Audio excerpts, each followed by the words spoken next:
I filtered to make me What the look hell? different. Whoa! Get Whoa! comfy. Oh, Alex! Cut! Fried pickles! You got a TikTok? How many followers you got on there? 42,000. What?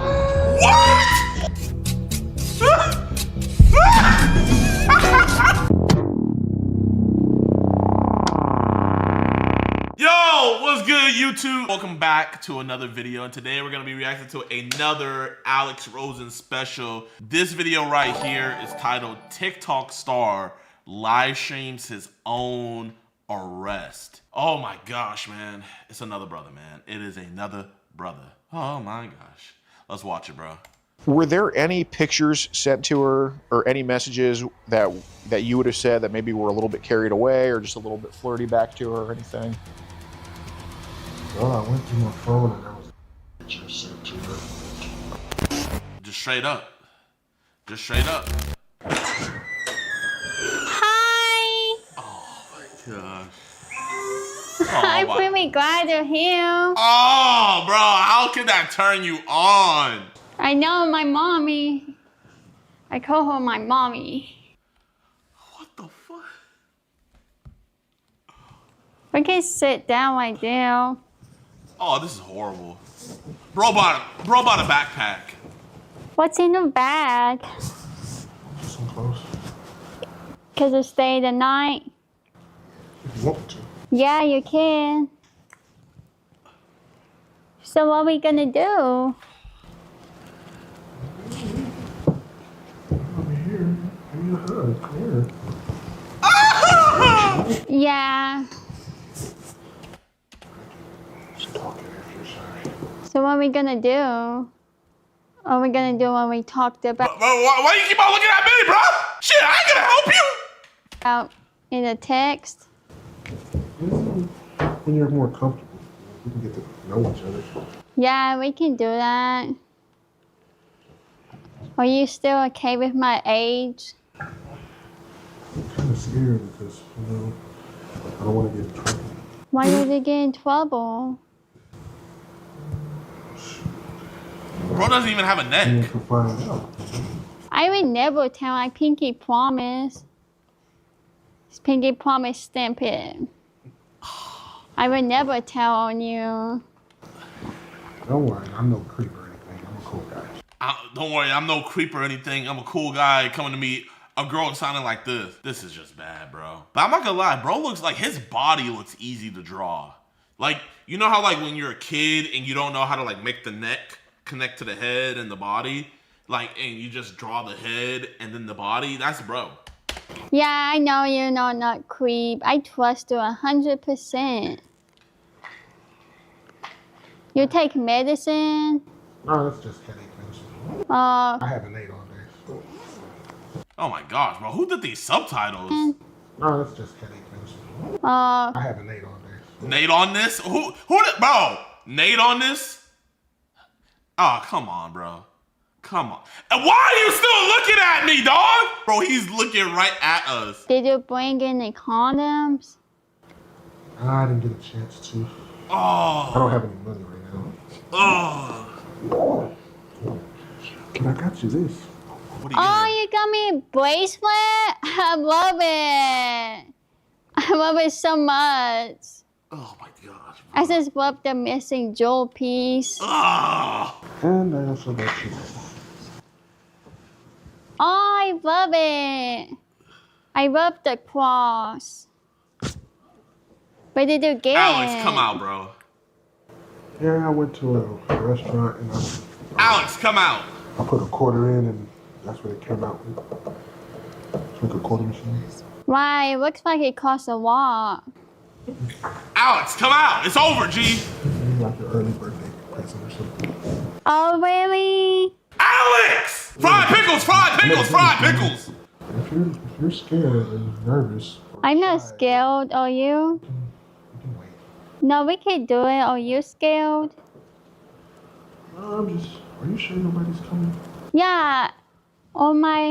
I pinky promise on my nana. Oh, no one's coming. You look different from the pictures you sent me. Yeah, I kind of use I filtered to make me What the look hell? different. Whoa! I'm getting Whoa! comfy. Oh, Alex! Cut! Fried pickles! Fried pickles! Hey, Damn! Rashad, we got to have a conversation about what's going on here, man. How's it going? Gordon, nice to meet you. What's up, guys? Bro, I am mad, bro. I am mad, bro. I am mad. Bro thought she was some cheese pizza, and he was about to start devouring. Damn, Alex. Just want to talk about everything that's going on. Just be at a distance. You know, I know you're a good dude and everything. Just want to iron out everything. They're always good Yeah. dudes. So, how did we meet this girl online? She texted me on some dating app. Which one was it? B24. That's a pretty. I've heard of that one before. A lot of people on there. Got it. Do you know who she lives with or anything, or? No. She Is didn't tell me.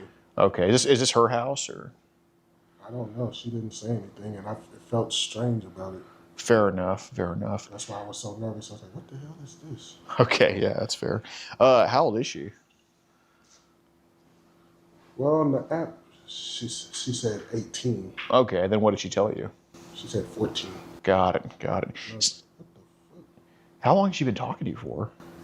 A few days. Okay. Is it common for girls that age to try to hit people up like this? Wait.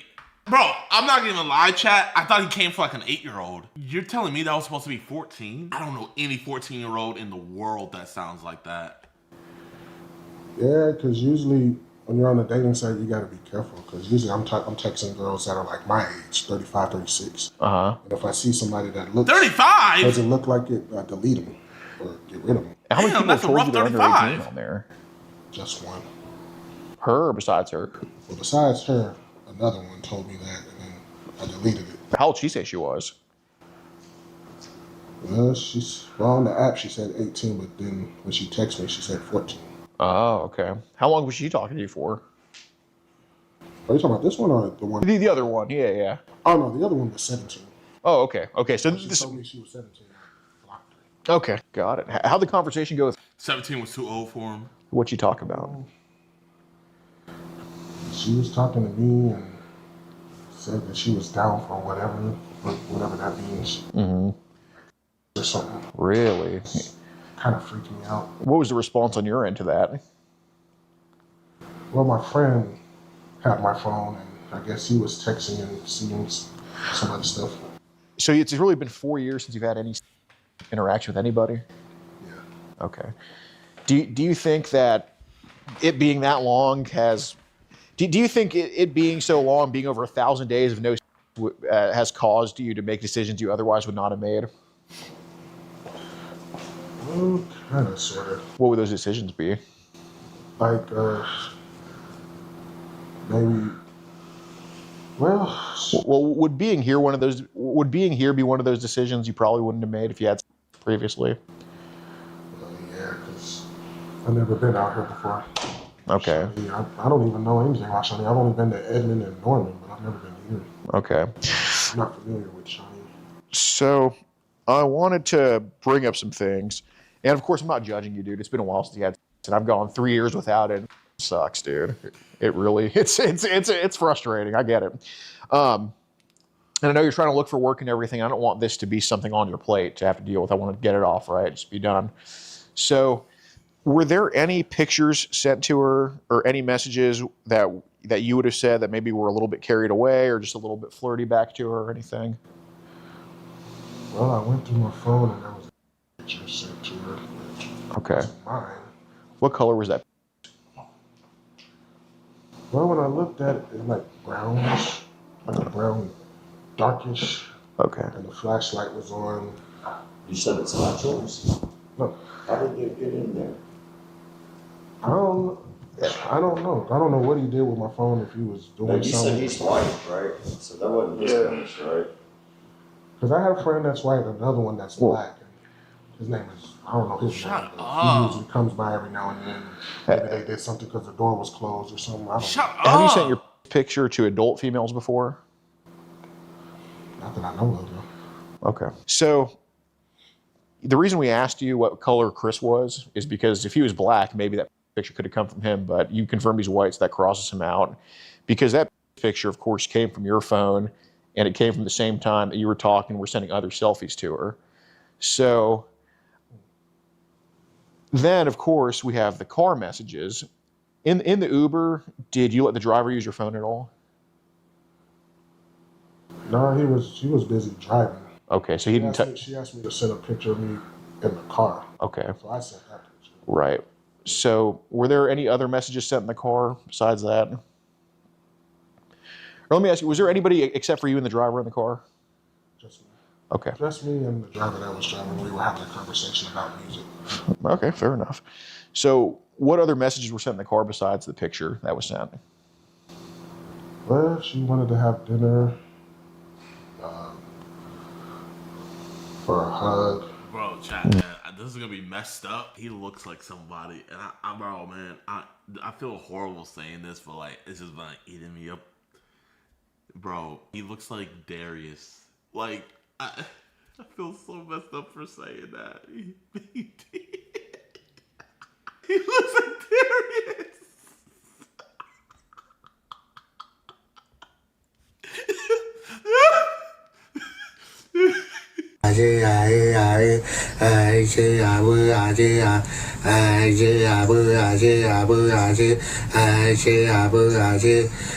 You cursing. You know, you are applying for, how many jobs have you applied for? Well, I've had like 7 interviews, and they all said I'll call you next week, and then Subway called me. I have an interview with them Monday. Okay. Which Subway is it? Somewhere on 20. Someone said he looks like Bubble Bass. Someone said he looks like Bubble Bass.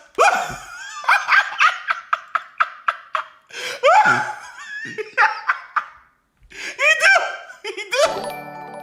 He literally has the same handshake. Third. Is it the one, that's in Oklahoma City? Yeah. I think I know the manager there. Yeah. You know, I can put in a good word. So think about it like this, right? Say you're working at Subway, which I'm sure you'll get the job, and you seem like a pretty honest, hardworking guy.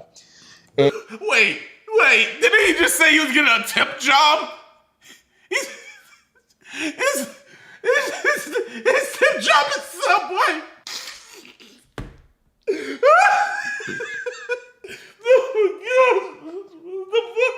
His temp job is Subway. When I hear people say temp job, I'm thinking like it's like one of those like big company jobs.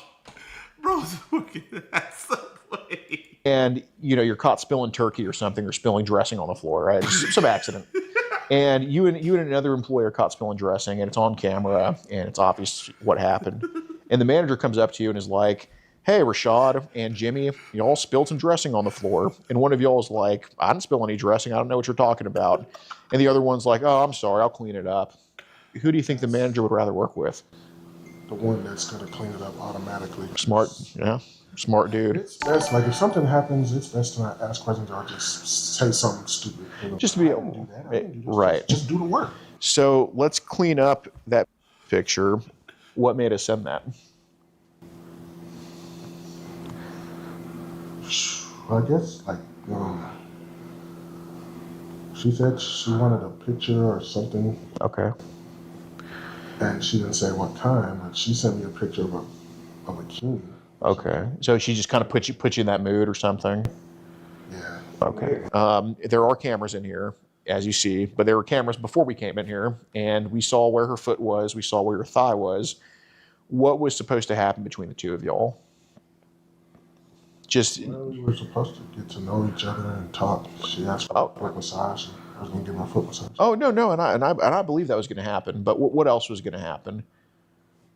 Because I'd rather. I think talking about it like this is better than going through those messages and figuring it out, right? So what was supposed to happen with y'all? Well, we were supposed to, she said she wanted to get to know each other. Yeah. Hang out, cuddle, watch a movie. Sure. Bro, I can't not look like from this angle, bro. I can't look at him without laughing. The way he like surveys, he'll be like,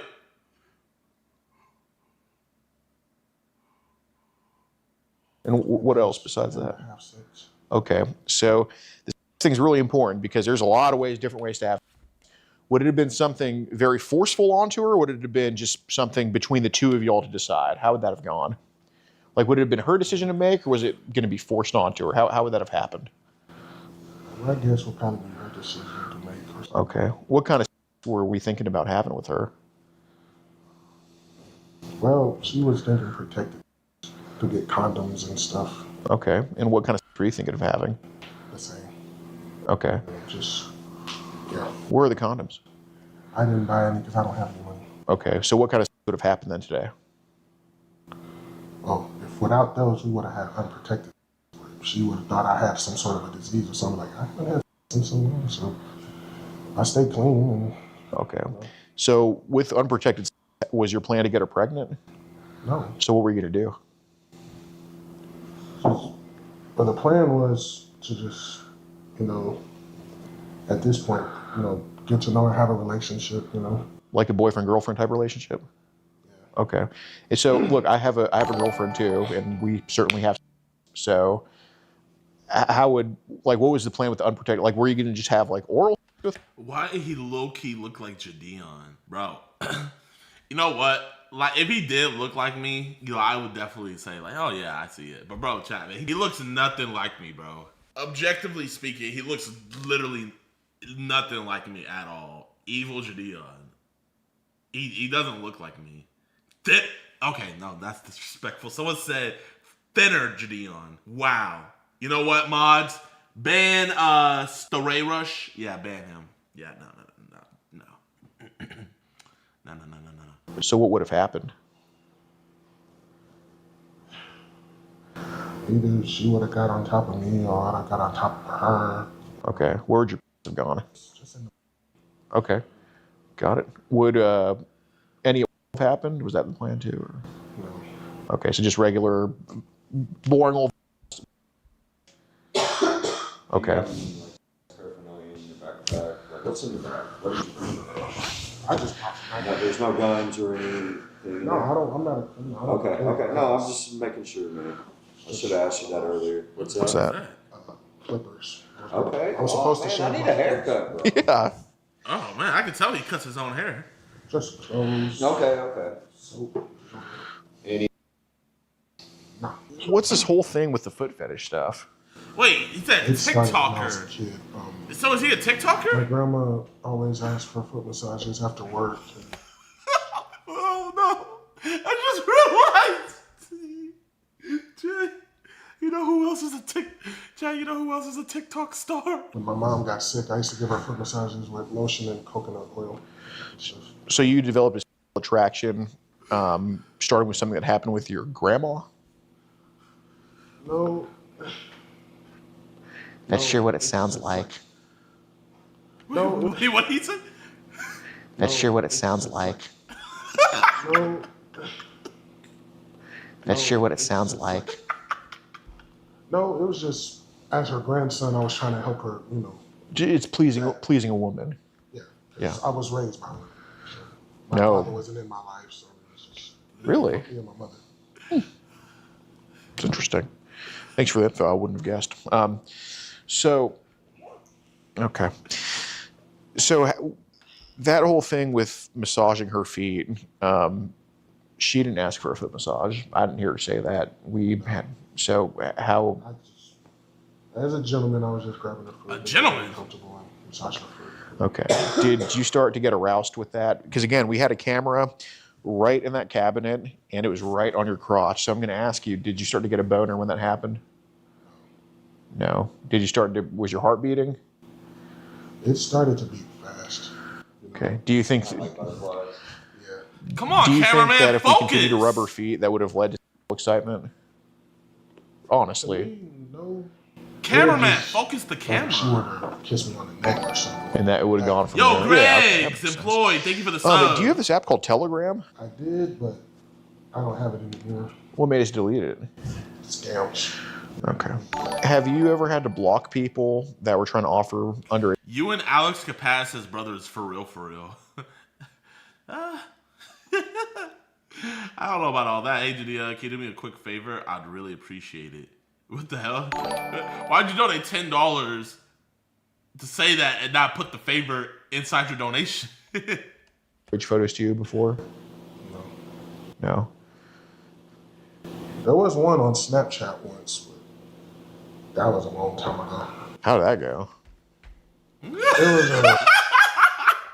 Someone in the chat said, bro, comment of the day. Comment of the day, bro. Somebody said 1,000 pounds on screen. Wait, hey, I'm on the screen too. Hey, I don't like y'all, bro. I don't like y'all. well, it was they say it was some girl, and then turned out it was some African. He called me, and I picked it up, and all I heard him say was, you, and he hung up. I was like, what the? What was he saying? How did the underage girl? Yeah. Well, he said he was selling naked pictures, and it said, what is it called? Tap to see the snap. Yeah. Snap. So I pressed the red button, and there was a picture of an underage girl, and I could tell because she looked like skin and bones, just skinny and no. So C-Sound. and then he called me, and I was like, why is this girl calling me? So I picked up the call, and he's like, and he just hung up. Like, How did the girl look in that photo? If you had to guess. like 10 or 11. Okay. 12. What color were? I don't know. They were covered, so I couldn't tell. I think she had some sort of or something. I couldn't really tell. Did it show? What other parts of her body did it show? Basically here. Okay. Did we see what her looked like? No, just hair. Just hair? At 10?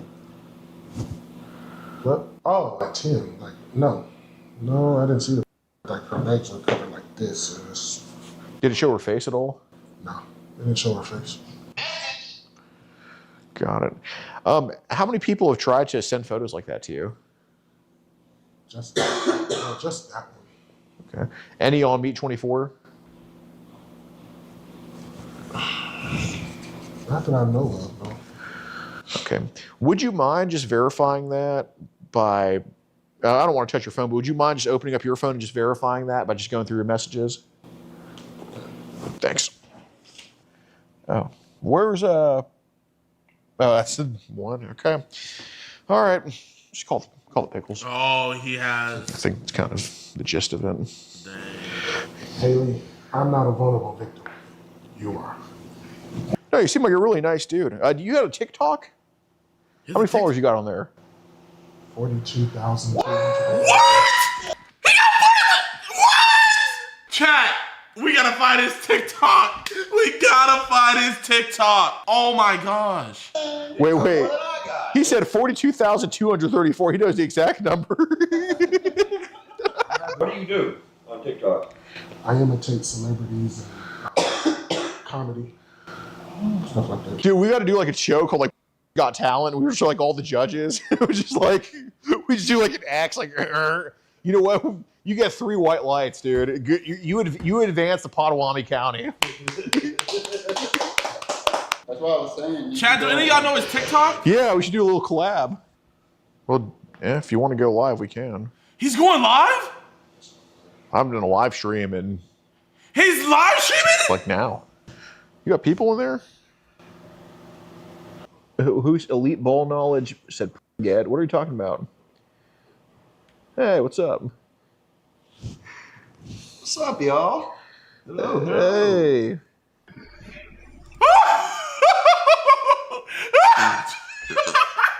No. We gotta go. We moving, bro. 42,000 followers. Day is the day you motherfuckers is gonna kick in. They Why already you always hit me up. bring your ass up here with this shit? Yeah. Harassing us. With that big old wolf pussy, you come down here all the time smelling like that. Look, you don't even own the place. You just a manager. And I'm gonna manage to evict your skinny punk black ass on up out of here today if you two motherfuckers don't pay up your rent. Manage to Look, man. get that lined up. Don't you worry about it, bitch. I know somebody like it. You need to take your ass back downstairs, cause you ain't a big. Bro, he doesn't even do impressions. He just does voiceover. Yep, he hasn't posted in a while.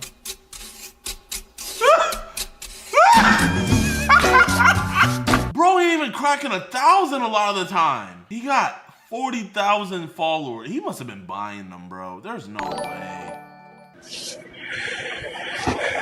But you do understand that we're not cops, right? I understand. Okay, and you understand that we're not. I mean, I told you at the beginning, but you understand that you're free to leave here. Like you're not being constrained. I mean, doors unlocked. Like you hostage. Yeah, you understand all that, right? Okay. Let me see what the cops do when they get here. Oh man, let's see this vouch. We have everything recorded and all the messages saved. Were you here to have sex with a 14-year-old girl? Just be honest.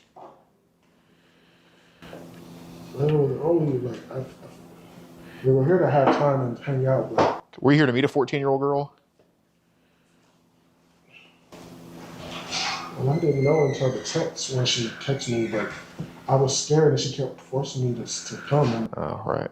Okay, did you send your suit to her? yes. Okay. Did you tell us you were going to have sex with her if she consented to it? Not if she could send it to me, you know. I was Okay. not in that order. Did you tell me that you were planning on having sex with her in her today? Because I do have it recorded. Yeah, I did say that. Yes. Okay. Did you hear him say something? Did you hear him say something? Yes. Okay. All right, sir. Where's your driver's I was license? on my way to Hey, where's your driver's license?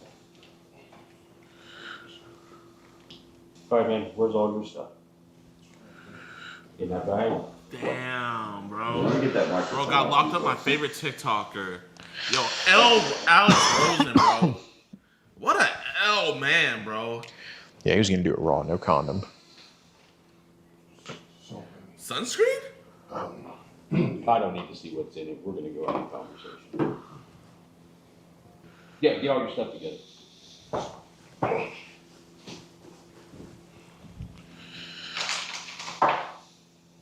Dang, bro. Give her the necklace at least, dog. You spent 25 I cents think on he was it. just being nice. He was giving it to her? Yeah. Oh, can you have it? Oh my god, I feel He got bad. roasted. No. Put it. You said all right, right? Oh my. Put it all down. Just a You misunderstood stand up. hero. Put your stuff right there. No. This is a Omma City and really no images. He admitted full intentions. Is I'm not, not coming outside. which is not too normal. Images. Not as many images, or really no images of illegal stuff on his phone, which is I'm not. not coming outside. Which is not too normal, but he admitted full intentions and tried to throw his friend under the bus for sending the messages, which obviously we poked a hole right through that. Dang. And yeah, so full video on low. Dang, man, we lost a real one. Exhibit obscene material or CSAM to minor, facilitate sexual contact with minor, violation, and computer crimes. Dang, 3 felonies. That's him, chat. GG's. GG's. Bro, this was hilarious, bro. Inside these large plastic bags, investigators believe are Alicia's remains and suspect Marshall's mother was aware of it. This isn't who we are. What do you mean? This isn't who we are. And we don't believe that. If we had caught him in a sting operation, she would be the mom that would be protecting him.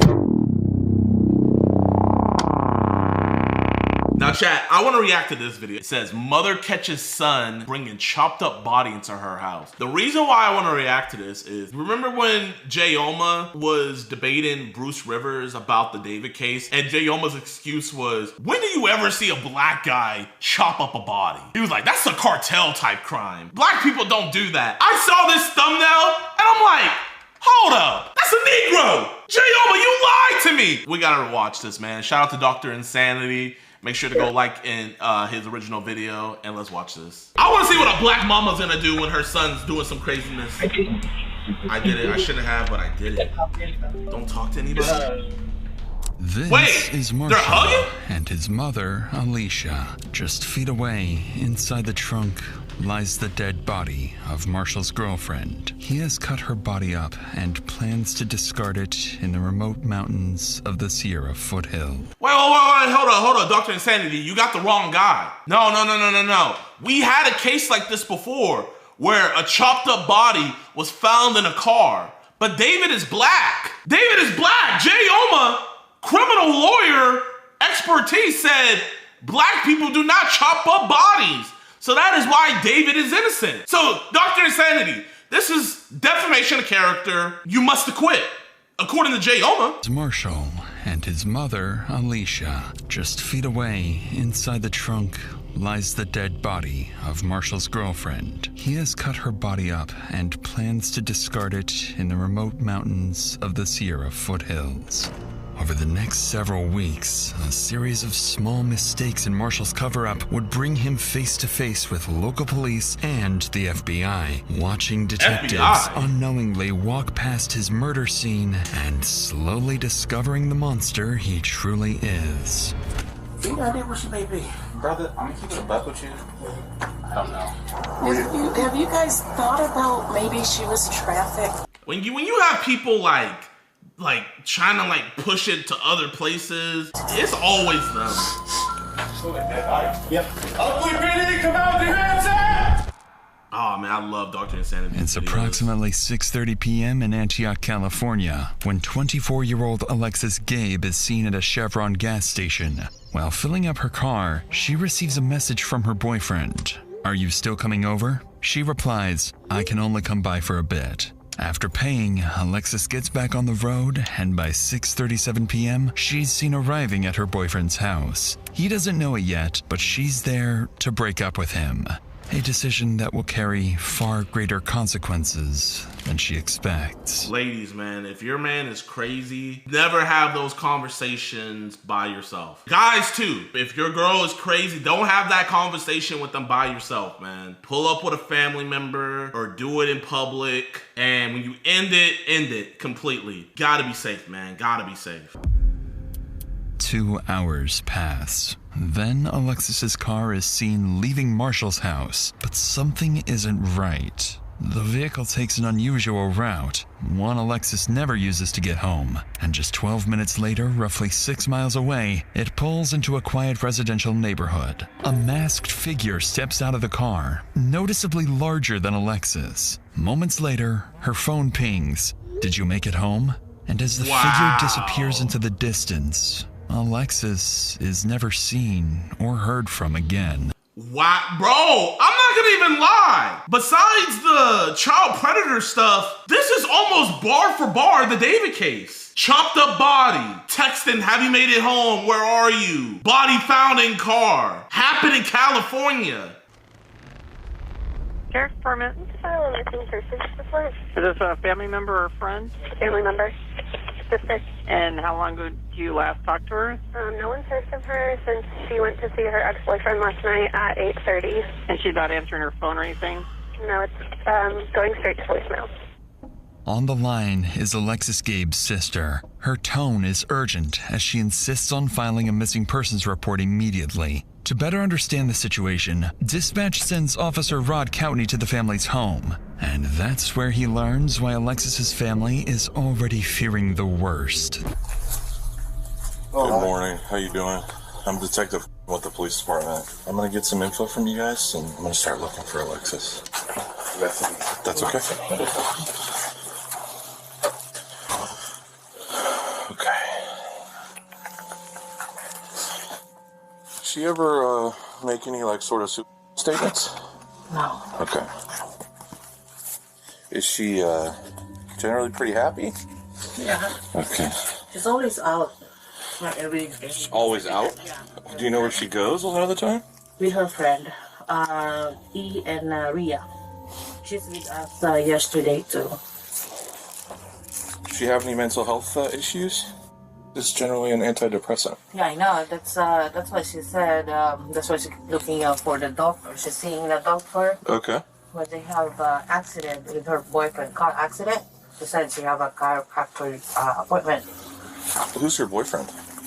The one that we know is Marshall. Marshall. Jones, yeah. Okay. And we just found out yesterday. The friend said Marshall threatening Alexis. If they gonna broke up, he's gonna kill or gonna kill Alexis. Oh, okay. And this is Marshall? Marshall. Yeah. Okay.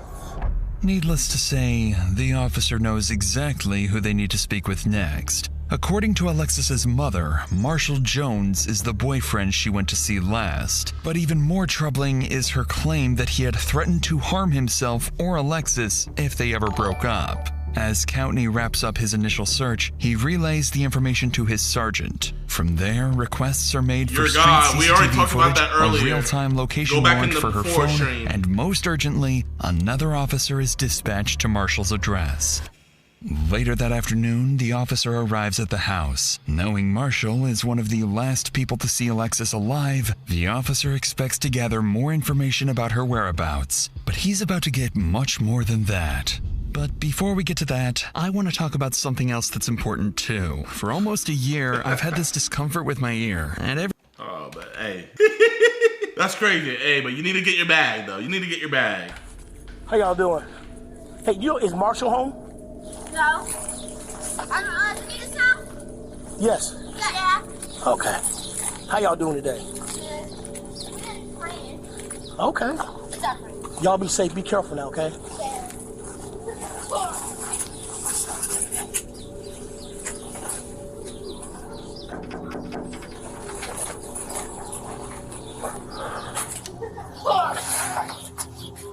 There he is. Hey, I'm here. You know Alexis. Yeah, I was gonna say, yeah. So, Gabe. Yeah, I'm sorry, Gabe. Gabe. Yeah, no, her mom told me that she didn't come home. So yeah, because I spoke to her brother and friends and everything. Eyes darting everywhere. Like, okay, maybe it's like, you know, hindsight. But come on, bro. Concerned. Bro look bugged out of his mind. You're not concerned. When was the last time you spoke to her or saw her? You know what? I can. I'm the same way. Yeah, hold on. So I can show you my call log.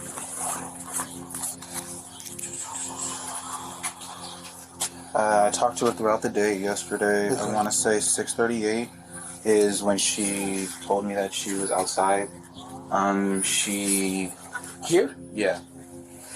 I let her in. We hung out for a couple hours. She left around 9. Dang, for a boyfriend, you don't seem scared or sad. Yeah, because I can show you text messages. She said that... the more you can give me, the better, man. I was about to say, I remember her saying... This is from today. It's not delivering. I've been trying to call her. I just don't get how people can lie like that. You know damn well you're the reason why she is dead. You killed her. And you could just lie so effortless. It'd be like with the Preds. When I be talking to them, like, hey man, what was gonna happen today? Oh, I just was gonna talk to her. It's like, really? Come on. I was like, you still coming over? You must still be asleep. She's like, I can only come by for a bit today. I was like, okay. Because she was doing some other stuff for her job that she was doing some running around for. Okay. You got idea where she may be? You know, brother, I'm gonna keep it a buck with you. I honestly thought she went to go smoke with her friend Rhea when she left here. Maria. Oh, Maria. Yeah. Okay. I thought she went to go smoke with her because usually she won't tell me, you know, what she's doing until she's already doing it. So I thought she went there and... Someone said he got them JiDion jeans. What does that mean? I wasn't getting anything. Okay. Did she seem out of sorts when she came over yesterday? Was she her normal self? JiDion evil, bro. He's not my... He looks nothing like me, dog. This man looks nothing like me. Bro, y'all playing me, bro. She came in, we hugged, we kissed, she watched me, you know, do my little heist on GTA, you know, playing my game and whatnot. I mean, we watched Family Guy. Okay. It was fine. When she left, did you see her? Did you see her leave? Yeah. And I say yeah because I mean I opened the garage door and she left. So I mean. Okay. Also, she opened the garage door. Yeah. All right. At first glance, Marshall appears far more willing to help than Alexis's family hinted towards. But as he recounts his last encounter with Alexis, his demeanor is oddly detached, at times even attempting to make light of the situation. It's the kind of behavior that doesn't go unnoticed. But before wrapping up the interview, thank you for the love from Australia. Would ask one of the strangest questions possible at a moment like this. Do you have a car? Because I want to be able to follow up with you. Yeah. How long you dating? Yeah. How long y'all been together? Like 3 going on 4 years. Okay. All right. And I showed you my call log, text message. You ain't got a strap down in the house like a slave or nothing? No, I know. No, I know you have to ask. Yeah, because it's a serious situation. Yeah, exactly. And I appreciate you trying to make light of it, but no. Okay. I do not. All right. All right. On that strange note, the interview wraps, and the officer calls his sergeant, only to learn that, while this conversation was taking place, a major discovery had just been made a few miles away. They found a car. On a residential street in Antioch, Alexis's family comes across their daughter's car while organizing their own search and spreading the word on social media. Police are immediately informed of this discovery, and the car is towed and seized for forensic analysis. Inside the car, some troubling details quickly stand out. Like what? The keys are still in the ignition, the door is unlocked, and personal items are missing. After removing and analyzing the car's infotainment unit, investigators are able to track Alexis's precise movements before her disappearance. And just 12 minutes before the car was abandoned, it had been at Marshall's house, not her friend Maria's. So we know that the last place the car was at his house, and then it just goes over there and gets left there, and we're just... It's crazy the burden of proof cops have to make an arrest, man. I mean, I get it, it's good for us, but then it's also bad for us in cases like this, because, shit, I see that. I'm detective, case closed for me. As he had previously implied, these findings, along with the alleged death threat, prompt investigators to move Marshall from a person of interest to the primary suspect in Alexis's disappearance. Yeah, it's California. The following day, 2 detectives arrive at Marshall's house, suspecting he is the last person to see her alive and may have been withholding vital information. However, they're also here for something else. Something that will catch him completely off guard. Hey, I'm a detective minister real quick. Yo, Plant, thank you for the 10. Boyfriend, yeah. Boyfriend? Okay, what's your name? Marshall. Marshall? Okay. Yeah, we're still looking. Chat, I'm not gonna even lie, like, I feel like a little bit more involved in this because, like, my girl is Asian. I don't know, bro. Like, he's making us Blasians look bad, man. This is, Boyfriend, yeah. Boyfriend? Okay, what's your name? Marshall. Marshall? Okay. Yeah, we're still looking for her. Have you heard from her at all? Or? I have not. I've been trying to call her. I've been texting. My text messages aren't getting delivered. My phone calls are going straight to voicemail. Gotcha. Okay. I am not his twin! At this point, like, I think this is the last place that we know that she was at. Right, and... So we're just, obviously that's why we're kind of keying in on this area, you know? I understand, and like I was telling her mom, like, hey, I saw her, this is the last time. Yeah. You know, and I'm worried. Right. You know, and... Sure, yeah. She's missing, and that just means that she's missing. It doesn't necessarily mean something happened to her, so I'm really trying not to let my mind wander. Her friends have... I'm not gonna say they've been putting me under scrutiny, but they're making me feel like I did something and I didn't. Okay. Yeah, I mean, anytime. And boyfriend, right? And that's what I'm saying. You know, everybody can always the boyfriend. You know, yeah. And so we just want to rule everything out. Anything weird to happen here. So you know what I mean. Then we can move on to hey, let's go look another area and see where she. Evil Jidionpremium has a Blasian lover. His girl looks Filipino, first off. And I am not a murderer. He is not my evil twin. Gang, they Hispanic? She is not Hispanic. Am I tripping? What race? Filipino, bro! Y'all over here playing me, bro. Like, you date an Asian person. I know Asians now. I'm not racist like y'all no more, man. You guys will see a Chinese man and be like, oh, he's Chinese. I look deeper. I'll really look at him and be like, oh, konnichiwa. Or I'll look at him and go, ah, ni hao. Or I'll look at him and go, sin chao. Like, I hit them with I know, bro. And that's what I'm saying. You know, everybody handles stress different, you know, and so we just want to rule everything out. Anything weird to happen here. So, you know what I mean? Then we can move on to, hey, let's go look another area and see where she's at, you know? I understand. Are you cool if we go inside and look around real quick? It's not my house, it's my stepdad. Oh, stop saying I look like him, bro. You're pissing me off. Yeah, I mean, I could call him really fast and see. Yeah, that's fine. Go ahead. Clearly uncomfortable with the request, Marshall agrees to call his stepfather the homeowner of the house. And as they wait for his approval, detectives would slowly begin to suspect there's something inside the house neither Marshall nor his stepfather wants them to find. Hey, Dad. Alexis went missing, and the police just want to go through the house really fast just to make sure that... No, put that call on speaker. I want to make sure you really call somebody. He said that one of you could go in, but he would like the other one to stay out here. No problem. Sure. You got a flashlight or anything? I don't. Yeah, me neither. You want to go in? Bro, you got a phone. Right. Just use your phone. Hold that phone. All right. What's your dad's name? Leslie? Leslie? Okay, and that's the one you were talking to on the phone? Yes. Alright, you said one of us would come in? Cool. Thanks, man. Do you want me to leave the door open? Yeah, that'd be For great. sure, for sure. Walk around.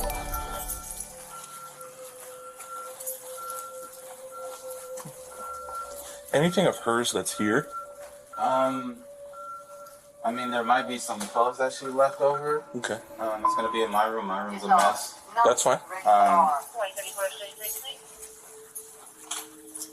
I'm trying to really listen to the way he verbalizes things about her. Oh, he messy. Like I said, it's a mess. It happens, bro. Yeah. You guys drink together, I'm assuming? Yeah, at the house. As the officer moves through the house, Marshall's room quickly stands out, left in complete disarray. And as he inspects the room further, little does he know, this very place holds subtle clues and will soon become a crime scene. Like, what clues? Is there upstairs? No, It's just one story. Just one story. Thank you. Appreciate it. I'm sorry. You're good. And then this is other people's rooms? Yeah. Chad, I think when I turn 30, I'm gonna become a cop. I want to become a cop, bro. Did you want to go in the backyard or? Probably not. Alright, I'm gonna close this door. I'm become like the first YouTuber to do YouTube first, then become a cop. Nothing out of the ordinary. His room is an absolute mess. He does. Focusing on the mess, the officer overlooks the attic. You ain't 30? Wait, how? You ain't 30? What do you mean? How old do you guys think I am? I'm 25. That's a rough... If any of you guys are in my jurisdiction, I'm gonna be sure to give you guys my absolute best when I pull you over. A terrifying secret. And it's no accident. Marshall has been guiding him through certain areas, carefully steering him away from others. But despite the search turning up nothing, officers aren't done with him just yet. There's something else they want to ask. No contact from her? None whatsoever. Okay. Phone's been off. You tried to call her, I'm assuming? Indeed. Okay. Do you mind hanging up with him real quick so we can... I'm going to ask you something. Would you be willing to give us your cell phone for a forensic download? Oh, yeah. Okay. So I'm able to do all that stuff. What's the forensic download again? It just shows me all the information on your phone for a certain period of time. Oh, okay. It shows like, hey, was this phone here the whole time? Oh, yeah. Stuff sure. like that. Okay, yeah, okay. For sure. And then I would just have you sign like a consent form. Okay. And then you can bring it down. Man, he's being super sign the consent form down at the PD. And then I'd take your password. He must think he's and then smart. I would do it that way. Okay. They want to do a forensic download just to make sure that, you know, my phone is where I said it was, i.e. where I said I was. Yeah. But she was still here when he got home?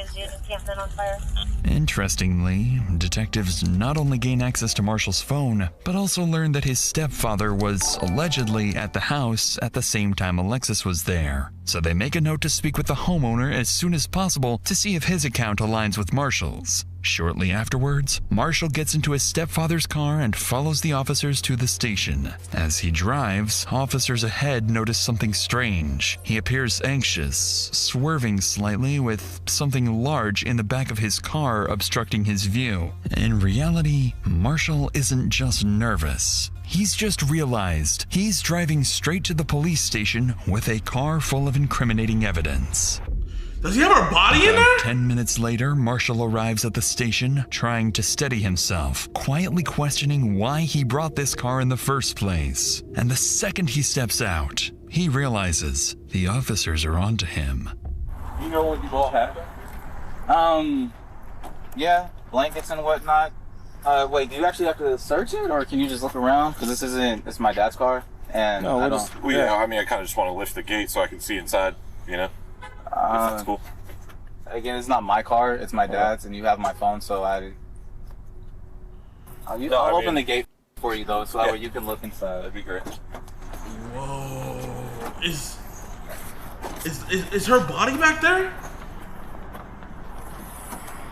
He's being so cooperative. We went to the drive-in, so tried to get roomies some water. I mean, you can look in the bag. That's our Philly cheesesteak. Any of this hers? No. Because we would like to collect a DNA sample from her, right? So we have a reference on file. So was she back here? Yeah. Like. Oh, bro, that's such like a multi-layer. Yeah. Oh my gosh. Oh, that's so dark. So is any of this like? None of this is her. I don't know. Would you mind if we like took a blanket to test it? Or? I would. Why? Yeah. And does she normally sit up in the front seat?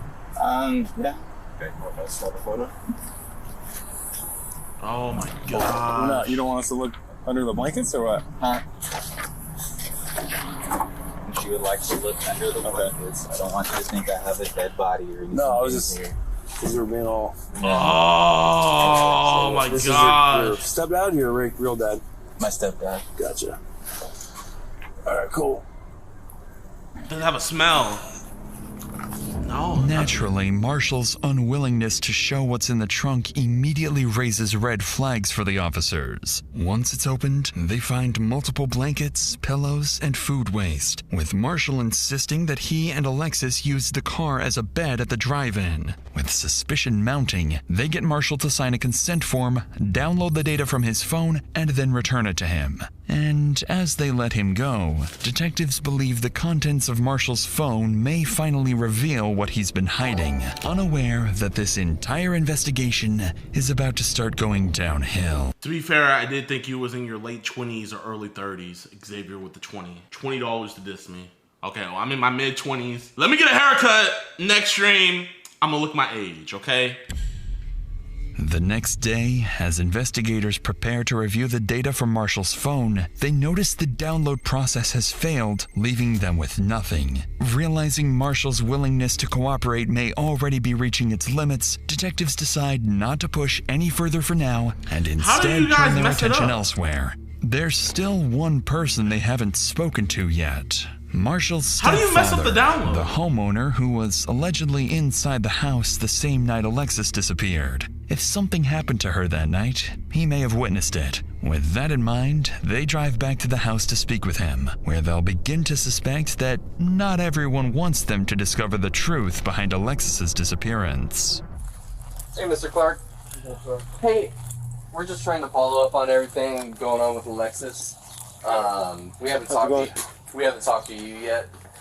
Marshall had said that you were here when Alexis was here on Wednesday night. Did you see Alexis here on the 26th? Yeah, honest with you. I come, if she's here, she's here. She's not. When I see her, I don't. You don't recall seeing her car here?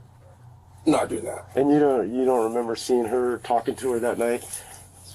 No, I didn't see her there that night. No Wednesday. How's Marshall holding up with all this?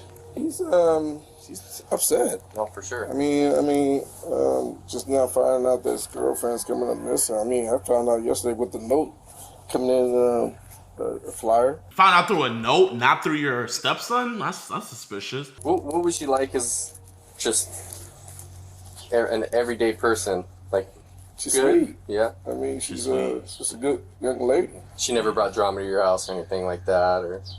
What couples? I mean, aside from couple drama. Yeah.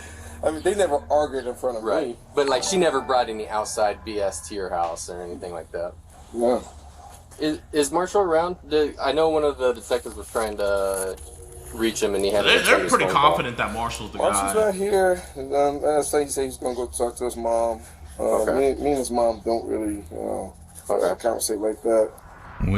Wait, hold up. Maybe his stepdad was in his life for a long period of time, So I guess it's not too weird. This information, police now know where to look for Marshall next. His mother's house. What catches the officers off guard, however, is Leslie's refusal to confirm being with Marshall and Alexis the night she disappeared, directly contradicting what Marshall had previously told investigators. Now faced with more questions than answers, officers leave to figure out their next move. From this point forward, the investigation into Alexis's disappearance quietly begins to shift in a much darker direction.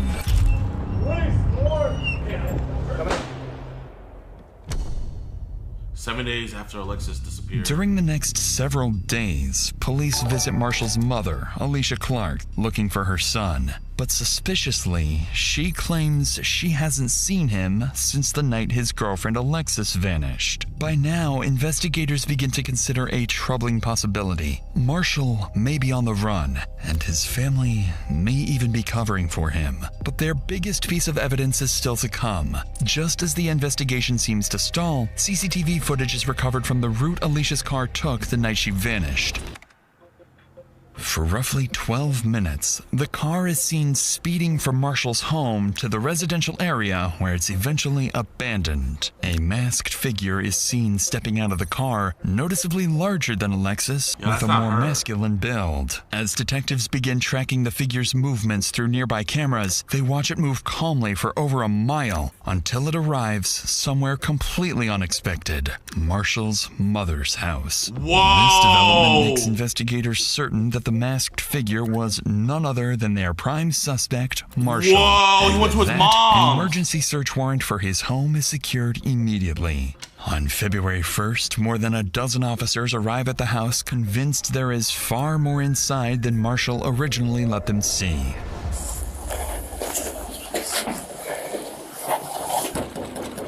Oakley PD search warrant, open up! Never mind. Press the door with your foot. Yeah, hold it to the side and press the cord.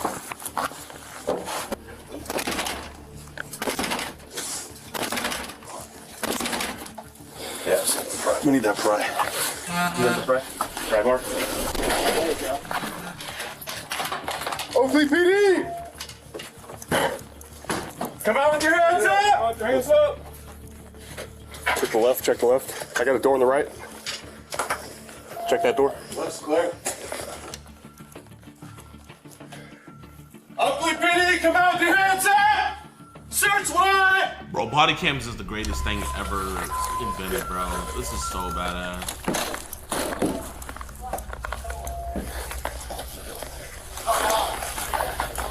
Like that.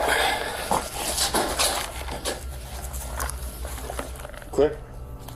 As officers move through the house, neither Marshall nor his stepfather are anywhere to be found. But then, as they prepare to enter the garage, it doesn't take long for a vile discovery to emerge. Smell it? Smell like dead body. Yep. In the laundry room. His dad was living with the body?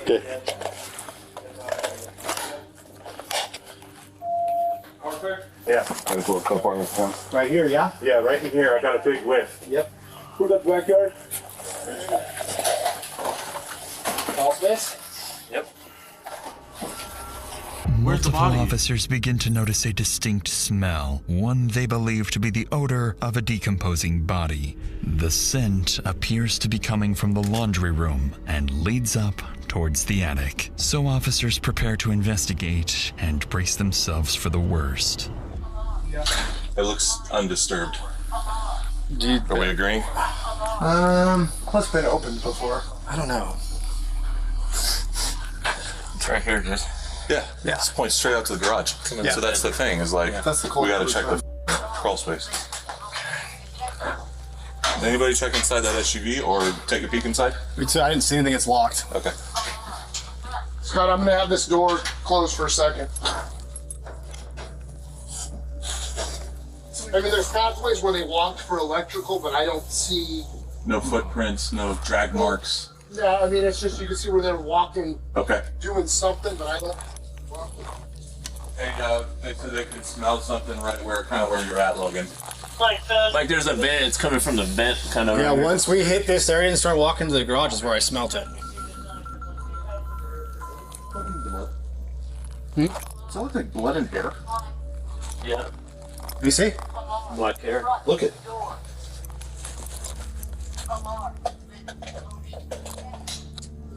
That paint could be blood, could be like brown paint, but that could also be blood.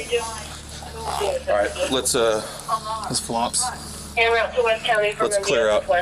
After following the scent, officers come up empty-handed, but they do uncover what appears to be dried blood. After clearing the entire house, officers are still unable to locate the source of the smell, so a canine unit is called in. If human remains are hidden somewhere on the property, this dog may be their best bet on finding them. I don't know if I got a big whiff right in the laundry room. Oh. It smelled like. How do you? The dog just took a shit. took a shit before he goes to work. How do you train a dog to find dead bodies?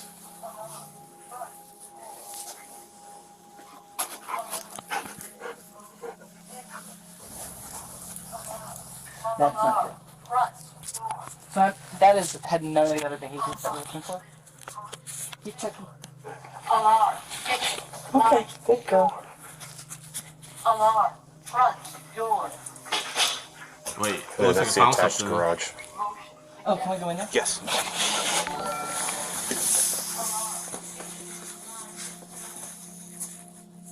All done? Good girl. Did you guys leave that or did? Oh, I don't know. We didn't bring that in. That's fine. You saw her go up the wall here? Mm-hmm. Yeah. So it's just checking odor. As I said, you've worked canon, so we didn't get final. And that was the kind of thing where it's like, I have some weird odor, but it's not all of her behaviors, which was more what we had there. And of course, you and I both know there could be, you could have vacuumed up a tissue that had a bloody nose. Yeah. And that could be. Okay, good girl. Want your 20? It's not saying that you're 20. All right, that's all we got.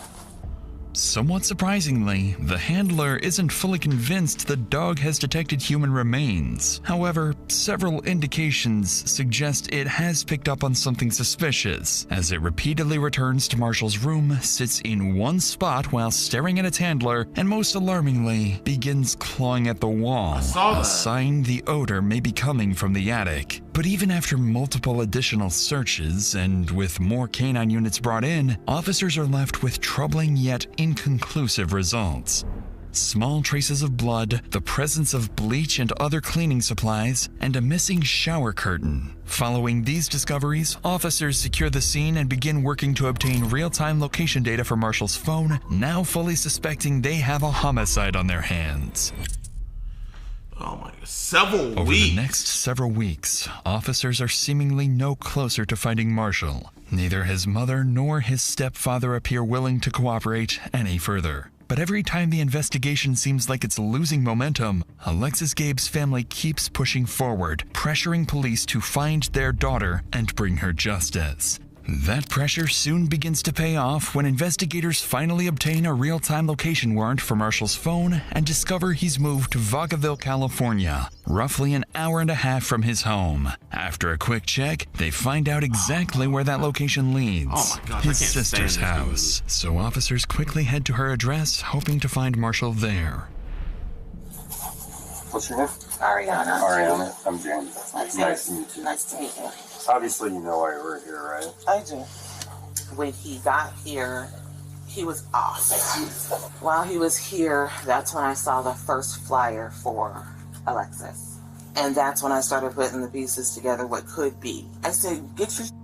Tomorrow you gotta be gone. I want nothing to do with this. And his gun was underneath. I lost my shit. What was their relationship like between Alexis and Marshall? So it got toxic over the last year and a half. He was a lot more torn up about them breaking up than about her being missing. I will say that, irrefutably. Looking back on it, my brother does have sociopath and narcissistic tendencies about himself. Your mom and Marshall are close, right? Yes. Do you think that she's helped him out in any way? Will she get in trouble? I hope not. I mean, I hope in the end of all this, she'll be as cooperative as you are. Because ultimately, your brother made the choice that he made, yes. Right? So do you think he went to Vegas? No. I believe this is the number that he's using. If you guys want to take it, that's fine. Most worryingly for officers, Ariana seems to suspect someone else may be helping Marshall evade police. However, Ariana also gives them something significant, Marshall's new phone number. So after wrapping up the interview, investigators move quickly to track his location. This is when they discover that Marshall's phone is pinging all the way back to his mother, Alicia Clark's house. Up to this point, Alicia has been telling police she doesn't know where Marshall is. Now, detectives begin to suspect she's lying and may even be actively hiding from police. Get her life too. She deserves Over life. the next few hours, police secure an emergency search warrant for Alicia's house. Officers rush to the location knowing full well Marshall could disappear again at any moment. But little do they know, the lead they're following is actually a setup. A setup? Ugly police search warrant, come to the door! Hello? That's okay. Let's open the door for me. Thank you. What do you mean setup? Alright, ma'am, come Step on out, out, please. Autistic daughter that sleep upstairs. We understand. Is she okay up there? She's okay. Are you able to wake her up and bring her out here for a minute while we service this warrant? I'm not actually. Let me see what I can do. Anybody else inside? After escorting Alicia and her daughter outside, officers move in to search the house, but they find no one else inside. Where is They he? do, however, spot a working camera outside the home, one they immediately begin trying to obtain a warrant for. Despite Marshall's absence, the forensics team insists that his phone is still actively pinging inside the house. By now, investigators know something isn't adding up, so they prepare to question Alicia, starting with the very reason they're here in the first place. Where's the best place? Nice backyard. Talk to me. What's going on? So we're obviously here for a reason, and there's a couple of reasons. We're here for Marshall's phone. So we know it's here, but we don't want to tear your house apart too much. So if you could direct us to it, so we don't have to like mess anything up. Like where's the phone? It's upstairs in my closet in the green Hawaiian shirt. If you guys need it. Oh, wow. She I have a hid question. it. What do you guys need it for? You guys cloned it. She So the hid cell phone it. thing, they went and did the download, but some of the files got screwed up, so we don't like, have everything. So we need that, and plus we know that he's had the phone after that. So that's the evidence that we're looking for. Strangely, Alicia appears unusually cordial with the detectives, despite having her house breached. She's even admitted to holding a wanted suspect's phone, yet treats it as if it's nothing serious. By now, investigators are more than suspicious of her involvement. They're convinced she not only knows where Marshall is, but more importantly, what he did to Alexis. So he's obviously not here, so you know where Marshall is? He had to go. I do not know. He had to go. I do not know. I've intentionally told him, do not tell me where you go. It's just the situation. I don't want to know. Wow. Oh my So you're gosh. distancing You're yourself. horrible. Oh God, no, not Okay. not at all. I just know this isn't who we are. What do you mean? This isn't who we are. And we don't believe that. Yeah. We just. Oh my god. They're bro. not. Give her a We life. just. You guys are just doing your job. Right. We have to try our best to Give get her answers life, right. So bro. that's And why we it's, do this. I'm definitely not distancing my son. I'm not. Okay. That's not the reason. What do you know? I know that the two of them had a solid relationship. I mean, for Valentine's Day, he wanted to get her an edible arrangement. I couldn't afford it. And so he went and got the chocolate. all Oh that my stuff, god. Just talking built about the for an positive. edible arrangement. Tell us about the negative. Always feel bad for the That's moms. That's their the kind of baby. guy he is. I don't I care, told bro, him- man. If my son does something, I'm going to be the biggest snitch in the world. Even if my son did something or my daughter did something for self-defense. Hey, we're still going to the cops. If I don't, like, if you're being honest with me and you didn't do anything wrong, we're getting this situated. If we had caught him in a sting operation, she would be the mom that would be protecting him. Since he was younger, when you're dating, you want to make sure that you are so good to her that she's going to be comparing every other guy to you. Right How is she going to be able to compare other guys to him if he kills her? away, this description of Marshall doesn't quite align with what investigators believe about their suspect, especially given his sister's earlier claims that he's a narcissist and a sociopath. If Alicia mom is fully seems like aware one of her too. son's alleged crime, then defending his character like this is not only disturbing, it's something most people would find nearly impossible to do. Sensing this may be more difficult for her than she's letting on, Detective detectives decide to shift their approach, appealing to her emotions, hoping that if this is all an act, it's about to break. Because, I mean, obviously, we're still looking. She's still out there somewhere. And things don't look good. Yeah, it's hard to look that family in the face and tell them, hey, look, we don't really have anything to tell you. Have you guys thought about maybe she was human? So, have you guys found that info? I've heard that some people posting stuff on the internet and stuff, but a lot of people are not, they don't have a good grasp on how human works. Right. You can't just snatch up a 24-year-old, 170-pound female. I mean, I'm just going to be straight up with you. Do you think Marshall had anything to do with this? God, no. No. Even if there's evidence that would suggest that he has something to do with it? You guys would have to prove it beyond a reason. Obviously. Oh my gosh. I don't want to leave you thinking that, for the lack of a better term, just... I know. Oh, God, no. No, not at all. There's a reason. I mean, I can only leave you with that. I can't like... That's even saying too much. You tell me... I don't want you to, like... Everywhere. And the worst part is that her dismissive attitude seems to work. Although officers inside manage to locate Marshall's phone, they find it's been wiped completely clean. And with nothing concrete tying Alicia to the disappearance, investigators are once again forced to leave empty-handed. With no body, no confession, and no idea where Marshall may have gone, Alexis's case slowly starts going cold. 3 months? Go by, with no new leads on Marshall's whereabouts. But then, investigators finally secure a warrant and obtain the CCTV footage from his mother's house. And as detectives start analyzing the footage, they begin to understand how Marshall managed to stay one step ahead of investigators for so long. Inside these large plastic bags, investigators believe are Alicia's remains and suspect Marshall's mother was aware of it. Following these developments, investigators reach out to Marshall's sister and learn he has a friend at an apartment complex in Kent and may be hiding there.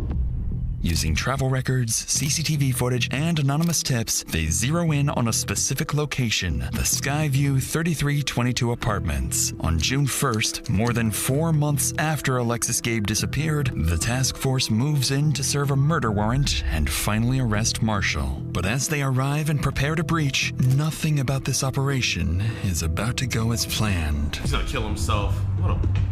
What a pussy. He's gonna kill himself. He's gonna kill himself, bro. I can't stand it. He's gonna do it.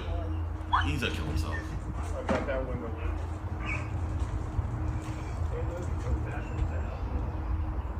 The door.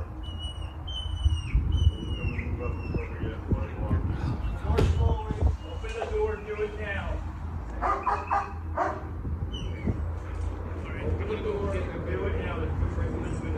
Hey, John. Come out. Yeah, put him down like the dog is. Put him down like the dog is. Yeah, put him down. Yeah. When you're not doing it to a woman, you got nothing to do. Knife. Marshall is shot multiple times by 3 officers. Oh, you know what? Yeah, hey. Bro, you know what, man? What is his mom's Facebook post? I'm gonna just clip this part of the video and just send it over to his mom. This your man's right here? Mama Marshall, this your man's? Despite immediate medical aid, he is pronounced dead at the scene. Good. The following day, Paul Beard, chief of the Oakley Police Department, holds a press conference, announcing that Alexis Gabe's case is now officially being treated as a homicide, and that Marshall Curtis Jones had been charged with her murder before being shot and killed. But any real sense of closure for Alexis's family would not come until much Did they ever find her body? On November 3rd, while metal detecting near Jackson Road in Plymouth, a local resident discovers what he believes to be human remains and immediately calls 911. When officers arrive, they're left speechless. Scattered across the mountains are the remains of a young woman. A forensic odontologist is brought in and, using dental records, confirms the remains are those of Alexis Gabe.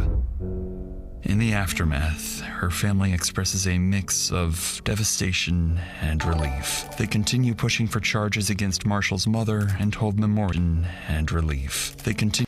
How is she not Alicia Coleman Clark? Oh, bro, I hope her life is ruined. Oh my gosh, I hope her life is just hell. Continue pushing for charges against Marshall's mother and hold memorials in Alexis's honor. To this day, Alexis's family continues demanding justice and launching a petition criticizing the Contra Costa County District Attorney's Office for its handling of the case and calling for stronger accountability for victims' families. But despite these efforts, Marshall's mother is only temporarily detained. Without sufficient evidence, she is never charged as an accomplice. And the same is true for the rest of Marshall's relatives, something that continues to infuriate Alexis's family to this day.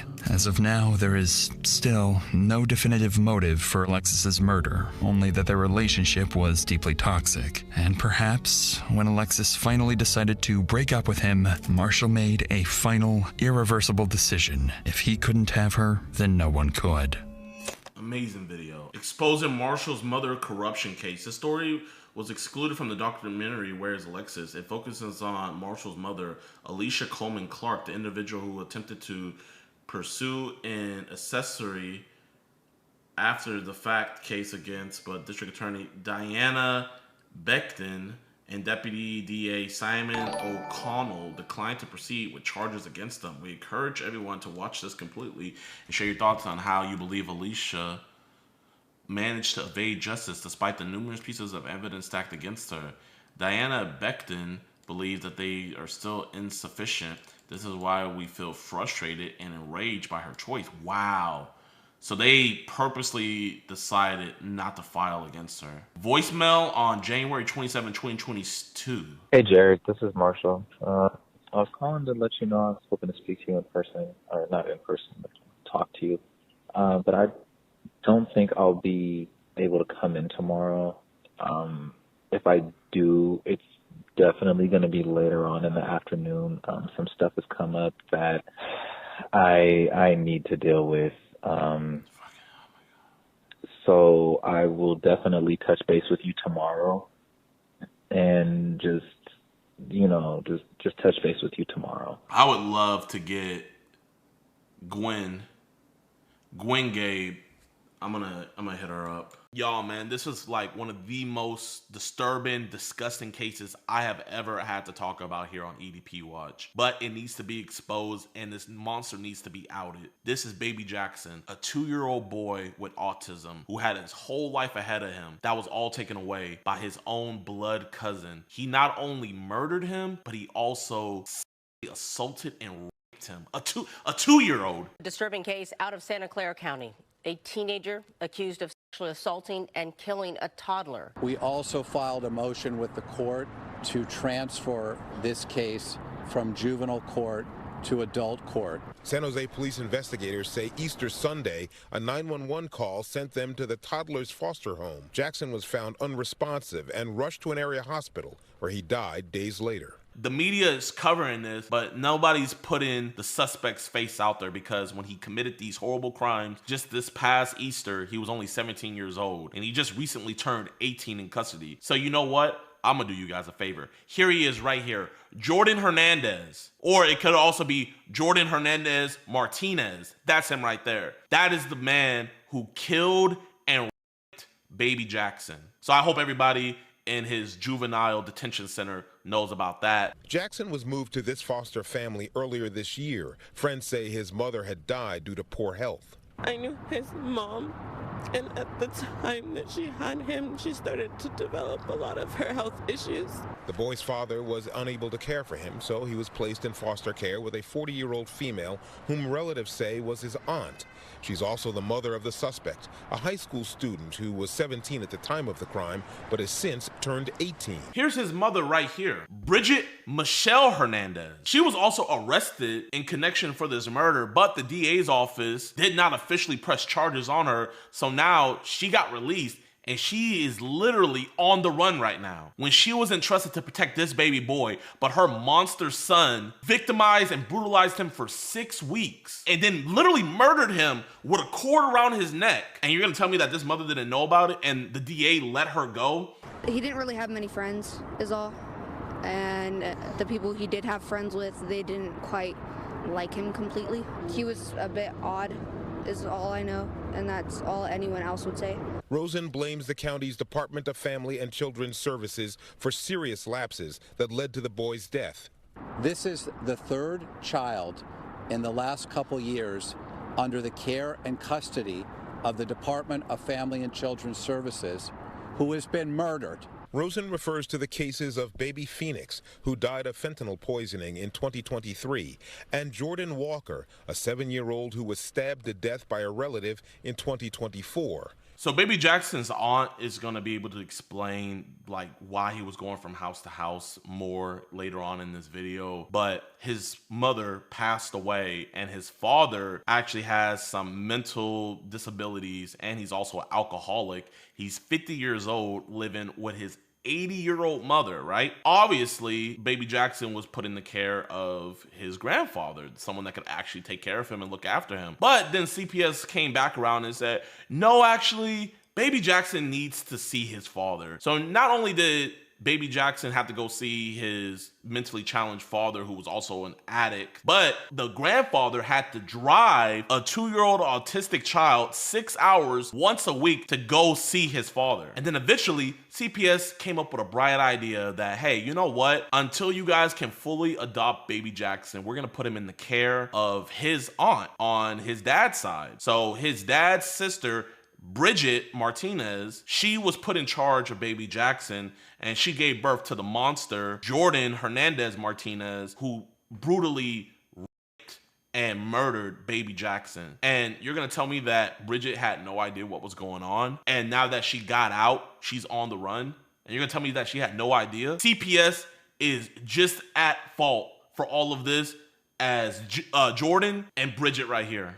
In response to ongoing criticism, officials with Santa Clara County released a statement saying, in part, we are conducting a thorough review of policies, protocols, and staff actions, including every interaction involving Jackson during his time in foster care. We've also requested that the California Department of Social Services conduct its own independent investigation. Change needs to come. I think there's important questions to ask officials at the highest level in the county, and I'm certainly going to be investigating to determine who may be criminally responsible. You want to know who's all criminally responsible? CPS, Bridget Martinez, and of course, this disgusting freak, Jordan Martinez. But it gets even worse. Right now, we're about to talk to baby Jackson's aunt. She has a lot of details and a lot of insight that can just let you know just how much of a tragedy and how all of this really could have been prevented. So let's get into the interview. All right, how you doing, Riley? If you can, please introduce yourself to everybody. I'm doing all right. My name is Riley Wallace. I am Jackson Juarez's maternal aunt. His mother was my sister.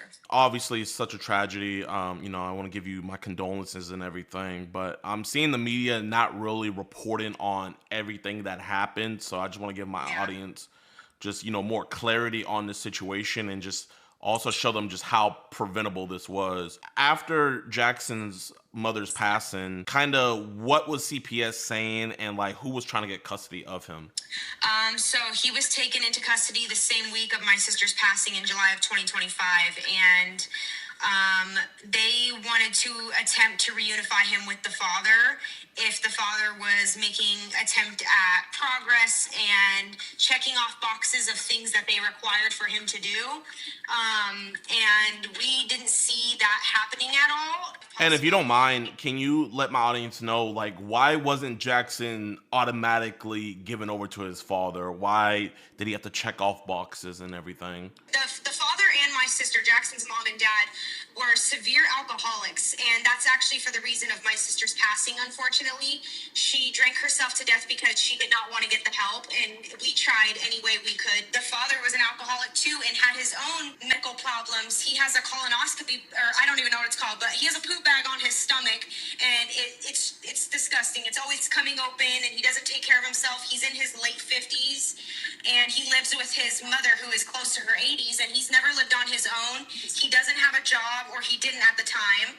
So it's just all of these things leading up to his case that we did not see that would be suitable for Jackson and his long-term life, especially having alcohol fetal syndrome and now just recently being diagnosed with autism. After his passing, who did Jackson go into the custody of right after? Yeah, so after my sister passed away, he went to a random foster family. We did not get any information on that. You know, we can't know legally where he was being placed or what was going on. He was with them for, I think, 3 to 4 weeks, and then he was placed with my sister's father, so his maternal grandpa, or he lives about 3 hours away from San Jose, where Jackson was required to have these weekly visits with his father. And so he stayed with the maternal grandfather for 6 months until, you know, CPS, you know, they came to a decision where these 6-hour drives for Jackson every single week were not going to work out, while we had to wait all the way until August. So they decided to place him with somebody else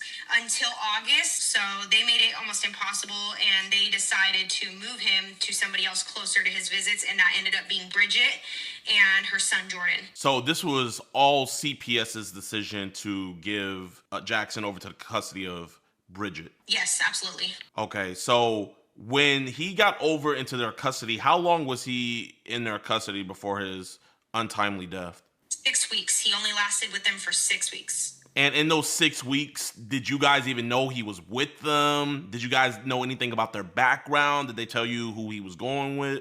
Yes, so after he was placed with them, we found out that's who he went to, and we figured, you know, that CPS's job is to protect children. They obviously would have done the background check, and considering with the maternal grandfather, they did house checks, they did random house checks to show up for Jackson, they did background checks and all kinds of stuff. So, you know, safety around the house, they required so much for maternal grandpa to take him, and it's like all of that just went right out the door the second he was placed with Bridget. I mean, in the time you think we would trust them, knowing that they were going to do their job the same way they did for maternal grandpa, and come to find out they did not. They didn't do any of the safety protocols whatsoever to place him with her. They just snapped their fingers and said, here, you can take him, we trust you. What is Bridget and Jordan's relation to Jackson to where CPS decided to put them in custody over him? Jackson's grandma, his father's mom, begged CPS constantly to place Jackson with Bridget. That way they would be closer to him. And so then they did. We did not know anything much about Bridget until Jackson was placed with her. We were not allowed to know her last name. I mean, we tried looking her up on social media. We couldn't find anything. And come to find out now, she had her name different on social media. So that's why I couldn't find her. So yeah, we didn't think we would have to do a background check on somebody when that's CPS's job. And we thought they did that. What was it about her background and Jordan's background that probably would have never let him land in custody had there been a background check? Bridget's background, finding out now, she had a DUI with her 1-year-old in the car.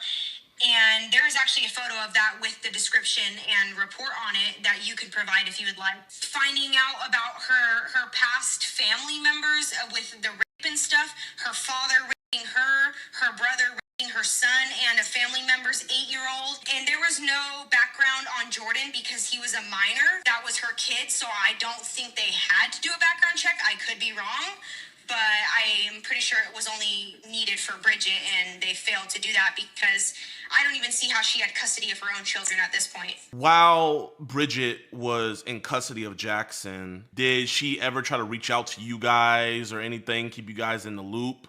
Or did you guys not have any contact with her until obviously Jackson was brutally, you know, victimized and murdered? And we have text, like screenshots of messages of her texting maternal grandpa and saying, like, I could never adopt Jackson. He's a lot to deal with, and I can't wait till he goes to live with maternal family in Arizona, and about how she's scared of the father and the grandma, and just a lot. So she was trying to hurry up and get rid of Jackson pretty much. Pretty much, but it seemed like she was doing a good job taking care of him because the pictures we were getting, he was smiling, he was happy, he didn't seem like he had any bruises or anything.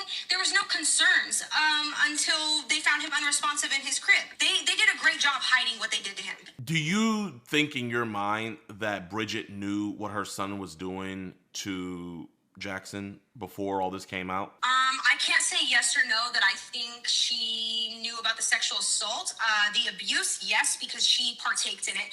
And I'm finding out right now, actually, people are in the search for this audio message that her 13-year-old daughter also was hitting my nephew. So they all were putting their hands on my nephew. Do you have the information of the caseworker for CPS who was working Jackson's case? Was this the same individual who made the call to, hey, instead of going to grandpa anymore, we're going to go over to Bridget's house and have them take care? Do you know who this person is that was making this call and who was in charge of this case? Her name was Anna. I do not have her last name, and I just got a report that 10 workers at the CPS office have been let go of work for a while. Because of this situation? Yes. If you're going to do a job of protecting children, do your job correctly, because I hope every single one of these CPS workers that were working my nephew's case are fired and never get their hands on working a child's case again, because they failed him so terribly. How hard is it for you to do your job and do a background check? And come to find out, this is actually the third child in the past 3 years in that county that has been failed because of the CPS system. Another little girl, 3 months old, was overdosed of fentanyl while she was staying with her uncle, I believe. And it's just sick. It's them not doing their jobs in background checks, not doing the proper foster classes, and why they made maternal grandpa do all this stuff, but then it just all went out the window for Bridget. I don't care if you're blood related or if you're a family member or not. You should have to take the proper foster classes and all the steps it takes to be a foster parent to take any child. So maternal grandpa had to go through those steps, but Bridget didn't? Yeah, exactly. That's what it seems like. They just were rushing so quick to place him with her just so father could get his weekly visits. And I think they need to do more at trusting, looking more into like giving people and family members that live out of state a chance, like comparing lifestyles, comparing who could provide for the child and where the child has the best, like, ongoing life after. Like, if they're placed with us, or are they going to be placed with father?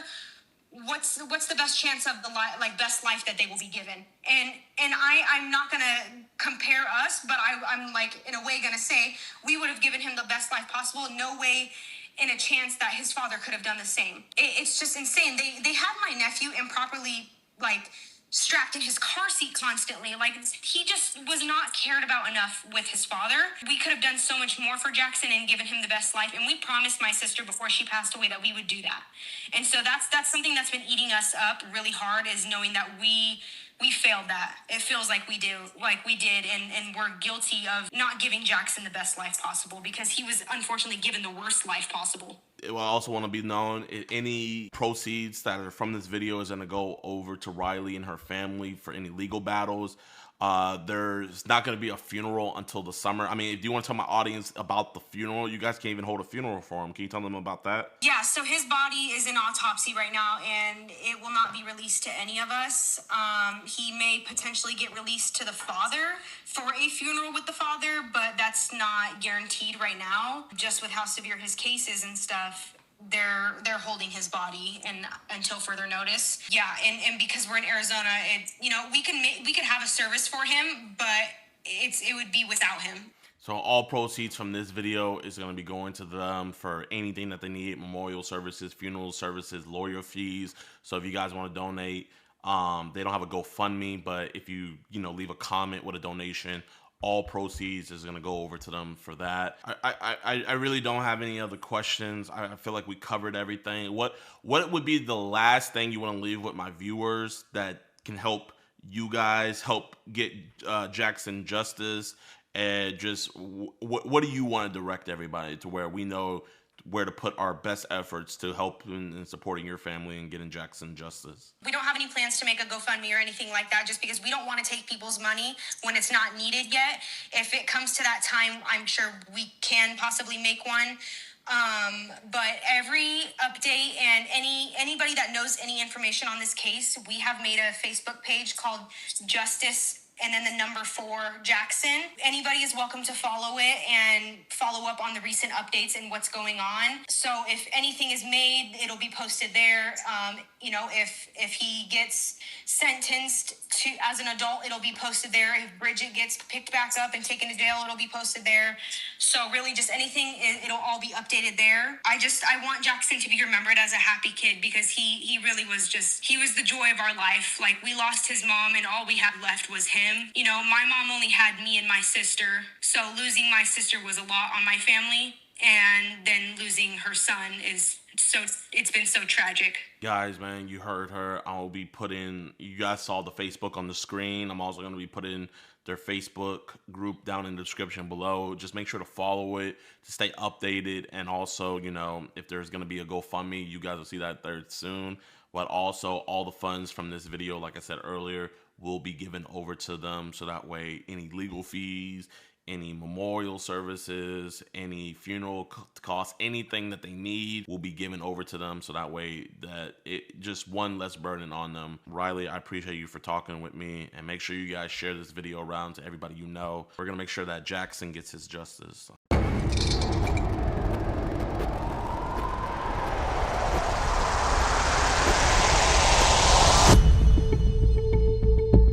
I just want to know, how many times have we touched her sexually, man? Like kissed her and stuff, that's about it. So did she kiss you first, or did you kiss her first? I kissed her and I be kissing. Kind of like a niece and uncle type of kiss. You put your tongue inside of her? And probably licked it once, that's it. Okay, so you licked her? Yeah. Okay. How many times did your go in the his mouth? No, see what happened with that right there, I was getting out of the shower, she had walked up to me and put her mouth on my gun and stuff, and I was kind of pushing her away. I know you have naked pictures of her. Did you delete those? I had to delete all that permanently. Did she have clothes on or no clothes on? No, she had no clothes on. What are you doing? You're not gonna question him without us here. But you're not questioning him. I can ask a question. Because you're talking to him. Okay, officer. Y'all are doing this all wrong. Okay, officer.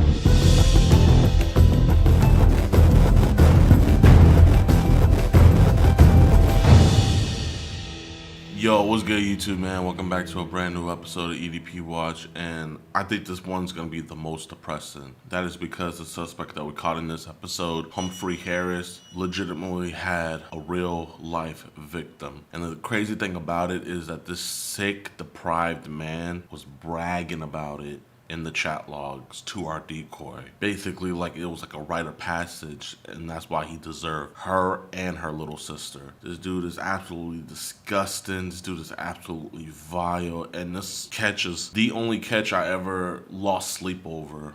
Before we did it the day before, I was so nervous. I prayed multiple times throughout the night that the Most High would give me strength to endure this one. I also prayed multiple times throughout the night that the police will actually do something about this one, because I couldn't stomach just seeing this dude walk away. Now, I want to give a huge shout out to Decoy Mandy for giving us this case. If it wasn't for them, you know, this dude would still be out there on the streets victimizing real children. And I want to give all glory to my Lord and Savior, Jesus Christ. So without any further ado, let's go catch this sick bastard.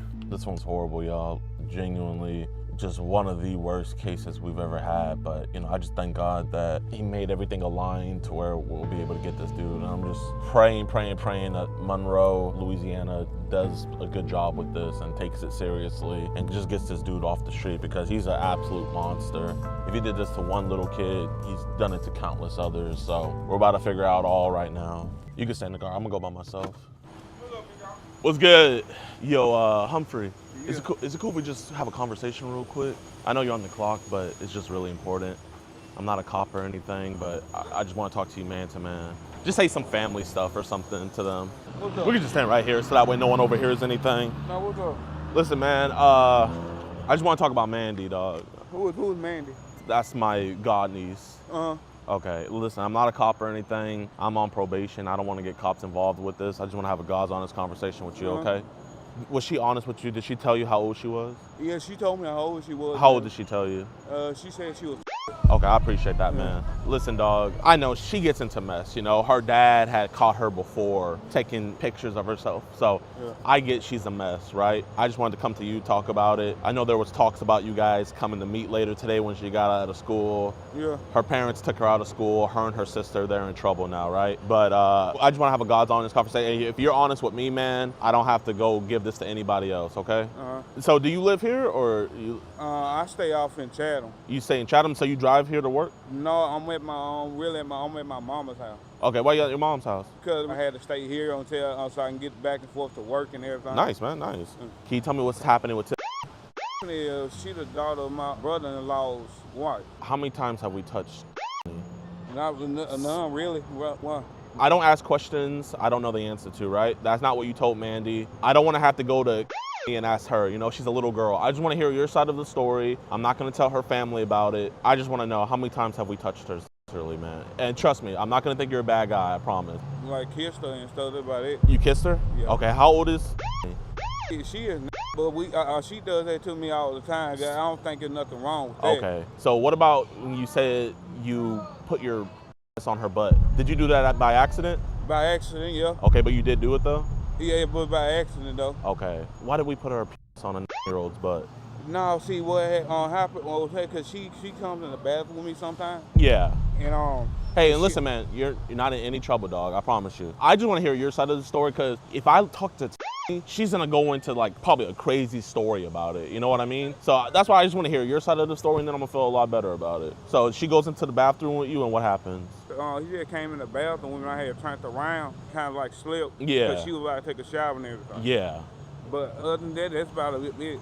Okay, listen, man. You know, be honest with me, because that's not what you told Mandy. You told Mandy that you and you didn't say you had sex with her, but you did some things with her. You said you kissed her multiple times. How would we kiss her? Well, I'm trying to figure out, would she hit on you or would you hit on her? I just want to figure out, because Mandy, we saw all Mandy's messages and everything. I just want to figure out what's going on with it. You know what I mean? Yeah. Listen, if I thought you were a bad guy, I would have went on and told her mom. So I went straight to you to talk to you about it. So I get how kids are, man. Man, kids are, I don't put it like this, kids are crazy. They got these crushes on people and crushes on these adults and everything. So does have a crush on you? Yes, she does. Okay. So did she kiss you first or did you kiss her first? I kiss her and I be kissing. Kind of like a niece and uncle type of kiss. Niece and uncle type kiss?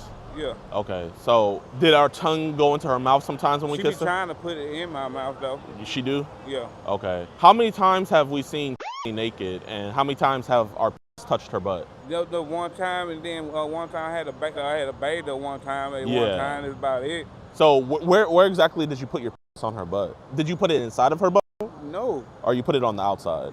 No, I not put it inside her. Oh, you didn't put it inside of her? No, I did not. Okay. Because I'm just going off of what you told Mandy, you know? So if I asked she wouldn't tell me anything differently? I'm just letting you tell me your side of the story first. You're not, hey, I'm not a cop. You're not in any trouble. I'm not telling nobody. This is your business. If I wanted to, I would have told your employees, you know? So you're good, man. Hey, let me introduce myself. My name's DeMarcus. You're Humphrey, right? Yeah. Nice to meet you, man. Let's get back on the right foot, man. So how many naked pictures do we have on our phone? I don't got none. Why? That's not what you told Mandy. Yeah, I had one of those before. Okay. But I don't have it in my phone no more. You deleted it? Yeah. Okay. And how many times have we eaten out? Or here, let me ask this. Have we eaten out? I don't say it one time, but this ain't gonna get nowhere else. It's not gonna get nowhere else, I stopped doing the shit. I always stop doing the shit. That's why I'm talking with you, because I know you're gonna stop. How are you related to them? How do you know them? See, I'm dating my brother-in-law's sister. Ah. And her married. Okay. So it's your sister's niece. It's your sister's niece. No, it's my girlfriend and her brother is her. Okay, man, nice. How long you guys been dating for? Man, I've been together for like 18 years. 18 years, man? That's awesome. Just be honest with me. How many times did we eat out? I don't say once. You once? Okay. Yeah. You put your tongue inside of her? No, I really didn't do no but like kissing and probably licked it once. That's it. Okay, so you licked her vagina? Yeah. Okay. Did she ever tell you to stop, or did she like it? She liked it. She liked it? Okay. So when was the last time we did stuff with? It was freaking years ago. Like how many years? I'll probably say like about a year, I think, a year or two. So you didn't just recently babysit her? No, I did. I have babysitted her. Didn't you babysit her a couple weeks ago? Yeah, she came to the house and I babysat. Were you by yourself with her? At one time, yes, I was, but Okay. it was a while back though. So that was a couple weeks ago you babysitted her? Oh, yeah. Okay. Hey, man, I appreciate you being honest with me. Did anything sexual happen when you hung out with her? Be honest, man. She had got on top of me. She got on top of you? And was kissing me, that's it. She was kissing you? Okay. Did she touch your No, she had wanted to, but I didn't let her. You didn't let her? Okay. Did you eat her out then as well? No, I did not. Okay, so what all, just because I don't want to have to ask her, so I appreciate you telling me everything that happened. So you ate her out before, you didn't eat her out when she was, when you were babysitting her? No, I did not. A couple weeks ago? A couple weeks ago, no, I don't think I did. So listen, man, obviously you don't want your girl figuring out about this. Do you want to get those videos off your phone of you and I don't have them on my phone no more, they all deleted. So you recorded it? No, I never recorded that right there. Did you take pictures of her naked though? I did once, that's about it though. You did once? Yeah. Hey, listen, man, you're good. Do you want to go a little bit further away so that way you can make sure that no one hears? All right, yeah, I think we should be good right here. Nobody should hear us here. So, listen, man, I know some stuff happened when you babysitted her a couple weeks ago. What all happened? You'll feel a lot better if you tell me. So you kissed her? Yes, I did. Yeah, you said right here, you said the one time we was at house by ourselves for a while, she got on top of me and started kissing me. So, like, was she, like, making out kissing with you? We was trying to. Really? Okay. And you say you had pictures and videos of her bending over, posing for you. So was she like posing? How was she posing? Like, was she bending over? She was a little bit. She had a two-piece on, a little two-piece swimsuit on. Okay. And this is right? Yeah. Okay. So do you think like likes you? Yeah, she got a crush on me and everything. She does? Do you have a crush on her? No, I do not. You just were kind of horny? Is that what it was? No. Then why'd you put your penis on her butt? I just told you the reason what happened with that right there. That's not what you told Mandy. You told Mandy that she bent over for you and that you put it on her. Oh, Lord. Because the reason why I'm asking this, man, is because you invited Mandy and her friend to come over and have sex with you. So it's okay, you know? You sent Mandy pictures of your penis. And you know how old she was. You know she was, you know her sister was. So I'm just looking at it like, are you attracted to younger kids? If you are, that's okay. No, I'm not. I'm just kind of see where this stuff's gonna go. Whether I'm in trouble. You're not in trouble, man. I mean, do you want police involved? I don't. No, I do not. I'm on probation. I don't want my family to know, my girlfriend to know about it. That's why I'm kind of cautious of telling you stuff.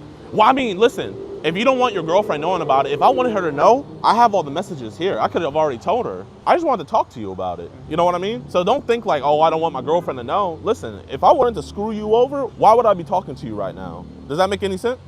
Yeah. I'm just trying to get to the bottom of this, man. And listen, no other adult, they would hear a guy being with a little girl and they would just hear it being like, oh, he did that stuff to her. But you're letting me know that it's hitting on you. Yeah. And that's all it is at the end of the day. Those pictures, were those your pictures that you sent to Mandy?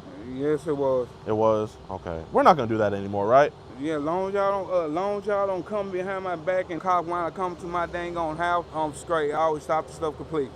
Okay. How many times did your go into Mandy's mouth? No, see what happened with that right there. Okay. I was getting out the shower. She had came in. I was getting out the shower. She had walked up to me and put her mouth on my done stuff, and I was kind of pushing her away. So how long was her mouth on your for? Not long, because I had pushed her away. If you had to say how many seconds, like 10, 20 seconds? No more than like 1 or 2. I really didn't want her to do that stuff because I had really stopped it years ago. So has this been like an on again, off again thing of her like hitting on you? She hits me on here every time, but that's about it, man. Yeah. So you never put your penis inside her vagina? No, I did not. I believe that. I believe that. So what was going to happen with Mandy and her sister today? Why were we talking sexual to them? I don't put it like this. Okay. I wasn't going to do the dumb stuff, really, because to be honest with you, I should have had told her to stay at the house, really. Yeah. But other than that, nothing was going to wind up happening. You don't think anything was going to happen? No. But I mean, things happen with so why wouldn't things happen with Mandy? Yeah, nothing really was not going to wind up happening, because if she would have came over there, I would have done said no and everything. You would have said no? Yeah. I don't want your girlfriend ever to find out the photos on your phone. Do you want to get that professionally removed? I deleted it permanently. It ain't on my phone no more. It's still on your phone, man. Yeah. You gotta get it professionally. I mean, it's up to you though. No, I'm telling you, it ain't nothing. Like you can't see it, but it's still on your phone now. Okay, I deleted it permanently. What was the photo that you deleted? The photo I had deleted was a picture of her panties. That was it. I know you have pictures of her too. I know you have naked pictures of her. Did you delete those? Yeah, I just told you, I delete all of that. I had to delete all that permanently. So was it pictures of her chest or of her vagina? It was most of her chest and butt. Her chest and butt. Did she have clothes on or no clothes on? Or some had clothes, some didn't have clothes? No, she had no clothes on. Okay. And you never been in trouble before, have you? No, I have not. That's good, man. You have any kids? No, I do not. Okay. How is Stephanie related to your girl? By marriage. Just by marriage? Yeah. So did they ask you to babysit her? Well, I had babysit her a couple of times. Okay. So did stuff happen each time you babysit her? No, it did not. Okay. So when did the go into her mouth? Which time did that happen? Was that the first time or the last time you saw her? That was about the last time I saw her. And when was the last time you saw and the last time I saw her was about a year ago. You told Mandy that you babysitted her a couple weeks ago. Yeah, I did, but the last time I saw her was last year. She just started coming back to the house. Oh, so she just started coming back? Yeah. Okay, the one in Chatham, right? You said you live in Chatham? Yeah. Okay. Listen, I mean, I don't know how your family works, you understand? So I didn't know if she was your daughter or whatnot. But I mean, we know we can't be talking to kids, right? Yeah, I know this. Are we on any apps like Telegram or Signal or anything like that? I don't even go to them things. Because most of the time, them be con artists and shit. Really? Do they be sending naked photos of kids on those apps? I don't know, really. I had Telegram before. This was more like a con artist girl that had wanted to talk to me, but she was a damn con artist. They would ask for money and shit. And what's his dad's name? I do not know her dad's name. Oh, is her dad not in her life? Not that I know of. Okay. So just her mom? Just her mom and the man she's with now. You're good. We'll just say something. Yeah, it's some important family stuff. Sorry about that, man. How you doing? Good. You said that you like flat-chested girls. Yes, it's true. I do like flat-chested girls sometimes. Is that why you like younger girls? Is because they're flat-chested? No, it ain't because they're younger. I just like flat chest either way it goes. Just either way? Yeah, or either way, flat chest and big chest, it didn't matter. Did you ever tell his mom about the stuff that was doing? Yes, I did tell her one time. You didn't tell her everything, though? I didn't tell her. I was trying to keep her from getting in trouble because I know neither one of them supposed to be doing that. So I keep her from getting her in trouble. So did you tell not to tell anybody so you guys don't get in trouble? She said she was not going to tell nobody. She said that. Is she doing anything with any other men, or is it just you? It's just me, man. Now listen, I think you've been completely honest with me, but I'm gonna be honest, man. You're not gay, right? No, I'm not. There's not a gay bone in your body, right? No, why? Listen, if any girl puts your in their mouth, there's no way it's staying in your mouth for only 1 second. So be honest with me. Did you just let her give you a full blowjob? No, I just told you no. No? Yeah, I told you she had walked up in and put her mouth on my stuff, and I had pushed her off. How did she even get? How did she?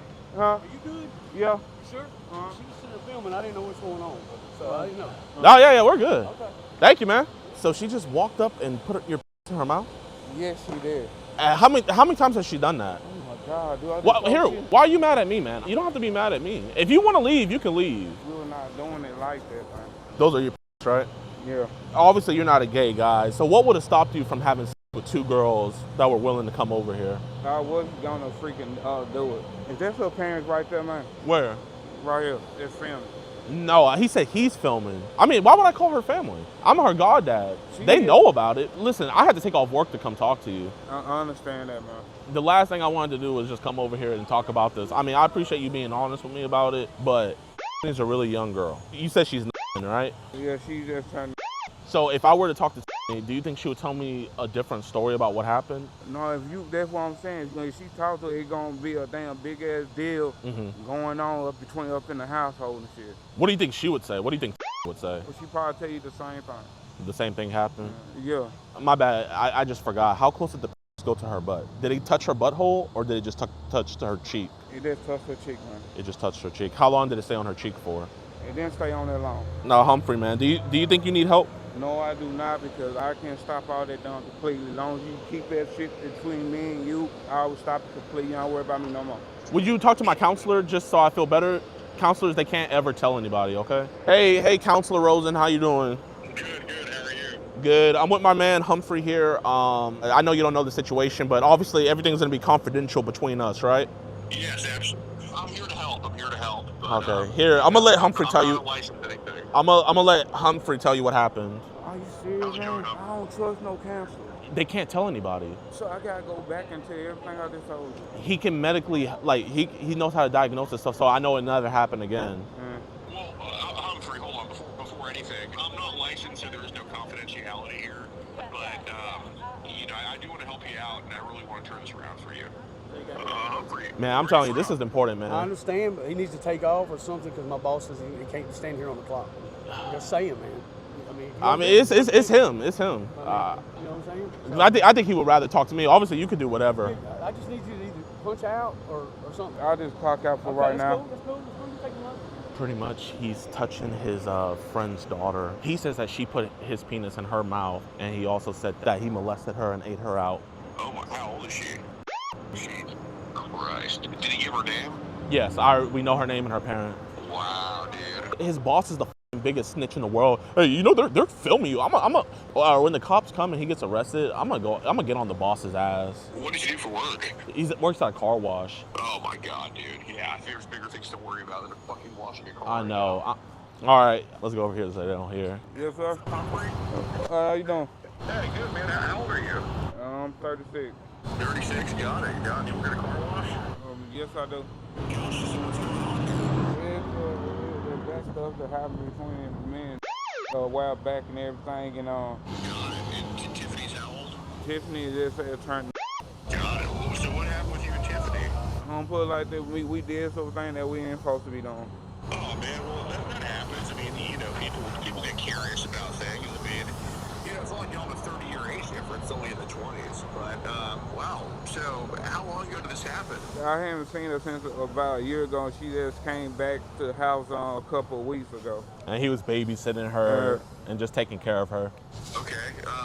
Did this happen when you were babysitting her? Yeah, she had got on top of me. She had kissed me and everything. Okay. What city did that happen in? In Chatham, Louisiana. Hey, need you here at Rocket Pass Car Wash in West Monroe ASAP. I can't explain why. Please send authorities. We have a man here who's admitted to actively an 8-year-old girl. We need law enforcement here at Rocket Pass Car Wash. Why is he filming? Why is he what? Why is he filming? Is that Uber filming? Hey, put down the window. Can you give me your phone? Just give me a phone. Hide that. He gave me his phone. Here, I think your boss called 911. Humphrey, we're not gonna put your penis in your 8-year-old niece's mouth anymore, right? Go over there. What are you doing? Did we not tell you this? You're not gonna question him without us here. I was trying to question him so you had the probable cause on your body cam. Because I have to advise him of his rights. Like no, you don't. Yes, we do. You don't know how it works. I do know how it works. No, you don't. Okay. If we question him, we have to advise him of his rights. Yes, sir. But you're not questioning him. I can ask him questions. Because you're talking to him. Okay, officer. Y'all are doing this all wrong. Okay, officer. Do you want to be informed on the situation so you can ask him the proper questions? He just fucking admitted to molesting Guess what? Doesn't work for us without us advising him. Okay. He admitted to molesting an 8-year-old girl. Doesn't matter. Can you stop interrupting me so you can go talk to him? So what do you have? I have everything. He invited a 12. Where does he live? He's staying here right now, and he also lives in Chatham. Okay, so he's from Chatham, so it could happen in Chatham. He sent the messages here. How do you know? I have all the messages. He invited. I understand you have messages, but where he sent he sent them from here because he's been here the last week. He sent the address 5 minutes from here. What's the address? 210 West Monroe. 210 West Monroe. That makes no sense. Oh my gosh, officer, here. You know what? I'm gonna show you. I'm gonna show you everything. So this is the situation. Like I said, also, scoot back. Okay, yeah, officer safety. Yeah. I want to talk to you instead. Yeah, you this is what's going. But we got 3 911 calls. Yeah, because you guys were saying you weren't going to come. This is what's going. No, I was on the phone with you, and as soon as I hung up, we got 2 more 911 calls. You were on the phone with him, sir. He invited a 10-year-old girl here. We're going to handle that. Okay. We're trying to get here and work this out, and we have a lot of things to get taken care of, right? Yes, sir. You got to make sure this doesn't get away. Yes, sir. What do you need from me? What were the 911 calls? What was the emergency? The emergency is that he invited the 10-year-old girl. You talked about that on the phone. Yes, sir. And the other emergency is he admitted on camera to molesting a real 9-year-old girl. And we will use that, but you realize that doesn't work for the police unless he has his Miranda rights. Okay. I was just trying to give him enough probable cause so that way he heard what he said and then he could just talk to him. That's all I was doing. Absolutely. But what we want to do is get out of a car wash parking lot to have this important Yes, sir.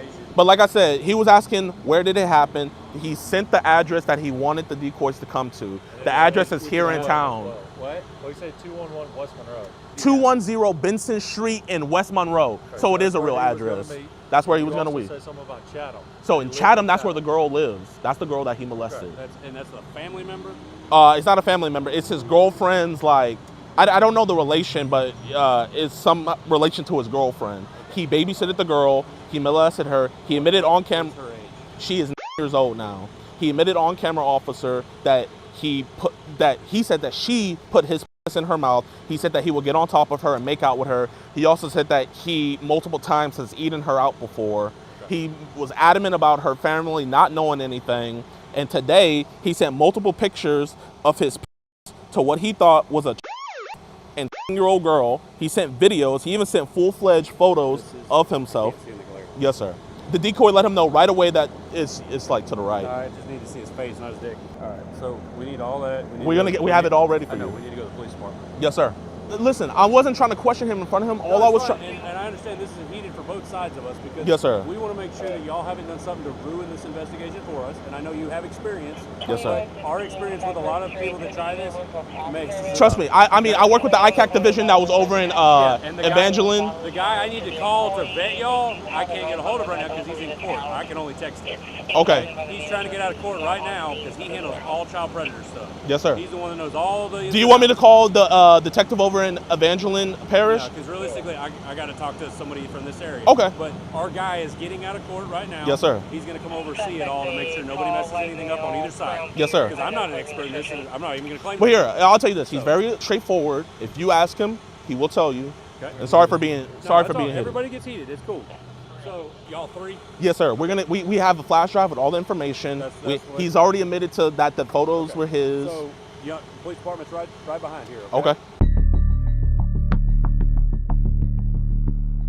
Hey y'all, man.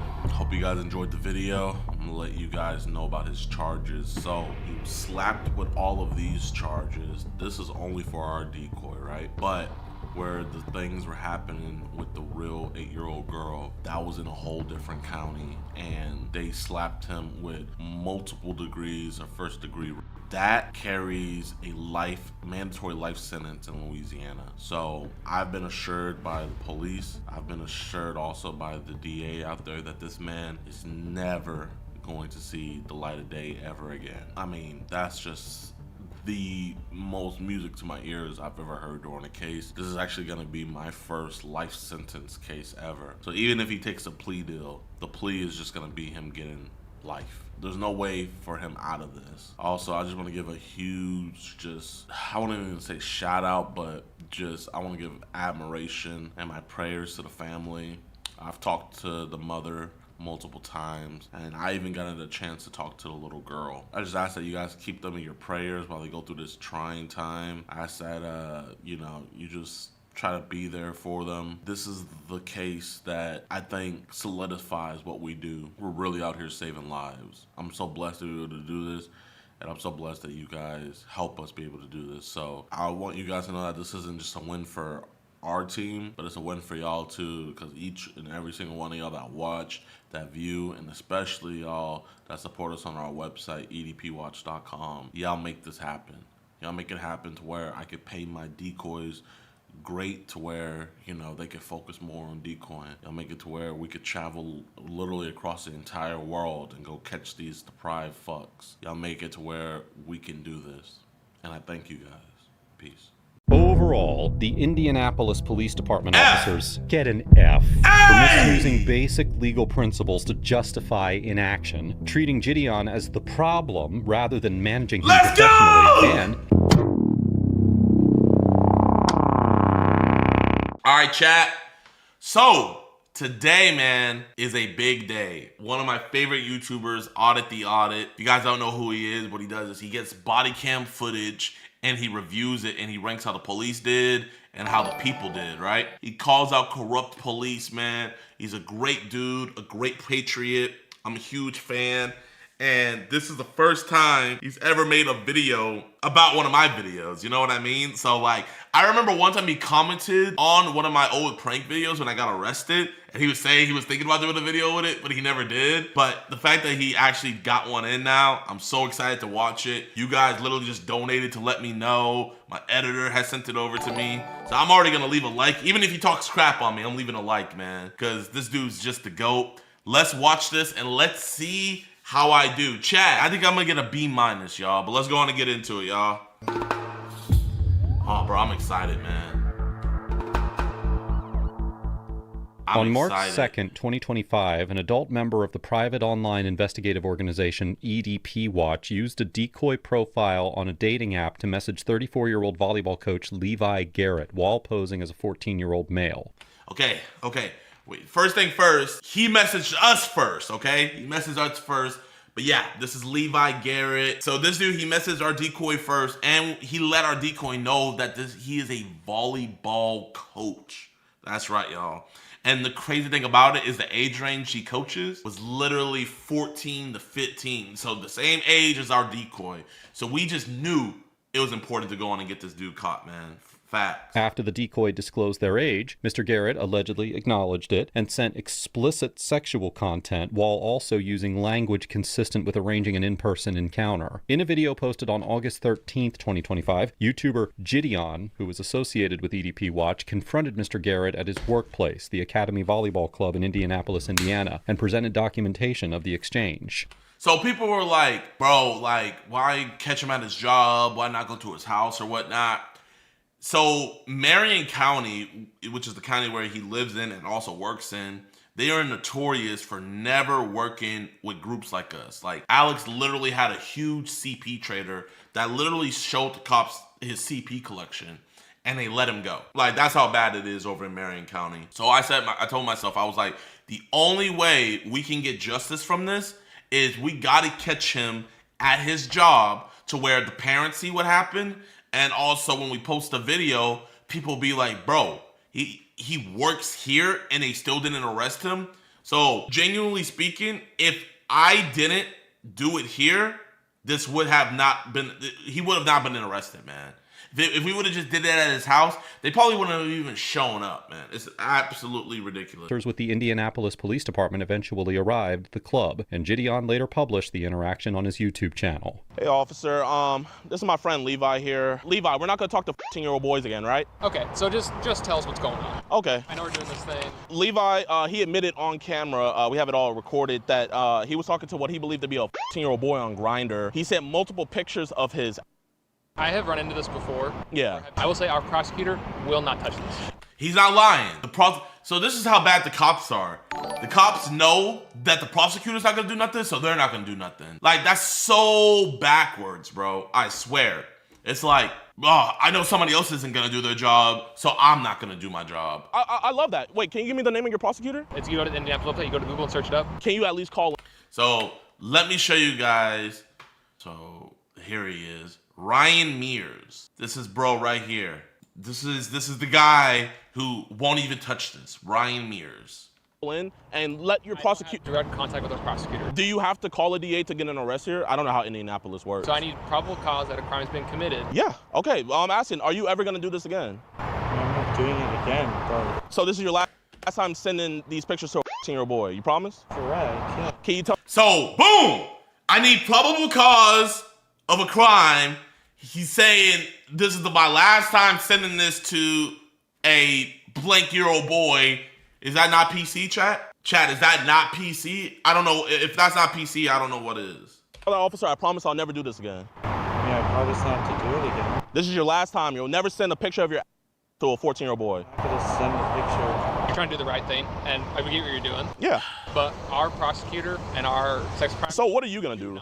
Nothing. The officer... Bro, it's like, bro, it's so funny. What even was the point of you coming out? No, this was in Indianapolis, Indiana. What even was the point of him coming out, bro? Advises that they are not going to arrest Mr. Garrett, despite him admitting in front of him that he sent the messages. Under Section 35-33-1-1 of the Indiana Code, a law enforcement officer may arrest an individual without a warrant if they have probable cause to believe that the individual has committed or attempted to commit a felony. Woo! I didn't know that. That's all we gotta watch. Audit the audit. Okay, bro. Yeah. Probable cause to believe the person has committed or attempted to commit or is committed or attempted to commit a felony. I would assume that contacting a minor for sexual purposes is most definitely a felony level crime, right? Or am I wrong for assuming that now, chat? Yo, let's keep the hype train going on. Let's keep the hype train going on Twitch, y'all. Appreciate you guys. Bro, and before even all that, the crazy thing about it is we have so many arrests in so many other places in Indiana. So the whole state has the same laws. They might have different procedures or whatnot, but at the end of the day, a state has the same laws. So if we could go 1 hour up and get an arrest, then why can't we get an arrest here? It makes absolutely no sense. Yo, Kyle, this is insane. They did absolutely nothing. I know, it's sad. It's sad.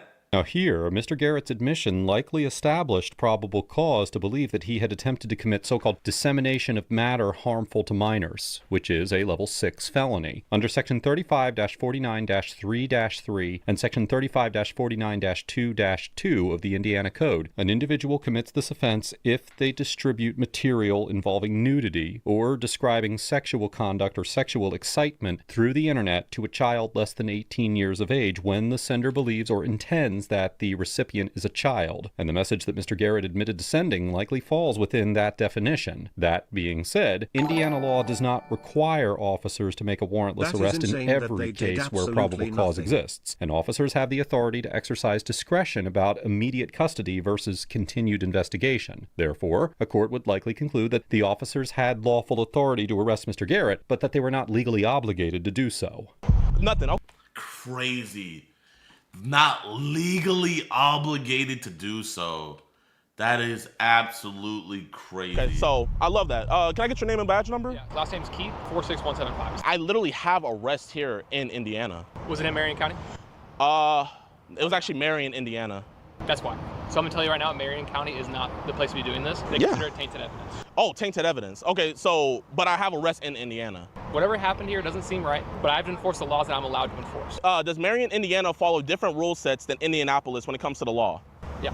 So there's different laws in the same state. Well, here, I want to tell you, today's your lucky day. You can 18-year-old boys as you want, man. Go back in there and you have a whole buffet in there, man. Hey, Officer Keith, would you like to see some probable cause evidence? No, I can't take a look at that. Oh, you can't take a look? I'm not gonna.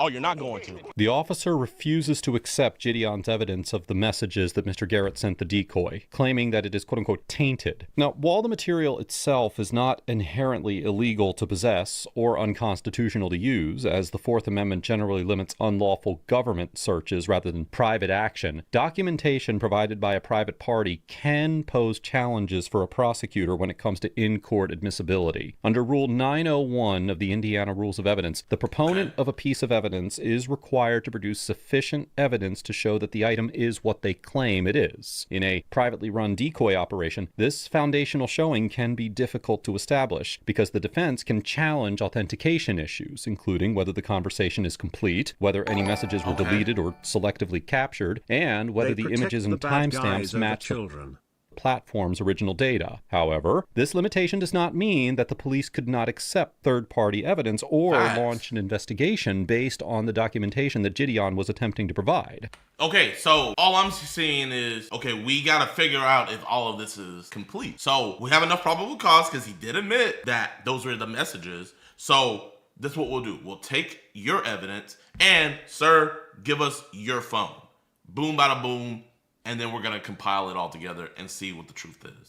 In fact, in the 1984 case of United States v. Jacobson, the Supreme Court held that the Fourth Amendment was not implicated by a private search, and that law enforcement could conduct a confirmatory inspection so long as it did not exceed the scope of what the private party had already exposed. In the Jacobson case, FedEx employees opened a damaged package, discovered suspicious contents, and notified federal agents, who then inspected the contents as part of their investigation. Accordingly, because officers may lawfully act on information originating from private parties, a court would likely conclude that the officers could accept and review JiDion's evidence and conduct their own investigation into Mr. Garrett's conduct.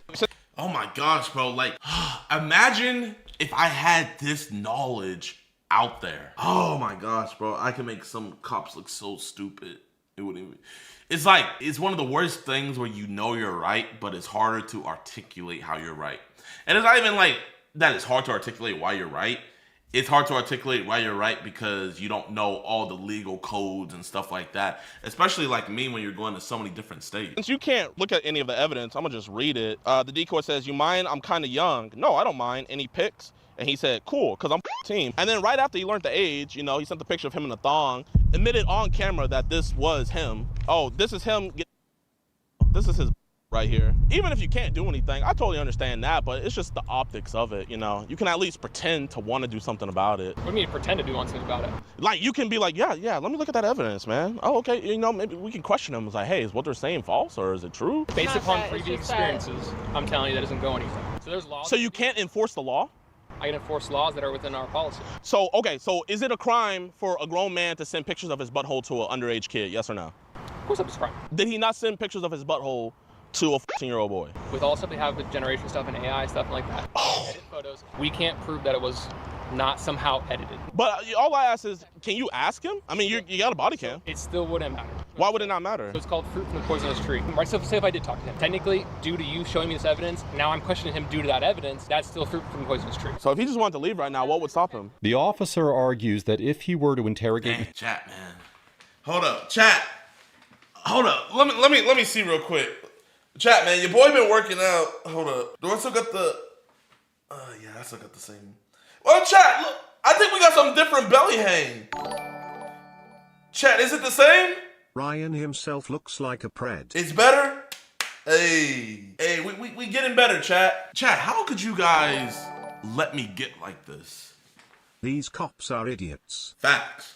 Facts, they are. But chat, how could you guys possibly let me get like this, bro?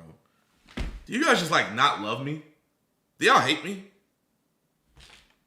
Mr. Garrett, any information he would learn from him would be, quote-unquote, fruit of the poisonous tree, because he would be instigating the interrogation based on JiDion.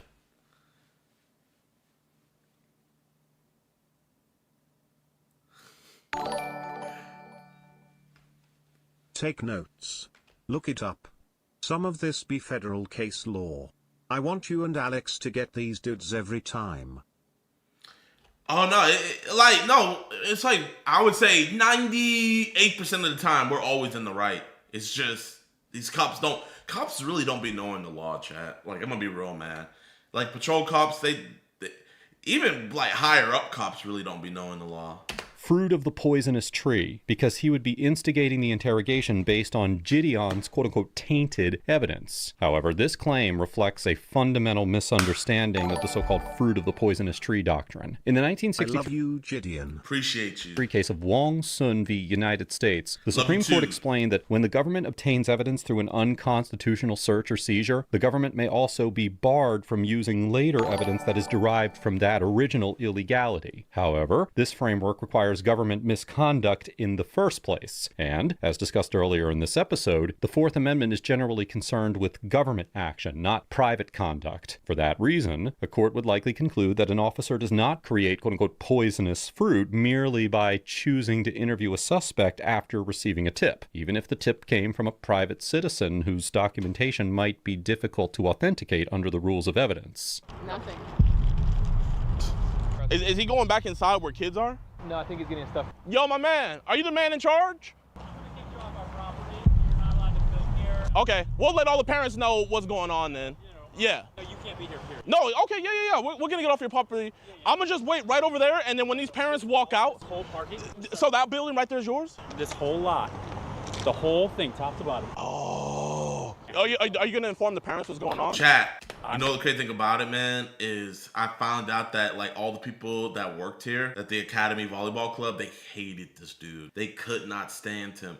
And then not only did he get the Volleyball Academy Club so much bad press, but he left them and went to another club. Like, bro's actually like a rat. He left them with such a big mess, a big stinky mess, and went to a different club, bro. What a rat. Like, what an absolute rat. Are there any correlations between states/counties that seem to protect pedophiles? If not, what's the deal? Man, one state where it's like dang near impossible to get an arrest is Ohio, man. You cannot get an arrest in Ohio.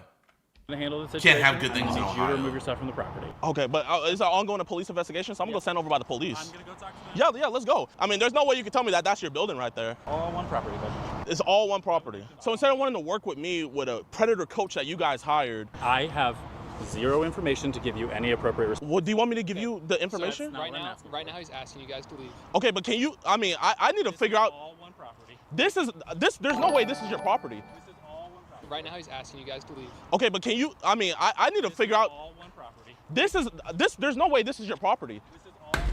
Yeah, you're pointing this way and this way. We're over here. Yo, Eric, come over here. We're not on your property no more. When you come into Minnesota, I have to show you anything? We already did a bunch of catches. Because he has to issue a trespass. He can't just take your word that this whole thing is your property. If he's saying he's paying for the property, then that's... I'm paying for the property. No, that's not how that works. I mean, obviously it is. Do you even know his name? How can you even confirm that this is his property? So you guys leave him and talk to him and get his name. So you're going to kick me off first, then talk to him? He's asking you guys to leave. If you confirm that this is his property, I'll leave. But until then, I'm standing right here. And I'm going to let every single parent know what the you guys are doing. You're a worse piece of than him. Mom, I just want to let you know that one of the coaches, he was talking to a 14-year-old boy sexually online, and we reported him to the police, and now they're banning us from the property. You guys don't leave. It's an arrestable offense. I don't want you guys to have to do that. would you ever consider compiling your data for the public of how local law handles your cases for people to study? I would love to look at the stats of places that do and don't take this seriously. Man, that would be hard. That would be hard because there's just so many little counties, and then there'd be places where like literally basically nobody lives. You know what I mean? Like so, like I feel like it wouldn't be as sufficient as you think. Okay. Do you know the name of the coach? Yeah, it's Levi Garrett. He's right over there. Yes, ma'am. And they're banning me from the property for exposing the truth. He came to meet a 14-year-old boy. The officer claims that JiDion was committing an arrestable offense by refusing to leave the neighboring parking lot after the director of the volleyball club asked him to do so. Under Section 35-43-2-2 of the Indiana Code, the state's criminal trespass statute, it is a Class A misdemeanor for an individual to knowingly or intentionally refuse to leave the real property of another after having been asked to leave by the other individual or their agent or a law enforcement officer acting on their behalf. Accordingly, if the volleyball club truly did lease the entire parking lot, JiDion could be charged with trespassing if he refused to leave. However, the director's claim that he controlled the property in question was suspect, as the Academy Volleyball Club's website identifies the facility address as Suite B, which suggests that the club's leasehold may be limited to that suite rather than the entire lot. Boom! Ooh! Yo, audit, man. Bro, man, I need to hire you full time, bro. Imagine, like, he just, like, pauses real time when I'm, like, arguing with some cops, and he just does all of this, and then, like, he unpauses time, and they're just like, damn. Yo, audit, man. If you ever need a job, bro. If you ever need a job. I got nearly $1,300 to spend. Please do not spend $1,300 on me. Please don't. Please. And they're banning. I'm leaving. He came to meet a 14-year-old boy, Levi Garrett, and the Academy owners are banning me from the premises. Am I not? Yeah, I'm walking. Oh, man, you got so much urgency now, man. I love it, bro. Now a real crime is happening. You can be a real cop now. Hey, I want you to drive real slow, but we're going to get off this property, though.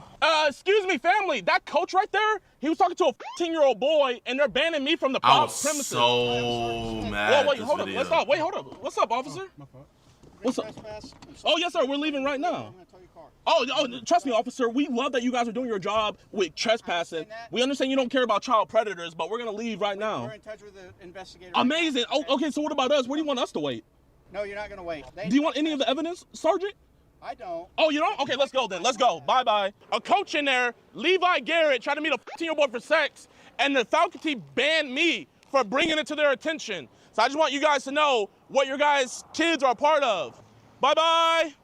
Great job. Amazing police work. Yes, ma'am. I heard you have a Facebook page. Oh, yes, ma'am. It's called EDP Watch. This is what the man looks like. His name, you probably seen him. Well, he did leave. Oh, he drove off? He drove off. Okay. But I think they fired him.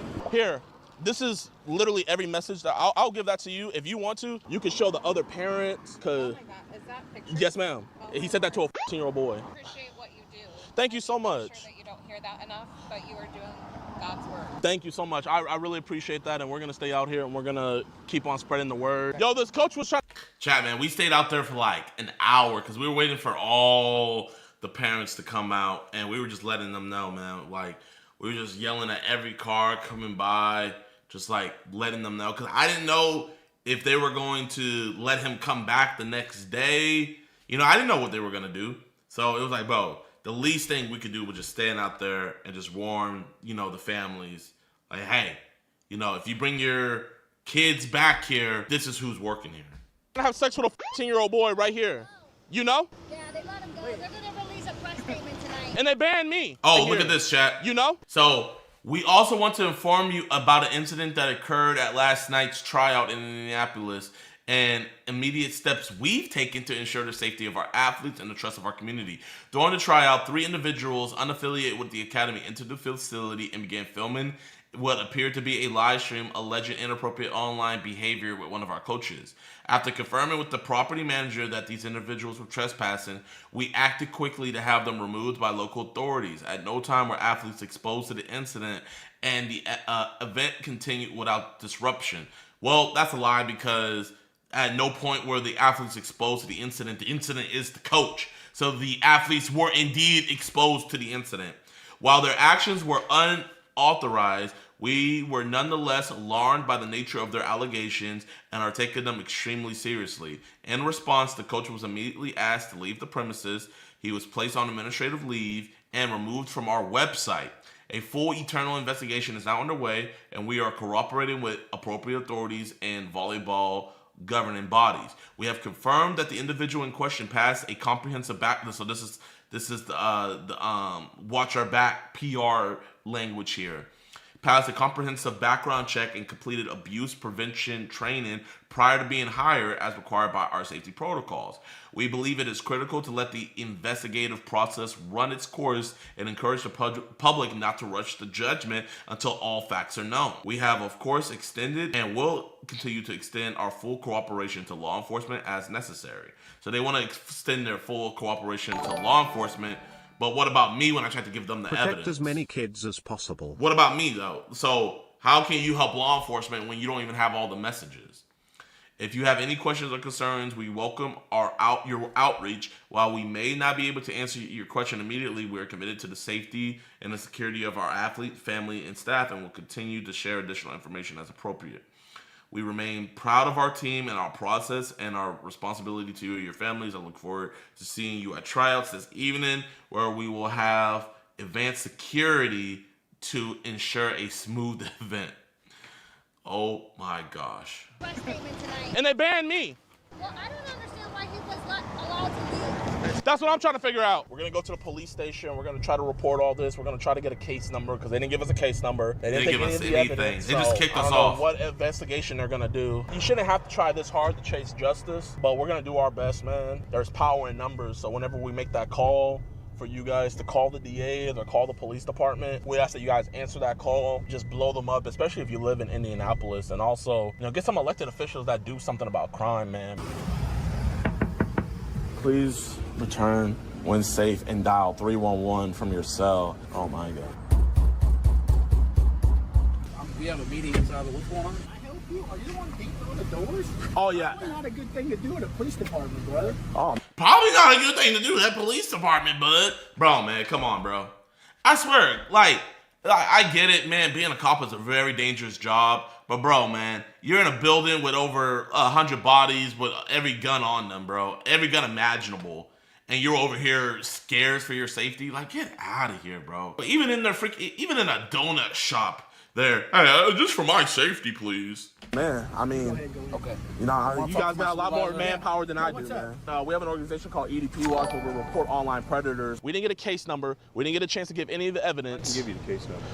I would love that. I would love to get that. I would love to give you guys the evidence. I'd love to take the evidence, but I would like you to keep it until you get to talk to an actual detective. Why? So what sense does that make? Keep the evidence until a detective calls me? Wait, what? When has a crime ever happened and the police don't gather the evidence? The patrolmen are the people who are supposed to gather the evidence for the cop. Can I give it to you guys so that way whenever the investigator gets to it, you guys can just tell him, hey, this is where it is locked up in evidence, which all the other 90 police departments we've ever worked with, including Indiana, have done. Okay. I mean, who wouldn't want to take evidence on the spot? I don't know, man. Listen, there's already been another officer dealt with this. She's on her way back to talk to you about all this again. I just want to give evidence, man. That's crazy. I'm begging. Will you take this flash drive, officer? Oh man, this is crazy. They just don't want to take evidence. These cops discriminated you, Jidion, because of your skin color. Oh man, I'm not gonna say all that, bro. I'm not gonna pull the race card because when you need to pull the race card, when something really happens, people aren't gonna take you seriously. So I'm not gonna pull the race card. The one I talked to earlier. I just I think there's something worse than races. They're incompetent. A racist cop is better than an incompetent cop. Yes, ma'am. All I want to do is just get the case number and give the evidence. That's all. I'm not asking you guys to go raid his house or anything. I just want to give the evidence. That's all. That's literally all. Hold on to that, like you were told before. Go ahead and take that. That's the report number. Can I ask why I can't give it right now? We've already been through it. You got what you need. Can I give you what you need? Still don't want that. So you don't want the evidence? So you're saying right now you don't want that. I do not want that. Go on about your day. Oh, you have wow. a warrant out of Texas. Take care of that. She lied on me. I didn't have a warrant out of Texas. I had a warrant out of Arkansas. Lying ass. Oh, and your boy got it taken care of without even having to go to court. Oh no, I got a warrant out of Texas. Here, you know what? It wasn't even for nothing serious, y'all. When we went to Harrison, Arkansas, I had got caught in like a county over like speeding or whatever, and I was supposed to go to court or pay the fine. Didn't do either. So there was a warrant. Alex knew the prosecutor. Bro, that's the thing that's clutch about Alex. Alex got everybody's number. He knew the prosecutor over in the area where it all happened. And I just had to pay the fine. They didn't put it on my record or anything. And we were clutch. I'm gonna leave your evidence right here. So I did my job. I called the sergeant. I called the detective. Did I get a case number on scene? You left before I could give it to you. They kicked me off. They kicked me out. You were disrupting their business. I never disrupted. You were provided with a case number, correct? Yeah, I was. And you're provided with the evidence. Do you want it? Still don't want it. Okay. That's your evidence. That's my evidence. Okay. Do you guys do like amateur catch a predator or something? Amateur catch a predator. Oh, yeah, I'll show you amateur. Here. Yeah, yo, whoa. How about this? I didn't mean to disrespect. No, I mean, it's fine. Like, Amateur. I mean, you don't know who I am. Not on NBC. That's all. Believe it or not, we get more views than NBC. I believe you. I'm not questioning you guys' skills. I just never heard of you. I just never heard of a police department not taking evidence on scene. That's all I've never heard of. This is the first time this happened. Here's the thing. You guys are from Houston, right? We're from Houston, yes, sir. You're gonna have to come back no matter what. No, we actually didn't have to come back. Like, they didn't. Literally, chat, I'm going to go over, like, Levi Garrett has been convicted, pretty much, right? We did not have to come back. Maybe these cops are comos themselves. Nah, they're worse. They're Chomo protectors. But, oh my gosh, man. If we're going to go over his conviction and sentence and stuff, I was going to make a video update about everything.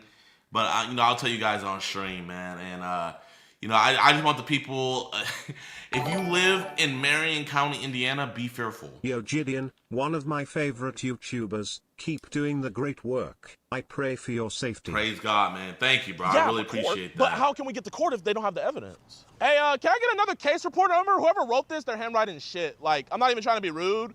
I cannot read this at all. Chat, I'm like, bro, chat, man. I know you guys think, I know you guys probably just think, oh, bro, like, Jidionpremium just wanted to talk ish. Chat, man, I promise on everything. I was not just chatting, bro. Genuinely, her handwriting was atrocious. Some of the worst handwriting I've ever seen in my life. I wish I had the original photo, bro, but it was bad. If I could get somebody that doesn't have Tourette's to write another one, that would help. I'm not even trying to be a look at this. This is... Bro, chat, look at that. Chat, does it not look like somebody with Tourette's wrote this? Incident type, trouble with person.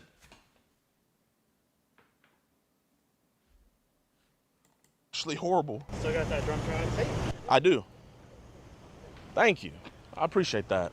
No problem. Although the officers eventually took JiDion's flash drive of evidence, he later posted an update on YouTube alleging that when a detective working the case emailed him, he learned that the flash drive had not been filed into evidence and that the detective was not aware that it even existed. JiDion also indicated that the responding officers did not provide the detective with his contact information and that the detective had to reach out using contact information that was associated with JiDion's YouTube presence. On December 15th, 2025, Mr. Garrett was charged with attempted dissemination of matter harmful to minors.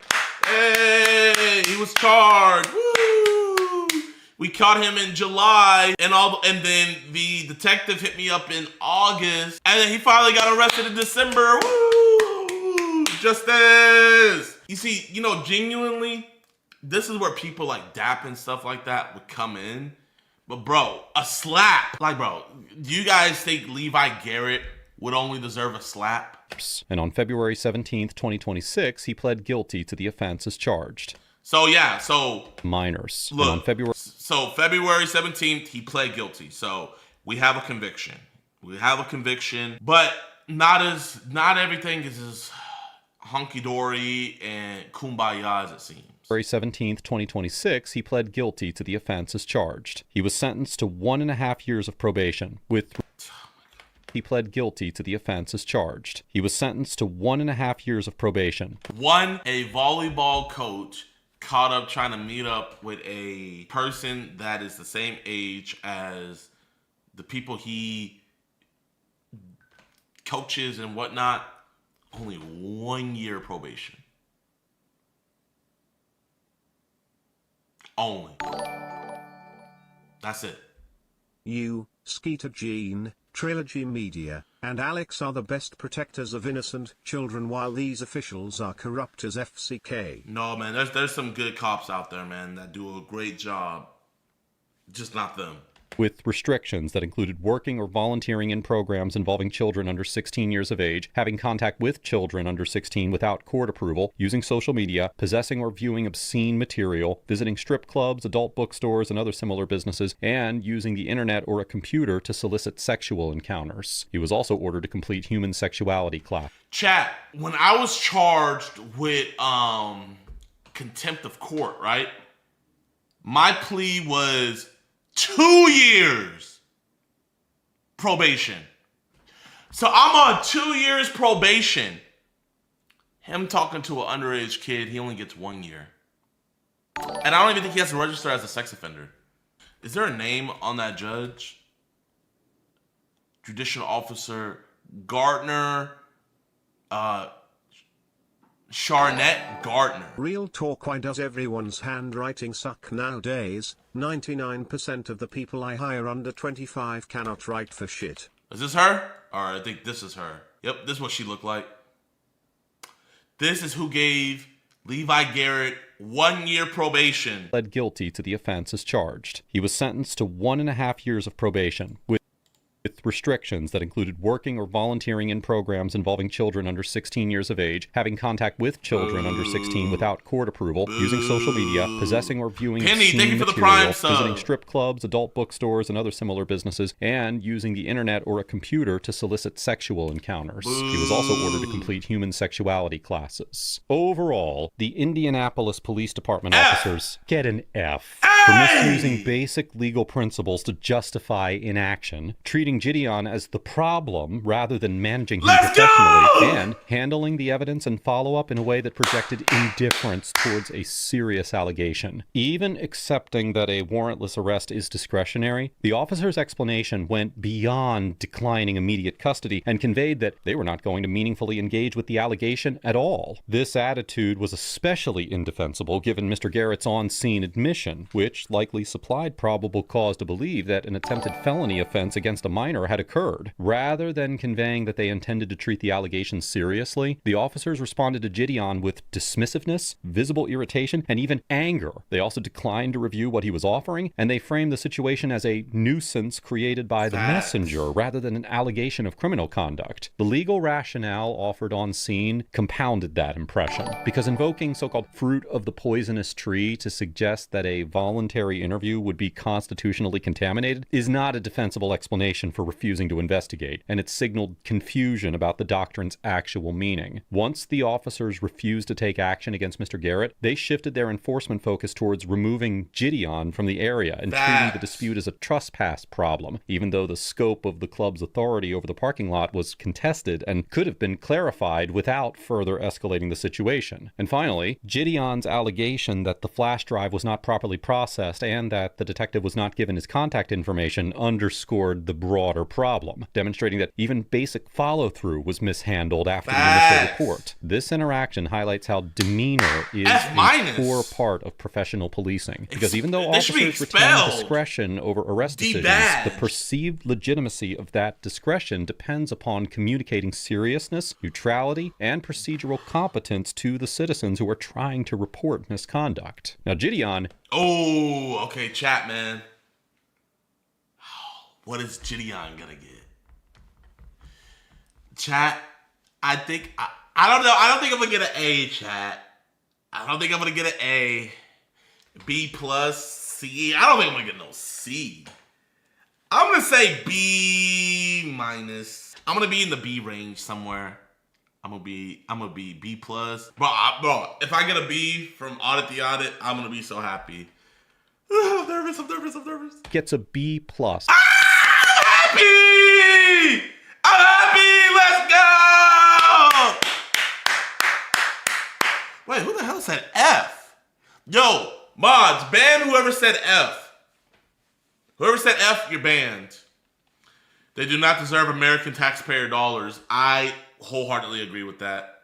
For persistently pursuing law enforcement involvement despite the initial less than enthusiastic response, maintaining physical compliance and disengaging when ordered to leave, and applying public pressure in a way that likely increased accountability, even though the approach carried avoidable safety and process risks. Throughout the encounter, JiDion remained within legal boundaries and continued pushing the evidence toward official intake rather than treating the confrontation itself as the endpoint. He also avoided the kind of physical escalation that would have shifted the encounter into a disorderly conduct or obstruction. Oh yeah, no. I'm not letting them get me on that. I ain't letting them get me on that. No. Problem. And when officers directed him to leave the area, he ultimately complied rather than forcing a custodial confrontation that would have distracted from the underlying allegation. At the same time, confronting a suspect at a youth sports facility creates predictable volatility. I could see why he says that, but the reason why I did that was because we know how Marion bro, Alex caught a guy there that literally showed the Marion police, the Indianapolis Police Department CP on his phone. He showed them it. The cops let him go and gave him his phone back. So I knew the only way to get this dude arrested was it had to be the optics of me catching him there. On everything else, chat, if we could have did it somewhere else, I would have, man.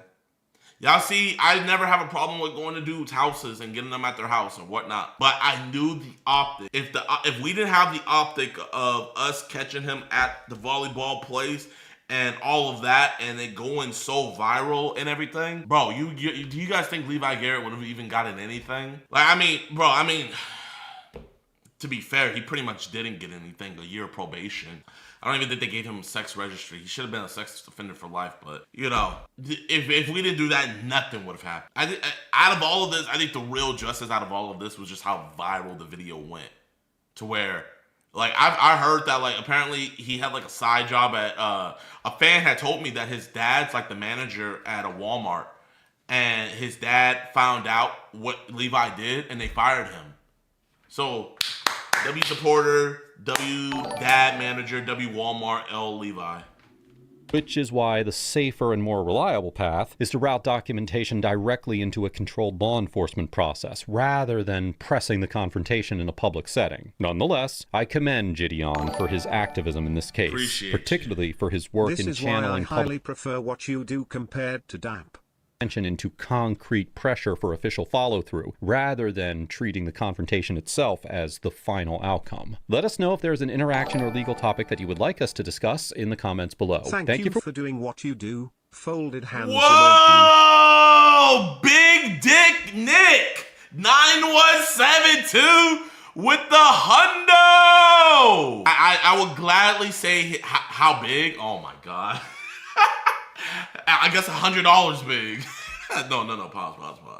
Man, bro, it was an honor being in one of Audit the Audits videos, man. I'm happy with my B+. I will gladly take it. I'm nervous about reading the comments now, chat. I'm very nervous about reading the comments, man. Never thought I'd hear ATA say EDP Watch. Oh my gosh. Well, yet if they get an anonymous phone tip, they will break down someone's gate and door, ransack the house, and steal their money. Facts. Yes.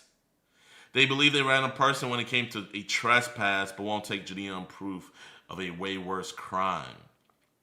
No, literally, he had no idea who that guy was. The cop seemed more interested in hiring the volleyball coach for a position in power than arresting him. The dude admitted to a crime and what he did, and the cops were like, whoop, oh well. Meanwhile, if an acorn falls or if you hold a gas nozzle, you get shot a bajillion times. Too bad the guy didn't use his blinker 100 feet away before turning. He would have been stripped of all his rights and freedom. Bro, why is this comment section so based, actually? Man. Okay, chat. Help me with the grammar, chat. Okay, part of a lot of so happy to be on the channel. Section, okay, I think I put a comma here. So happy to be on the channel. Such a huge fan. I think I do a comma there. Then he would have been beaten and given a life sentence. Chat, was that right? Here is a year's worth of Grammarly. Should of. Okay, so I should say should of. Okay, chat, is this good grammar? No, bro, we're just posting it, bro. We're just posting it, man. We're just posting it, bro. Come on.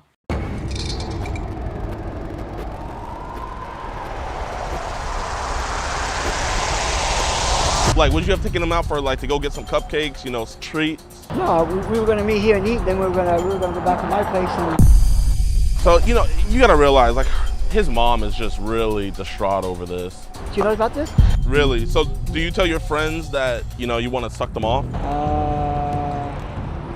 If they're gay. Oh, really? Well, why don't you help guide him, man? I mean, like, you could be like his master. Like, he could be your Robin. He's Robin, and then you're Batman. You could be Robin his virginity.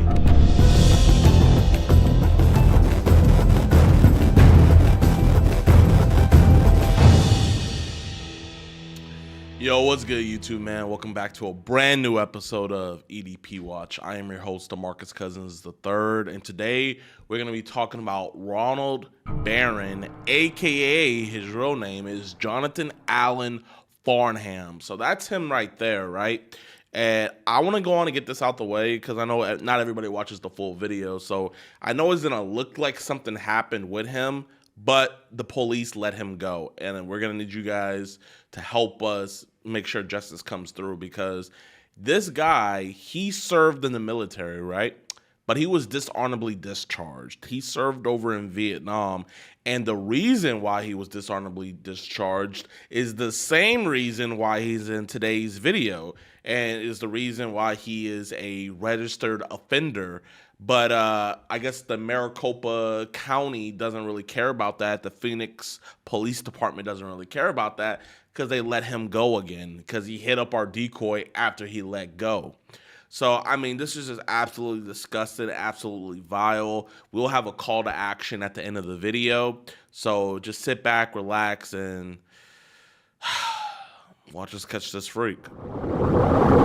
I see him. Hold up, put the phone down. Yeah, that's him right there. Yo, he's inside. He's at his car right now. He hasn't got out yet. Should I just sit in here right now? Yeah. Okay, he's coming inside right now. Hi, how are you? Good to meet you. Good to meet you too. So what all are you up to right now? What all are you up to? Nothing. Awesome. You want to eat and then head to my place? Yeah, I think so. Hey, Ronald, man. What's this? What the f is this? We know you hate child predators and love what we do. But sadly, the same can't be said for others.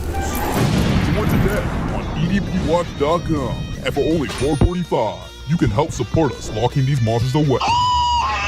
You'll get access to uncensored chat logs, cool disgusting audio calls, and never before seen and early access to new videos. You'll be entered into monthly giveaways, get 50% off all merchandise, and get a chance to do an IRL catch with yours truly, DeMarcus Hanson. All on EDPWatch.com. How you doing? Good, glad to meet you. Thank you for your service, first off. Where'd you serve? I was in Vietnam. My dad was in Vietnam as well. Hey man, is it cool we just have a conversation? This is my friend here. He's underage. I just want to make sure everything's okay. I'm not a cop or anything. Can we just talk outside? Yeah. So people don't hear us? Yeah, I just want to have a conversation. You know, we got to talk before, you know, obviously his mom. Yeah.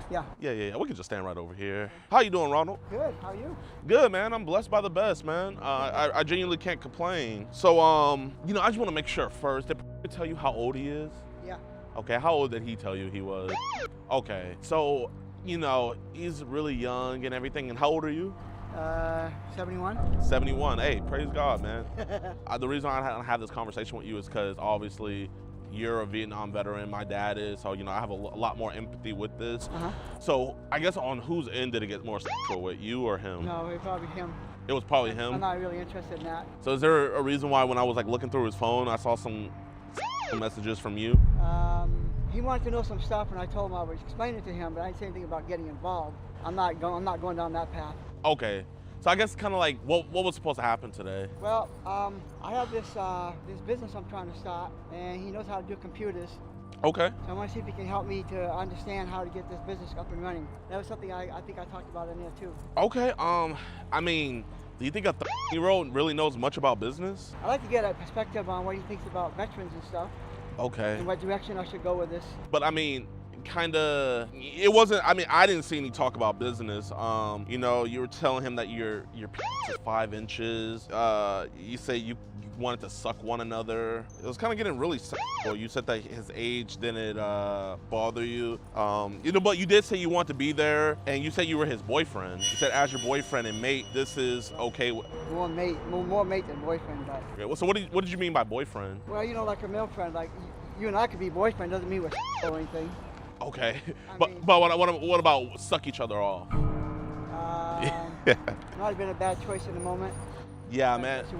Because obviously, like, you know, I want to talk to you about this here. You know, I don't want to have to bring this over to your job and everything, you know. So that's why I just want to get this addressed here, because I'm sure the employers, they wouldn't be too kind of, like, you know, stuff like this happening. Yeah. So I appreciate you, you know, giving me the time of day to have this conversation. Yeah. You know, obviously you can leave whenever you want, but I think you want to get this resolved right here, right now, right? Yeah. Praise God, man. So I guess, you know, are you ready for that date? Well, I mean, meet here. Yeah, like, but you were saying that this was going to be a date. Wow. And you said you were going to teach him how to suck. And you said, you know, I'll teach you how to have sex and it won't hurt. Oh, that's what he was saying. No, that's what you said right here. So, I just want to figure out, like, how many young kids are hitting us up online? I don't know. Does it happen a lot? No. Where younger kids hit us up? No. Yeah, usually they're all teens, 19, 20, 22. Okay. So how did we get to a 30-year-old? I don't know. I don't know how this started. You don't know how it started? No, I think. How long have you been homosexual for? All my life. All your life? Yeah. Okay. Like even in the Army? Yeah. Oh man, I know you were having a lot of fun with them seamen. Yeah, I know. Maybe a little bit too much fun. No, back there was a taboo. It was so you had to keep it a secret. Yeah. But you know, I understand. You know, back then it's normal for a 71-year-old man to have fun with a 30-year-old boy. But you got to realize we're in 2025 now. Times have changed. Yeah. So how long have we had apps like Telegram, Teleguard, Signal? How long have we had apps like those? I have no idea. You have no idea? So it's just been a while we had those apps? I don't know when they came out, no. You mean for me? Yeah. Oh, probably less than, maybe 6 months. 6 months? Are there crazy kids on there or crazy people wanting to like send you videos and stuff of like, hey, I have these videos you can buy? There are? Well, here, man, I think you kind of want to be separated from this stuff, right? I don't think you want to be associated with this. I mean, do you still want to be friends with? If it's going to cause bad vibes, no. If it causes bad, what if it causes good vibes? I mean, if it's a straight friendship, yeah. Yeah. Okay. I mean, I can still get help with a computer in my business. Yeah. Well, here, man, I like to do research on my friends, people that they talk to and stuff. Yeah. And It's good. I'm glad you did that. of course, man. You should be. And so there's a public website where you can kind of see when images of young children being abused are being sent. I didn't know that. Well, I mean, I don't think you're the one making that stuff or anything, but it's being sent to your phone, and I'm just trying to figure out like what apps, because I mean, I know for a fact that it's being sent to your phone. Do you know what apps it's being sent to or sent from? No, Facebook's the main one I use. Okay, I think that's what it, I mean, if you don't mind, like, can I just hold it in front of you to kind of like show you what I'm talking about? Yeah, I have no idea what you're... Yeah, because I mean, like, it's like... You mean people sending stuff to my phone? Yeah, like, it's like on... How'd you find that out? It's a public app, like, you know, like here on Zengi, you know, that's a bad app for that, you know? I do use Zengi too, yeah. Okay, so do we ever have any like young boys on Zengi sending us kind of like, you know, some... And listen, I'm not judging at all, but like, do they ever send us like, you know, some kind of inappropriate pictures where it's like, you know, young boys? Does that ever happen? No, I don't think so. You don't think so? I used to stay away from that kind of stuff. Okay. So how old did this guy say he was? Who? This guy right here, Peter. 22? Oh, so he's older. Yeah, most of them, everybody, he's the only one that's I stay away from all the... The crazy ones? Yeah. Okay, so I guess what is your age range that you like the most? Usually like 19 to 30. 19 to 30, okay. Now So, the problem is that I noticed a lot of them are scammers. really? Yeah, they want to meet, they want you to send money, then they never show up. Really? So like, how do they be scamming? Well, they say, can you pay for my gas? Or can you pay for my taxi? That's a key phrase that they use. Oh my gosh, and how many times has that happened? About 7. About 7 times? So I quit doing it, yeah. I tell them now I'm not paying for nothing. You know, I get it, we're human. Have we ever like, you know, fell victim and it's like, you know what, I'll just do it this one time. And then, you know, we kind of got like the best of us taken. You know, has that ever happened? No, this is all kind of new to me, paying for it. Oh, so you just recently started paying for it? Yeah, it's been like past 6 months. Okay. So in these groups and stuff, do they ever send any like videos of like young people? No. I know you don't ask for that stuff, but no. It never happened. So it never happened on Zengi or Telegram? Nope. So I guess like, what's the youngest age you ever saw? 18. 18 is the youngest No, age. I saw 17, but I stayed away from that. Okay, so what? I guess why did you ask Parker for pictures? Oh no, for not just regular dress. There was one message you had asked to see a picture of his penis. I did not. I mean, you want me to show you? I don't want you to think I'm lying. I don't remember saying that. Do you think you might have just forgot when you had sent that, or what do you think? Or I sent it by accident? I don't know. I don't. I mean, you know, that's not something I would say. I would ask for. That's not something you would say or ask for.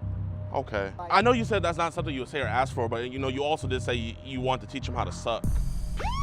So, you know, I think we've said a couple things that we usually wouldn't say. So what got in your head to say that? He was adamant. I mean, he was persistent about, so I went along with it. Really? So he's the problem more with this? He's the one that was, yeah. So it was more like he was being persistent and you were just kind of wanting to be the guy to teach him how to do it? But in the back of my head, I kept wondering if this was a trick or not. Really? What were you thinking? Like a sting or something like that. Well, I mean, I think the best thing for you is, you know, I'm not a cop or anything, because I mean, if I was a cop, like, I guess I think you kind of already know, like, you know, how much trouble you can get in, right? Like, how much trouble do you think you could have got in? Well, I don't know. I mean, they could take this and try to make something out of it, I suppose. Yeah. Yeah, and what things do you think they would try to make out of it? Well, the wording. I don't know. You don't know? No, I mean, it's totally fine. Genuinely, I don't think we're gonna do this again, right? Would you have taken him out for cupcakes? Huh? Like, would you have taken him out for, like, to go get some cupcakes, you know, treats? No, we were gonna meet here and eat, then we were gonna go back to my place and... So what was gonna happen at your place? Well, I wanted to look at my computers and the gaming systems I have, help me set them up. Okay. Well, so why did we never talk about that in the messages? I think I did. At the very, very beginning, I mentioned about my business. If he would help me with it. Okay. You have to go way up there. You'll see it. But it was more about sexual stuff, the conversation. Yeah, I try to stay away from it, but he seemed insistent, so. So you kind of just wanted to be a man of your word and come and see him today? Something like that, yeah. Something like that. Okay. What all did you do in the military? Chase. You chased terrorists. Man, so you actually, did you, you know, ever like kill some people? Yeah. Really? Like, was the PTSD, I have bipolar and PTSD. Really? Man, I mean, that must be hard for you, man. It is. So how have you? I think what got me here too was that he was so forthcoming. Like, he's the first one I've met that didn't ask for money. So he was just being nice. He was being nice, and he didn't ask for money. You know, can you pay for this? Can you pay for that? I think that like, I don't call it intrigued me, but it caught my attention. So it was just different. It was like kind of like a different kind of. I really wanted to have this more as a good relationship than the other stuff, but.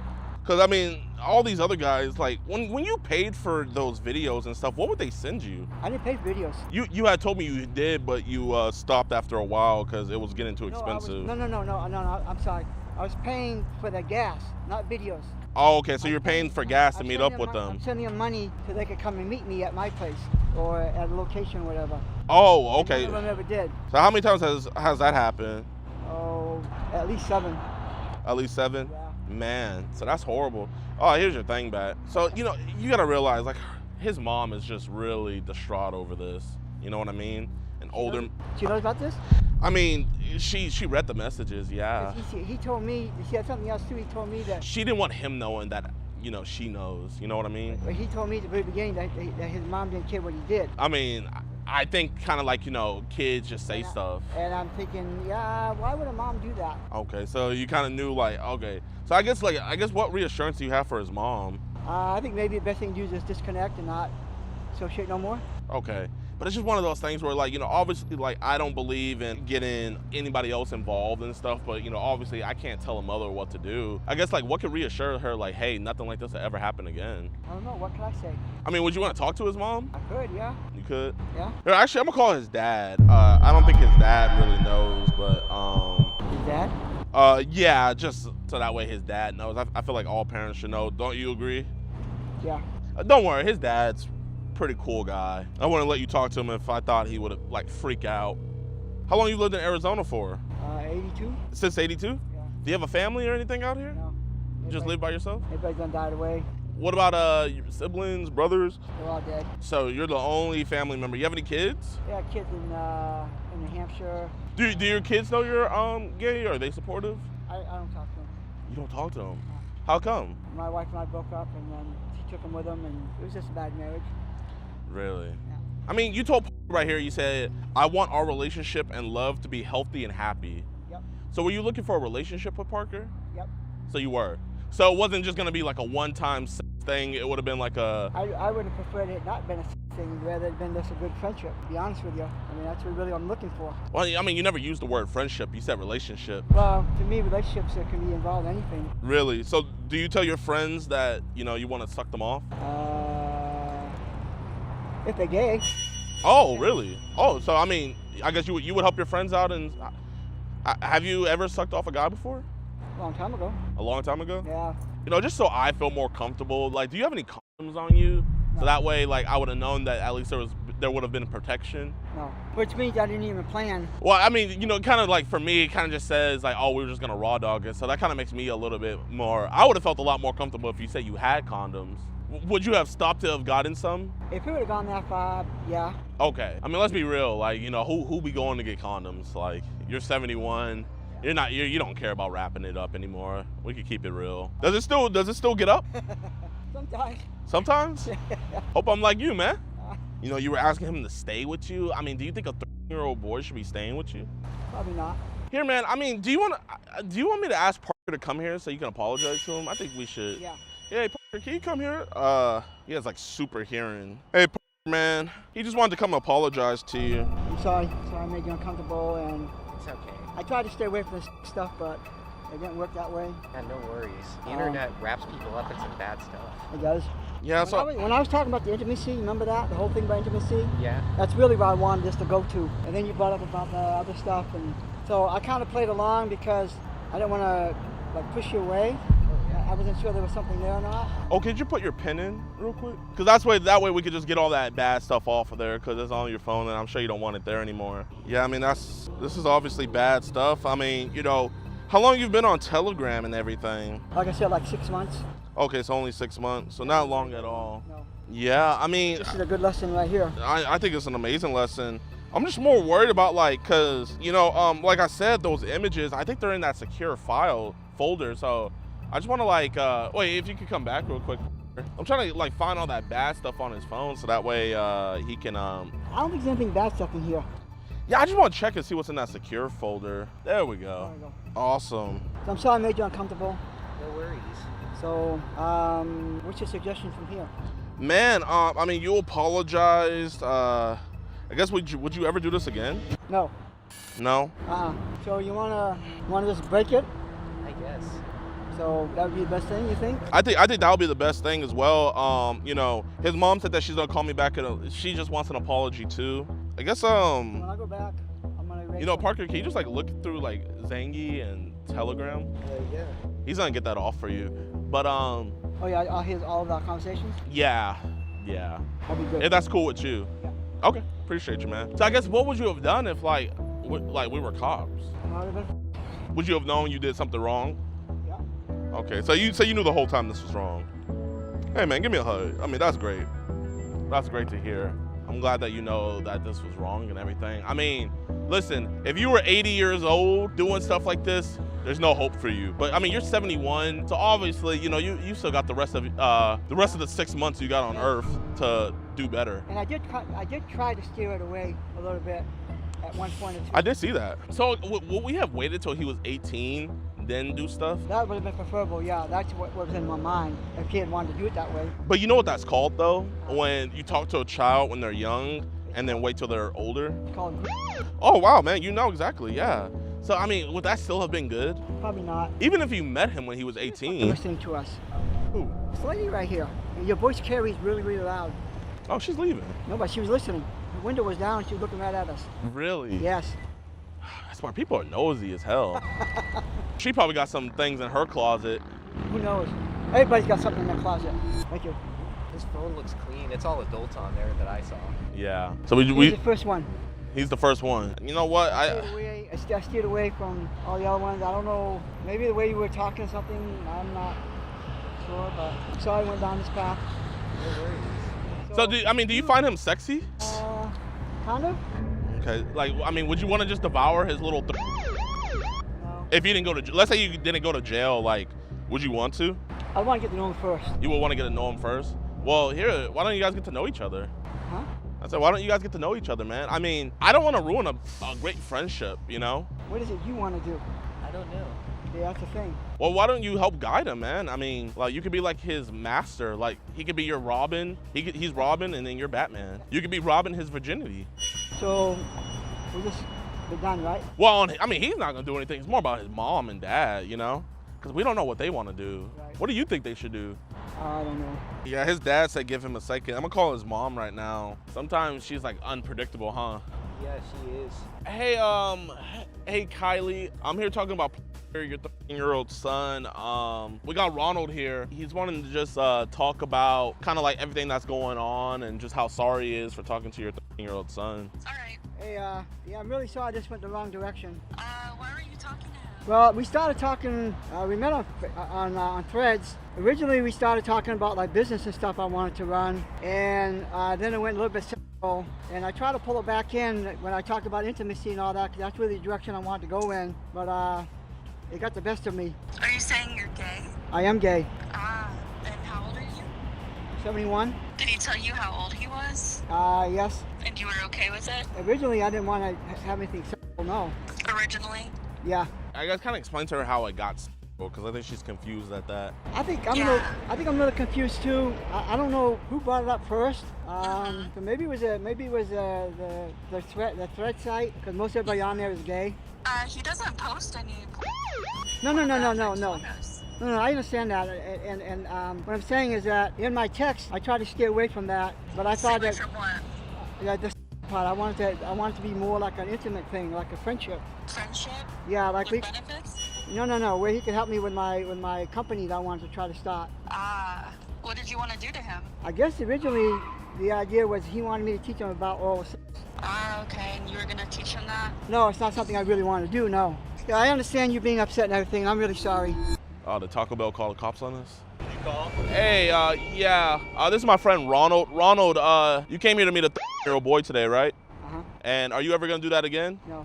Are you ever gonna talk to any other 13-year-old boys? No. And you knew he was 13 the whole time? Yes. Okay, and you did ask him, like, you know, you want to teach him how to suck penis? Yeah. Can you apologize to the officers and let them know what's going on so I don't put words in your mouth? What do you want me to say? Well, just let them know what's going on so that and apologize. Why are we here? This is a very strange interaction that we're having. Yeah. Do you have your ID with you, Ronald? Yes. And do you have your ID with you, sir? No, but I can give you my like driver's license number and everything. Oh, yeah. Yes, sir. What's going on here? Stress your day. Peace. You said I am, but if we had sex, it's illegal. I'm going to be labeled a child. We can cuddle, hug, and do booty rubs. That's why I want us to meet somewhere and get to know each other and build on the relationship. I will teach you whatever you want to learn. You said our shafts, 2 ghosts under same sheet. What does that mean? It's all about Halloween. It's all about dressing up for Halloween. But why'd you say our shafts? So how much money do you spend on all those nudes? Because it looks like you spend a lot on those. Not nudes. There was dudes with their cocks out. Like, those are nudes. But I'm not paying for that.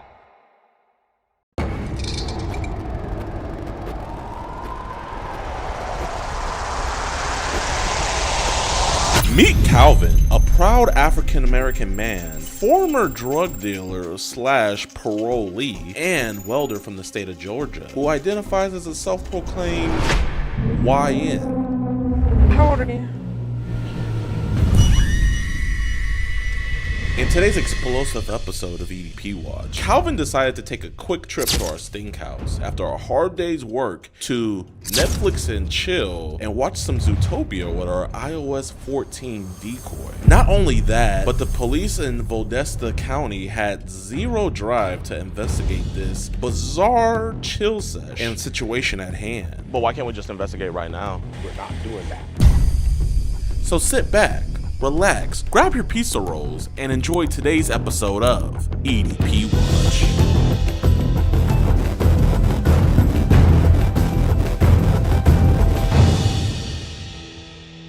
Alright, y'all, she's going down there to go get him right now. So we're gonna be watching.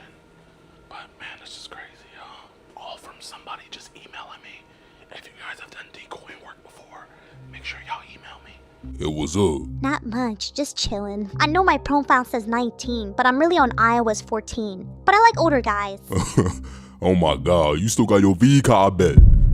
Yeah, is that bad? Nah, not bad. A good thing. Oh, really? Yup, you could always let me pop you. And what's your address? Cause I wanna see if you can wet me up. So you coming? Yes, if you suck my sucking and of course getting nasty as see what that little ass can do for me. Better show out too. I wanna see you get nasty as Yes, sir. Welcome, welcome. You ever seen Zootopia? I'm watching Zootopia. Alright. So, what's your favorite Disney movie? You got a favorite? Really? I think mine's Zootopia. This shit is good. You live by yourself? Your sister? You just got a sister, or you got any other siblings? 2 sisters on my mom's side, brother. And you said you're how old? 27. Wow, how old are you? 22? No, you're not. Really? Yeah? Maybe it's the tattoos that age you. Have you ever been married? Really? And you don't have a girlfriend? I'm surprised. I don't know, I'm surprised. So when you get the boyfriend? I don't know. Boys my age are dumb.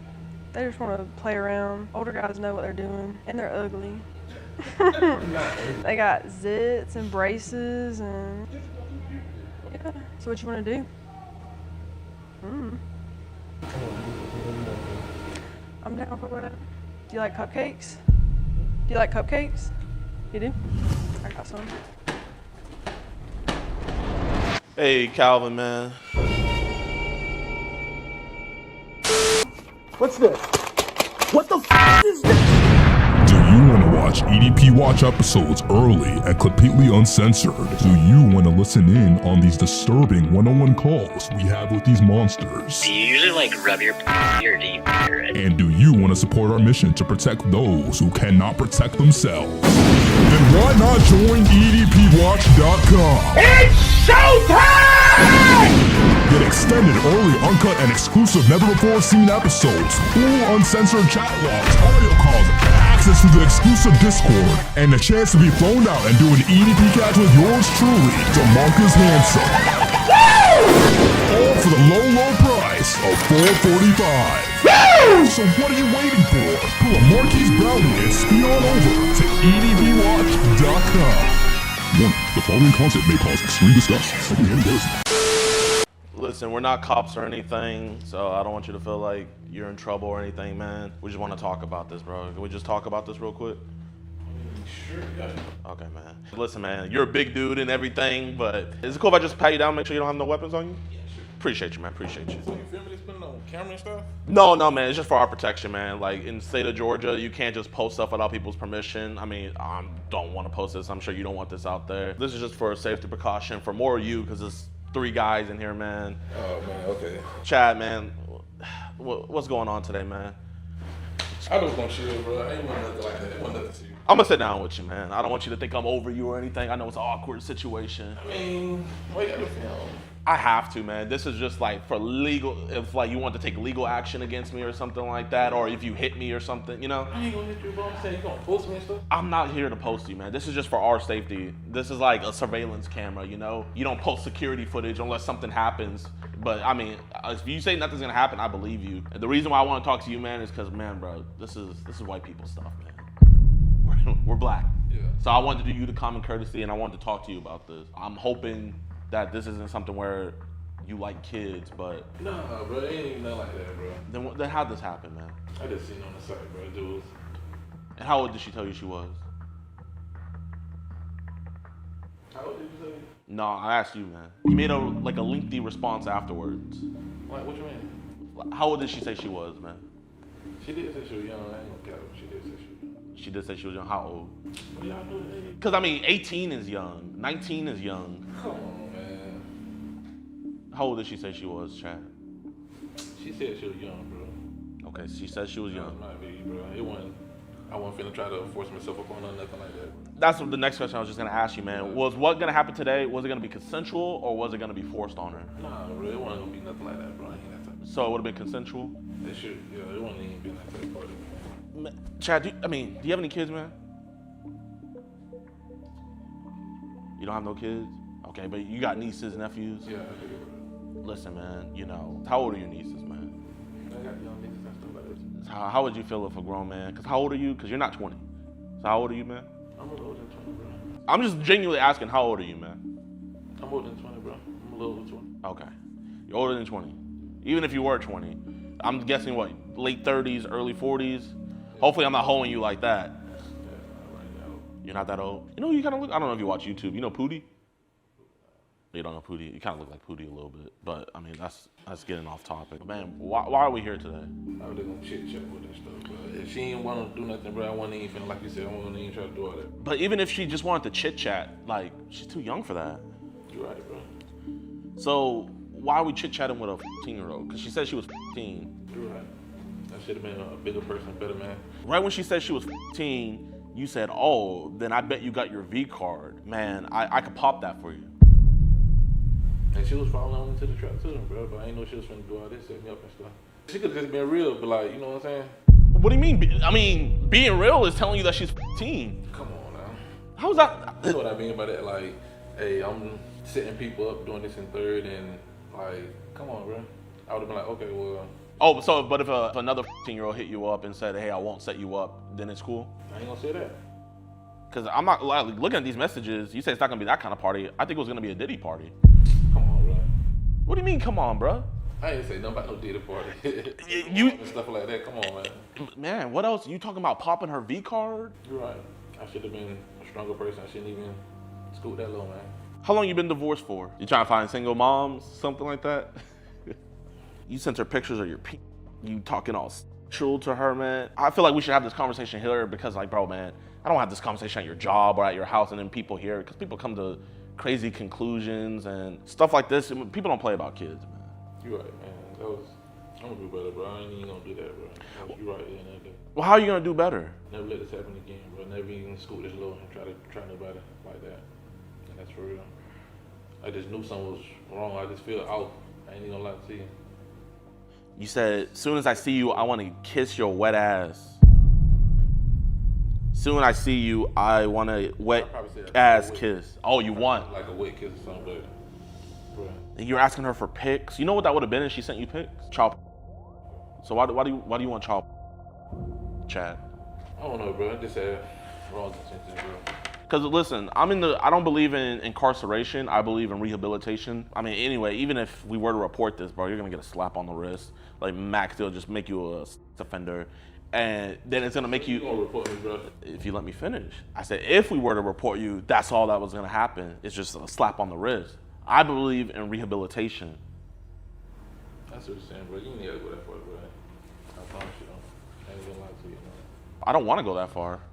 I mean, I don't think you would want to go that far either, but I see you want to go this far with this, so I gotta work it back. I want to figure out what got your mind into this space to want to do this to a 15-year-old, and then we gotta work our way up. You understand what I'm saying? I understand what you're saying, bro. So we gotta figure out what the catalyst of this is. So like, do you not get played with women? I do get played with women, bro. It just... You literally told her, you said that, oh man, if she would have told me that it was a setup that, you know, I wouldn't have showed up, but you literally told her, I'm afraid about getting in trouble. Yeah, I just felt like it was, like, come on. Why would you have gotten in trouble? Come on, I know she, So you knew it was wrong the whole time? Yeah, I knew it was wrong, bro. Okay. So what, you had a blog or something, bro? You don't post my blog or something, bro? Man, now I know you 40 because you saying blog, but no, man. I'm saying, like, come on, we got a camera in here. Like... I have to, man. I've had a dude punch me before when I came to talk to him. People are crazy these days, man. A lady got stabbed for taking too long in the freaking line. I'm not over here carrying guns and stuff, so, I mean, the most I can do is have a camera on me. You're right, man. You're right, bro. I want to murder you, just your Lord, if you don't be scared to let me. I'm just talking, man.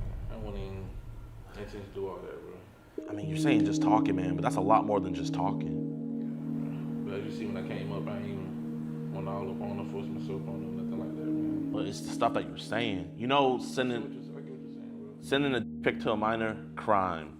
All this stuff's a crime. Do you have any criminal history? I got a little criminal history. What was it?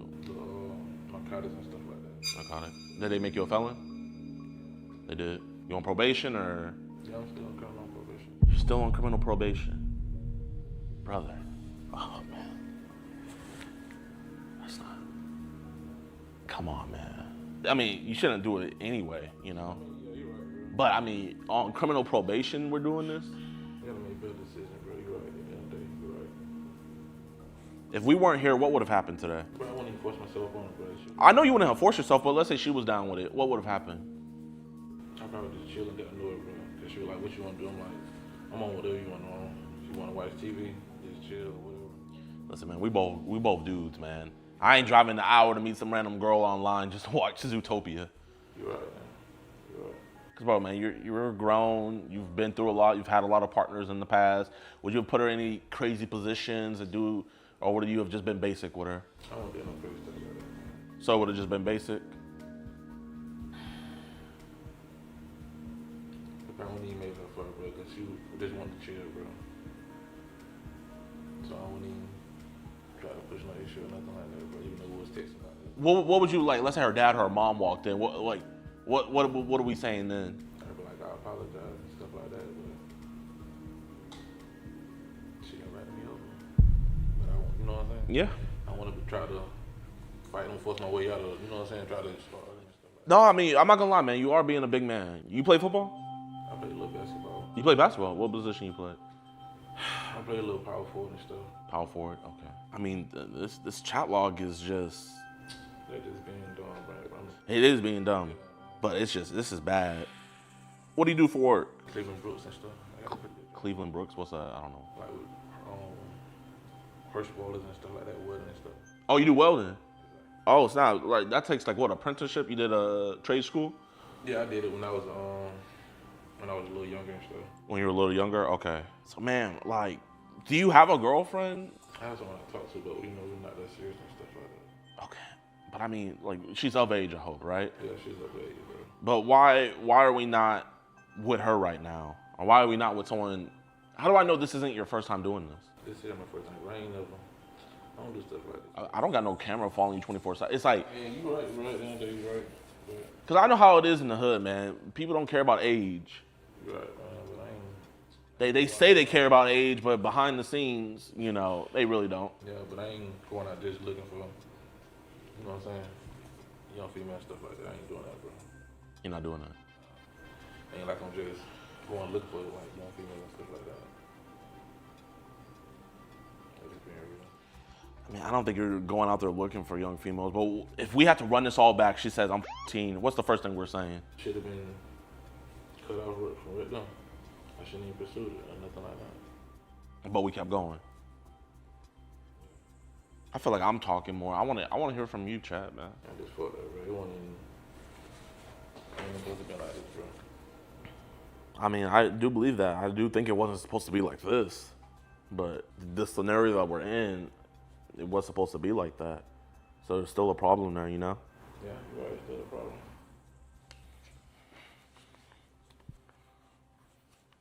I'm just more sad that it's a brother, man.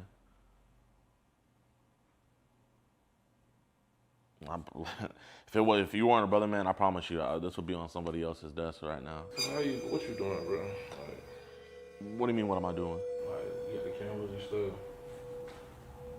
You ain't got to worry about this happening again, bro. I promise you that. You know what? I had someone tell me that, and guess what? Wound up being on the couch again. I'm telling you, for man to man, like, real talk, bro.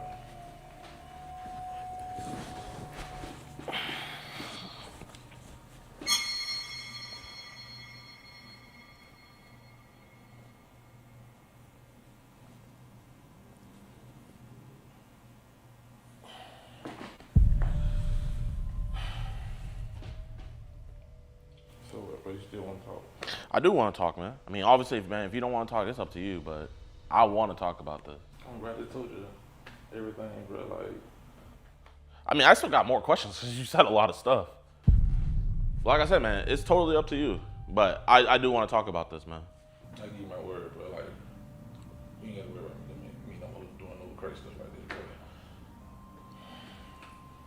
Then you got the camera and stuff, bro. But you're mad about the camera, but I'm mad about the whole situation. Just like, dang. I know you're gonna end up posting, you ain't gonna post it without no consent or nothing like that. But come on. I mean, who wants to post a guy coming to meet a 14-year-old girl? Like, really, who would want to watch that? So you'll let me your face and in your throat. Just talking crazy, man. That's crazier than crazy, man. Here, can you sit down? If I'm gonna sit down, can you sit down? I don't want to feel like I'm standing up, like, cause when you stand up, it's more unnatural, cause you're swerving. Believe it or not, psychology, sitting down is the best. I just want to know what's your attention, bro. Like, I want to know what your. I told her my attention, but I wasn't gonna try to like force myself on her, bro. Like, your intentions are way more important in this situation than my intentions. But I mean, none of the stuff I said. Did it give you a thrill, like talking to somebody that younger? I don't get no thrill like that, bro. You don't get no good thrill. You know, we both black, man. It's like, not only was it a minor, but you got a snow bunny. Like Dr. Umar, he'd be pissed. If you know who Dr. Umar is. I've heard the name before, but I don't really like. You don't be on the internet like that? Just be working? Do you think if we weren't here, bad things could have happened? You probably wouldn't have been able to control yourself and your urges? Cause I ain't have no urges or nothing like that.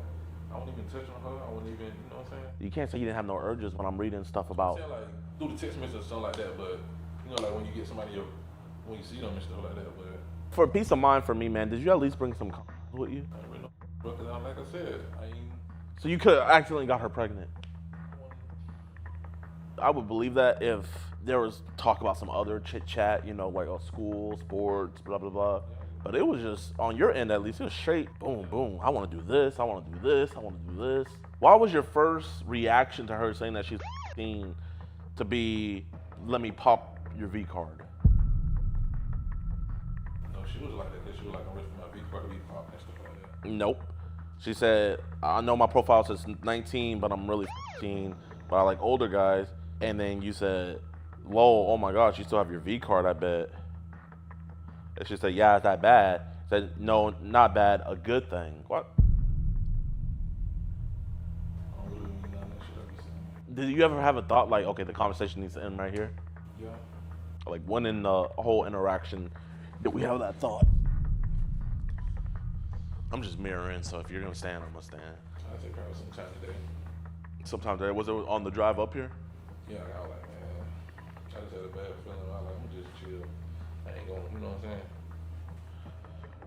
Have you ever been touched as a kid, man? Sometimes statistics show that when stuff happens as a child, it can. Had a good upbringing, good parents. Sure. How long ago was the whole narcotics thing? Like a year and a half, something like that. How long you been out for? I've been out for a little minute, probably like a year or something like that. So you've been out for a year and you got this, I mean, that's a great paying job, man. You're getting all this accomplished and everything, and do you think it would be worth it to have thrown that away? It ain't worth it, bro. I ain't even gonna say that. But why do you need me to tell you that? Why are we here? I ain't need you to tell me that. I just make crazy mistakes, bro. Crazy decisions sometimes. And I know better, bro. Like, Decisions like this can be dire. can I go, bro? Listen, you can leave whenever you want, man, but like, I feel like I still have a lot to ask and stuff, but obviously you're free whenever you want to leave, man. I promise you ain't gotta worry about that again, bro. Like, for man to man, like, word, bro, you ain't dumb mistakes, bro. Like, for real. Because I know better, bro. Like, seriously. I'm genuinely scared, man. Do you live by yourself? Nah, I live with my sister and stuff like that, so. Does she have any kids? She got a small son and stuff.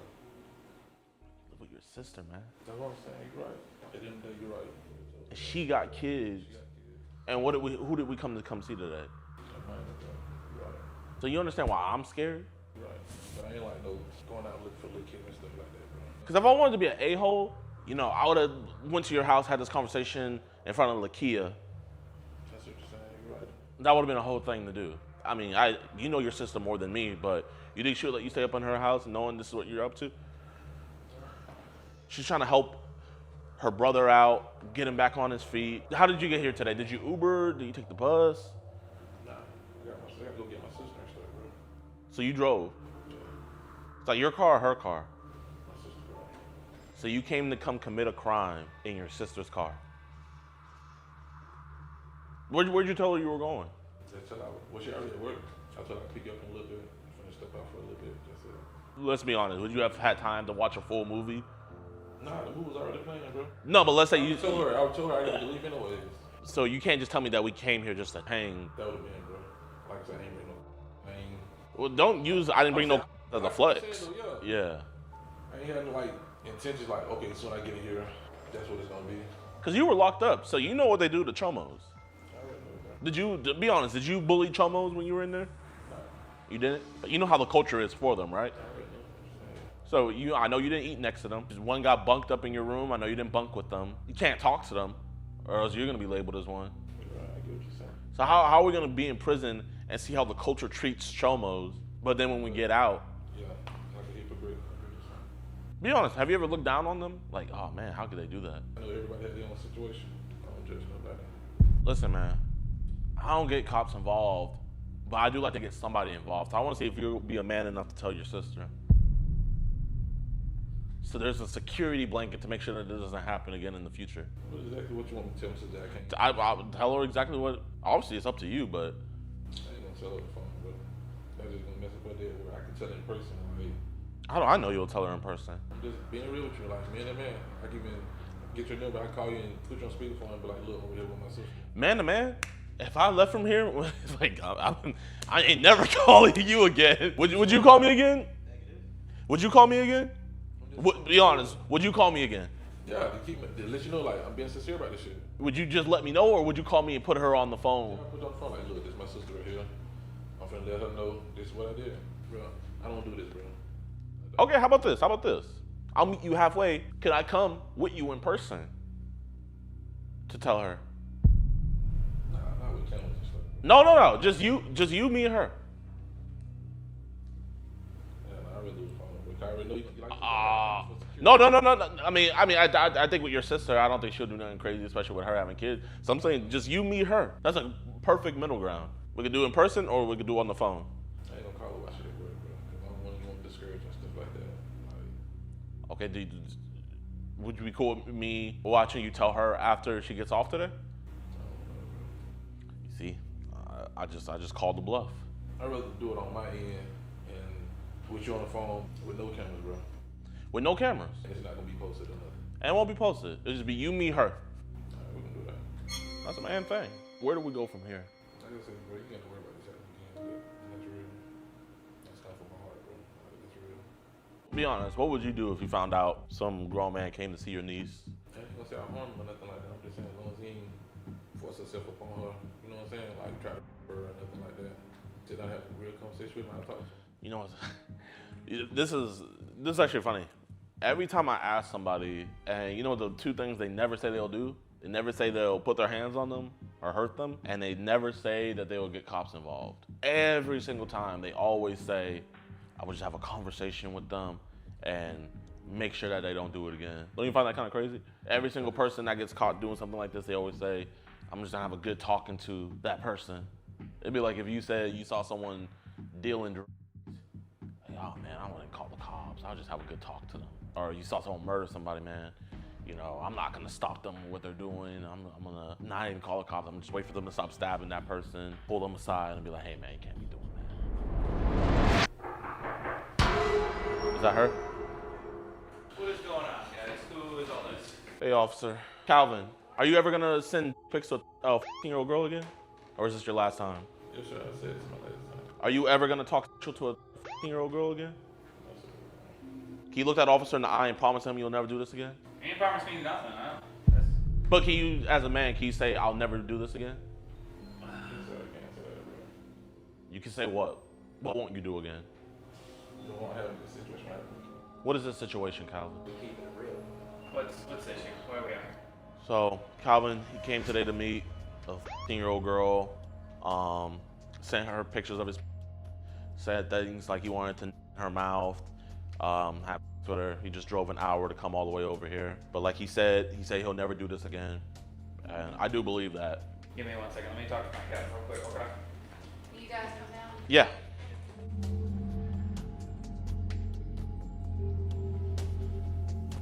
How you doing, officer? So, like we were talking out there, say it all out. Say, I will never talk to a I will never. Yes, sir. Okay, and all those messages you sent, that was you? Yes, sir. Again. And that was your sent?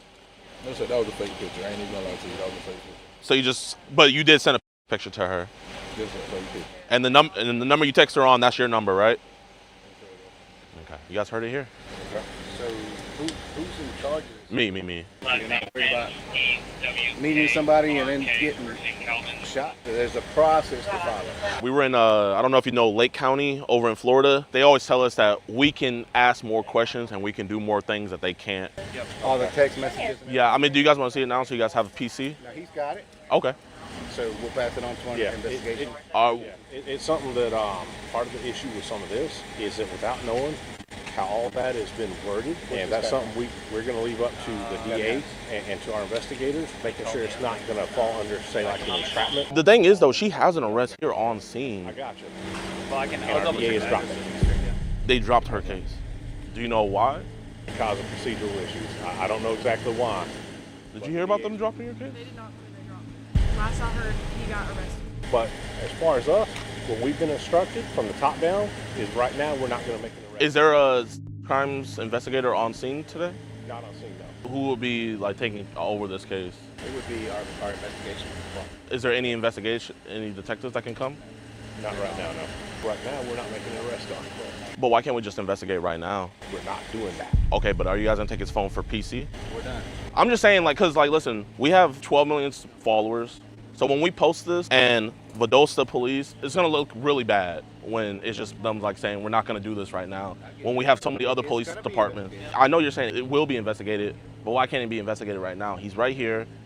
He admitted to you guys. He's admitting to it. You guys have enough PC to take his phone. Because what if he has child on his phone and he deletes it? What if he throws his phone off the side of the highway? But what? I know the PC to arrest is a lot higher, but the PC to take a phone is a lot lower. No, I get you, but we're taking the report and that's as far as we go. Is there anybody I could talk to? No, that's it. Then there's no one I could talk to about this. Okay. And what's your name? Captain Chavarria. Chavea. What's your name? Goslin. I'm Lieutenant Hurley. Lieutenant Hurley. Okay. Make sure to get whenever they let him drive off. I want to get that in 4K. Show them letting him walk away. And I'm calling your sister too.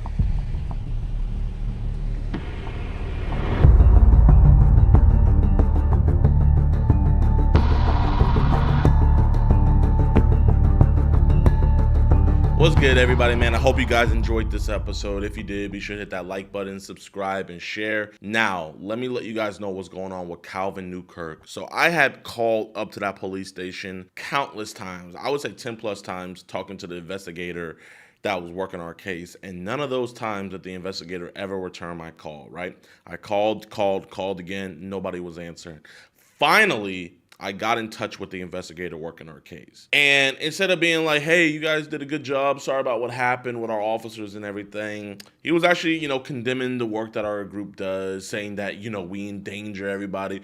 He was saying how across the block, there is a dance studio that you guys didn't incorporate, and a bullet could have ricocheted over to there, like the JFK magic bullet theory. And he was just coming up with all of these excuses. And I was like, okay, let's stop beating around the bush. What's going to end up happening with Calvin Newkirk? So apparently, Calvin went up to the police station himself because even he was trying to figure out what was going on. They told him that they're still investigating it. And also, they low-key threatened me, saying that Calvin felt like he was being kidnapped and he was forced to be there against his will, and that he felt like if he left that he would have been shot. So they were pretty much telling me that their district attorney's office could be pursuing kidnap charges against me, right? And obviously you guys watched the video. You guys saw me let him know that he could leave whenever he wanted.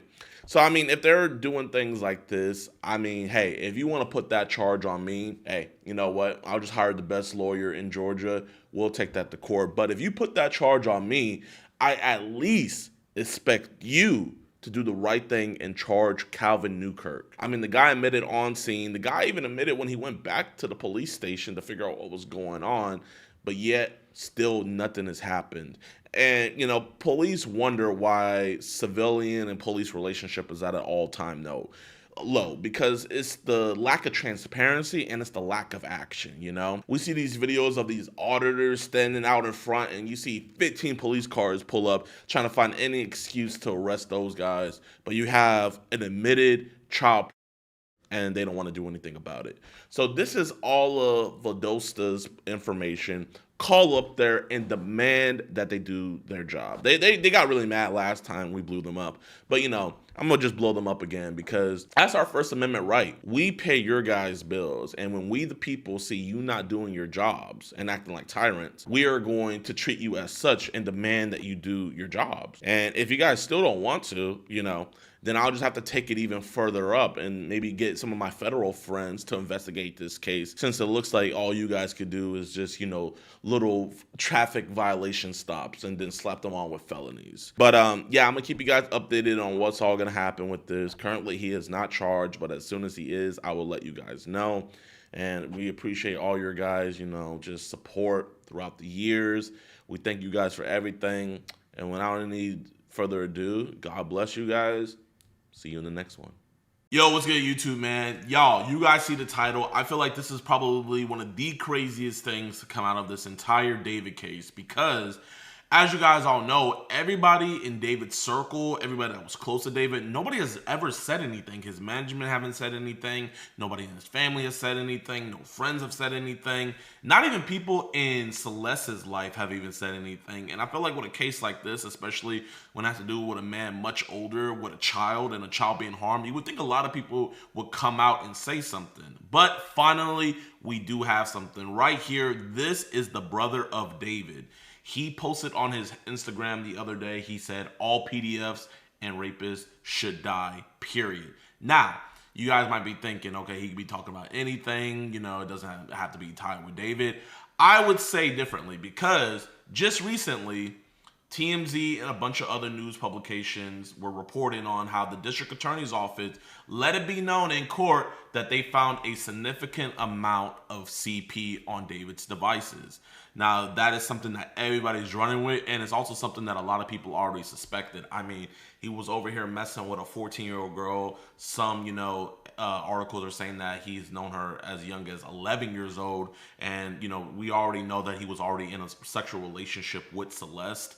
And with a sexual relationship, that material sadly would be produced. Now, we don't know whether or not that the material is from Celeste. We also do know that other minors are or were involved with David, so we don't know if that material is from them. And we also don't know if maybe he just went out seeking this material himself. You guys know, man, over here on EDP Watch, we catch guys all the time that are going out on the internet, finding this stuff, collecting this stuff. But the district attorney's office did clarify that they found a significant amount. And I'm sure as we get closer, as we get more to the preliminary hearing and all of that, we will know whether or not those images were Celeste, if they were other minors, or if he was getting that stuff himself. Now, another thing you guys might be asking yourself is, how do we know that this is David's brother? Well, no, we do know for a fact. This is the Instagram it was posted on. I actually saw for myself when he did post it on his story.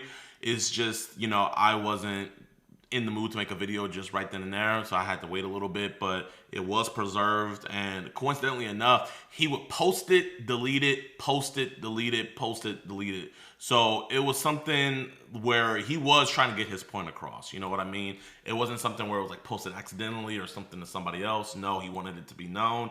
And this is the brother of David. Now, the reason why this is such a huge deal is this is the first person out of this entire thing since September, when it was all, you know, reported that Celeste was found in his car, Celeste was identified as being a minor.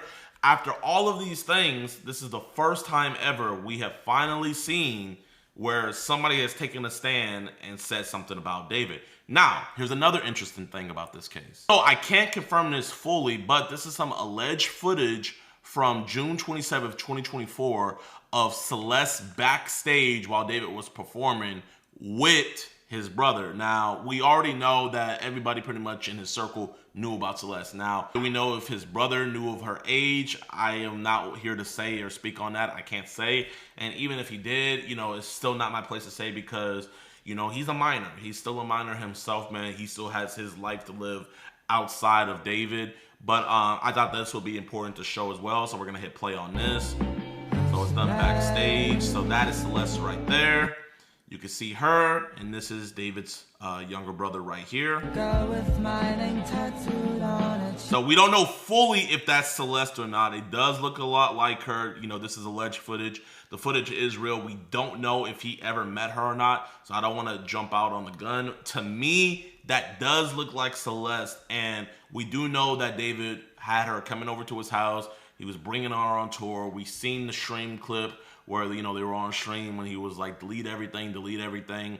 We also do know after my interview with Steve Fisher the other day, make sure you guys go check out that. We also know that Celeste's family knew about the relationship and that family members actually went over to the house to be there with Celeste and David at the same time. So this really wasn't a secret. This wasn't something where, you know, it was like some forbidden love where, you know, David was hiding Celeste from everybody. Nobody knew her age and stuff like that. No, a lot of people knew about this, man. A lot of people knew about it, and a lot of people knew her age more specifically, which makes this a lot worse. And I think which makes more sense why people aren't coming out and denouncing what he's doing, denouncing his actions, because they know that they're implicit with all of this. You know, they know her, they knew her age, they knew what was going on, and they decided not to say anything. See, on the interview I did with Mr. Steve Fisher, he is the private investigator that was hired by the homeowners of the house that David was staying at when Celeste first went missing and everything. And that was the house that we all seen when they went in there with a search warrant to get everything searched out. The homeowners hired this private investigator, Steve Fisher. He's doing an amazing job on this case. And this is actually something that he found himself, where he says right here, early in the case, I released information about an email that had been sent to David's manager, Josh Marshall, and another person notifying them that Celeste Rivas was a missing person. Josh publicly denied this in TikTok comments, claiming it wasn't true. If you guys remember, there was people saying like, hey, no, his management didn't know about it and he was actually informed about it. And this was probably the only public comment that his management team ever made about the situation, where he went into a random TikTok comment and said, no, it's not true.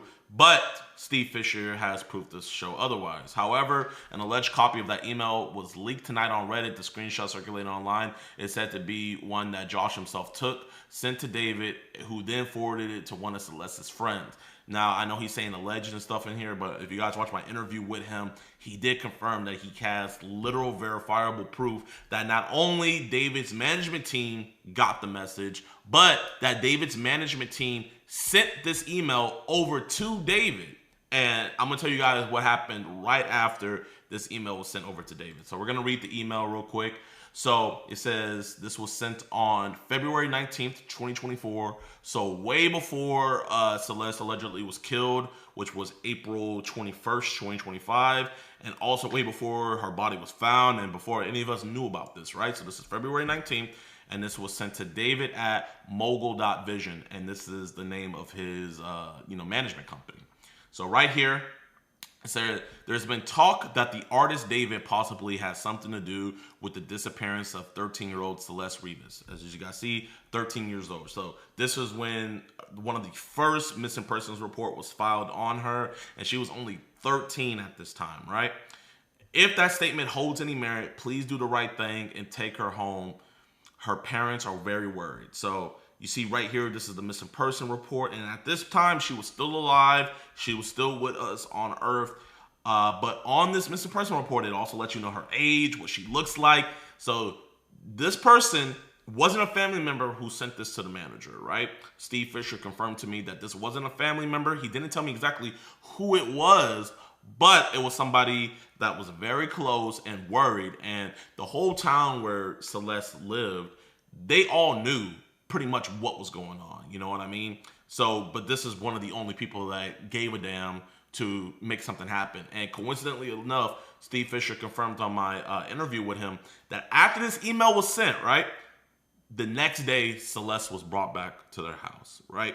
The next day, coincidentally, right after this email was sent, right after the management team sent it over to David, Celeste magically appears back at her home. Now, she didn't stay at the home very long because, as we know, she ran away again. But as we're also finding out is she wasn't really a runaway, you know? She wasn't really a missing person.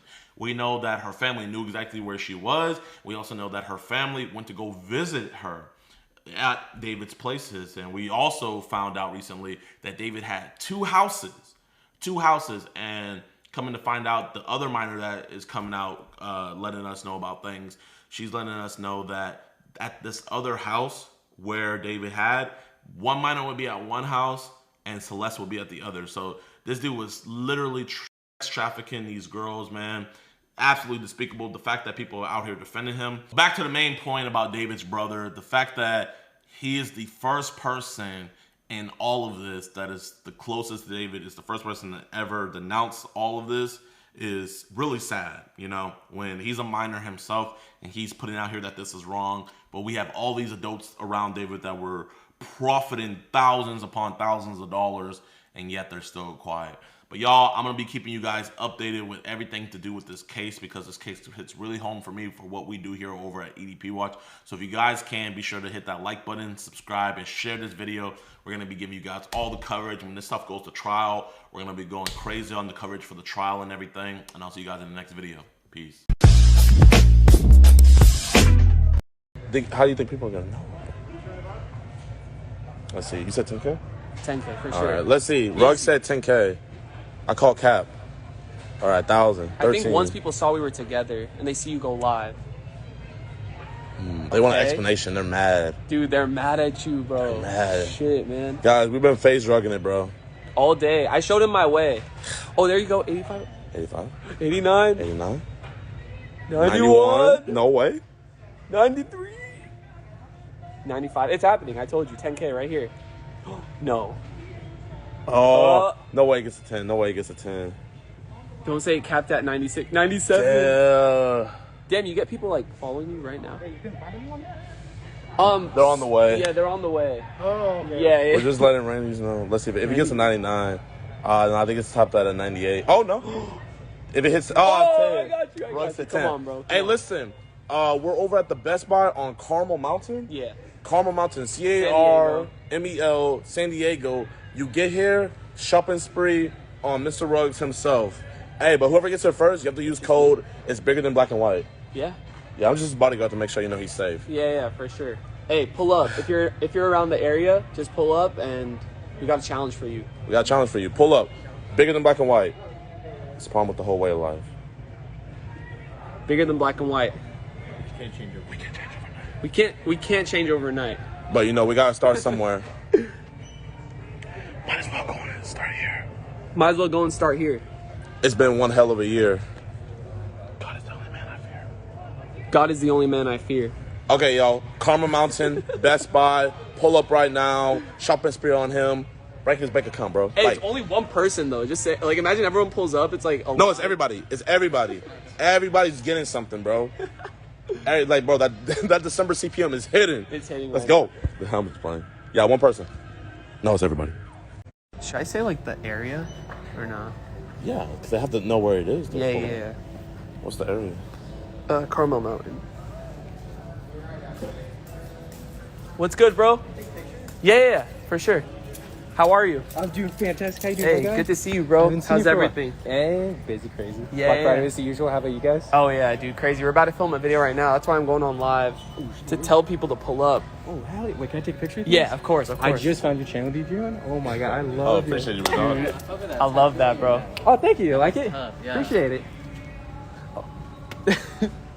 We look like Ghostbusters. Yeah, we do. Look at our outfits. Appreciate you guys. Hey, All right, man. Hey, take care. Hey, you too. Let me know if you need anything. All right, thank you. All right, bro. So what's going on? Hold on. Can we set it down? Yo, unexpected right here. It's just. Hey, I know you guys didn't expect this one. This is my boy right here. But yo, we're doing like this challenge here at Best Buy in Carmel Mountain.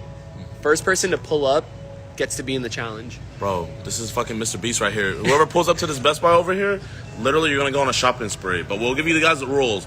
But you have to use code. It's bigger than black and white. Yeah, that's the only way. What's the address around here? Just search up Best Buy Carmel Mountain. Carmel Mountain. Yeah, let them know. Carmel Mountain. I don't know the address, but first person to show up, walk through that door, and gives us the code. Best Buy, C-A-R-M-E-L Mountain in San Diego.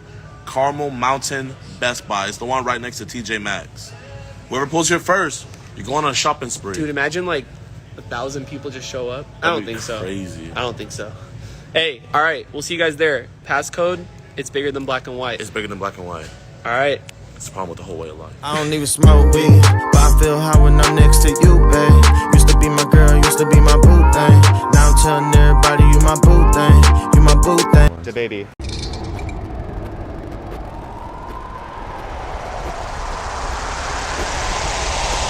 I actually think she is a hacker Why do you think she's a hacker? because my other Facebook got hacked. I don't know many that are hackers. There is some. Do you not find your wife too attractive?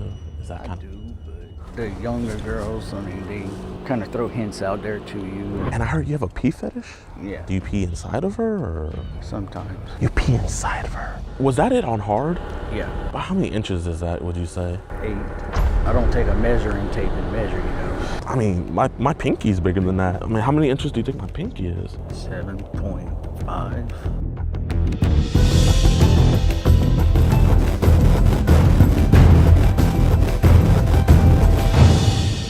Yo, what's good, YouTube, man? Welcome back to a brand new episode of EDP Watch. I am your host, DeMarcus Cousins III, and welcome into 2026.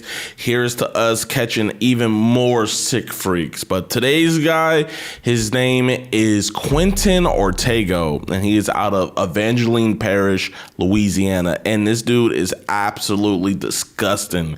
He is 39 and hit up our very, very young iOS 14 device. And the thing that's crazy about it is on his profile, he has photos and videos of him getting married. He literally just got married this year. And he didn't even care about all that. He was literally hitting her up on that same profile. And then also he was letting our decoy know how he was trying to give her the R. Kelly treatment. And if you guys don't know about what R. Kelly was up to back in the early 2000s, let's just say R. Kelly liked to stream with young girls, and I'm not talking about Twitch streaming. If you know, you know. But yeah, this dude is an absolute freak fest, absolutely vile, and words really can't describe it, so I'm gonna just let him describe it himself. So without any further ado, let's catch this freak.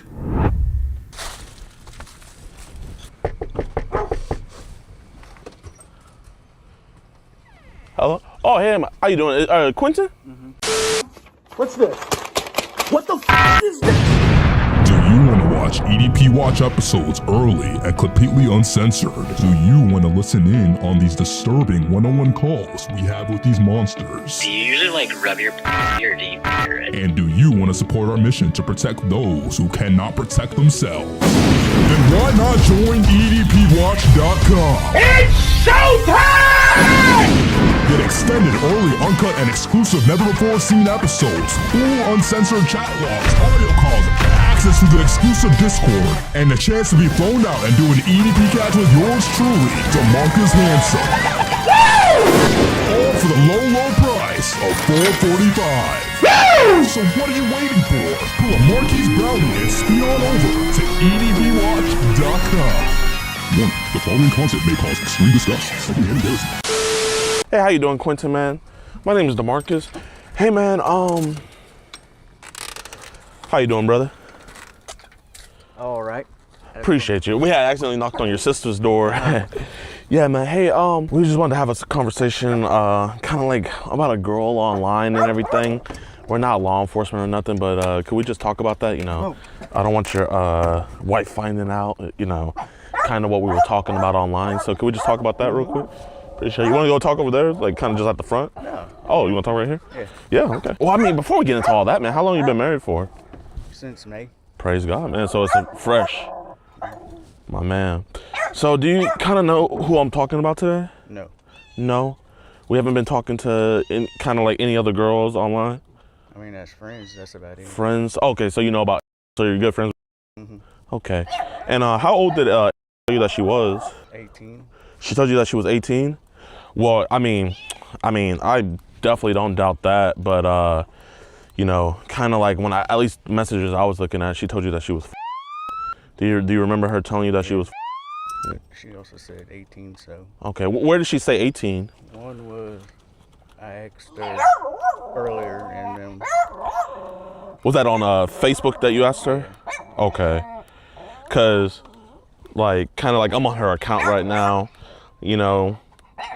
You said you were 39, and then she said she was. So, kind of when I guess, and like that was kind of when you guys first started talking. So like, when did she ever say 18? On another site, but I had deleted it and stuff. Oh, so like her profile on. Oh, what other site did she? I don't remember. You don't remember? Okay, I mean it happened, but would you listen? Obviously, she's a troublemaker. I'm trying to actually get away from her. Okay. And not talk to her. Listen, that's exactly why I'm here talking with you about it, man. You know, obviously, if we thought you were a bad guy, no. I promise you, like, us as citizens wouldn't be talking to you. This would be on somebody else's desk. So I appreciate you for trying your best to get away from that and everything. But I guess. I've actually been trying to ignore her. Okay, awesome. So, I mean, does the wife know about it? Yeah. Oh, the wife does? Okay. So what did the wife say about? She just told me to stay away from it. Okay. So does she also know, like, how old she is as well? Mm-hmm. Okay. Does anybody else, does your sister know? No. Okay, so just the wife? Yeah. Okay. I actually think she is a hacker. Okay. You think she's a hacker? Why do you think she's a hacker? Because my other Facebook got hacked recently. Okay. But she's talking to you on this Facebook, though. Yeah. Oh, okay. Well, I mean, I don't know many that are hackers, but yeah. There is some. I mean, hey, I bet out here in the backwoods, Louisiana, you guys got a bunch of hackers, man. I wouldn't be surprised if you're a hacker, but you know.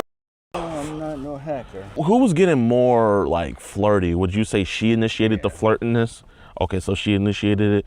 Kind of like, what is some of the things she was saying to you? Just wanted me to come out here and talk to her and stuff like that. Okay, so did you say anything to her? Not really. Not really? Okay. So is there a reason why I have a picture of your? Would you say that's pretty sexual? Yeah. Okay, so I'm gonna ask you again. Like, was it mutual though? Mutual. Okay, so it was mutual. So about how flirtatious were you with her? Just really flirting. Flirting. You know. And you knew that she was all the time, right? I mean, I get it. We got caught up. So I guess like, why kind of cheat on your wife if you guys just got married? You don't know. So I mean, it's one of those things. And if your wife really doesn't, if she does know about it, would you want to have this conversation with her too, or is it one of those? You want to? Is she here right now? No. Oh, she's not. Oh, but she does know about this. Yeah. Okay. Would you want to have this conversation with her as well, or? Oh, I have conversations with her all the time. You do. So I mean, how often? You said hacker. How often do young girls be hitting you up on social media? Pretty regular. Pretty regular, really. Are they like asking for things, or what are they asking for? Money, cards. They're asking for gift cards. Oh my gosh, man. Are they ever like trying to get us to go on apps like Telegram, Signal? Yeah. Really, really. So I mean, I obviously know you have those apps, but I mean, I have those apps too. So like, I guess what do you be doing? I don't really use them. You don't really. You just have them downloaded. Okay. What are they trying to give to you? What are they offering? They really didn't say what they're offering. They just said they want me to give them gift cards to help them get some food. Okay. Were they ever like offering like pictures? Like, hey, I'll send you some pictures if you send me a gift card. Not yet. Not yet, but probably.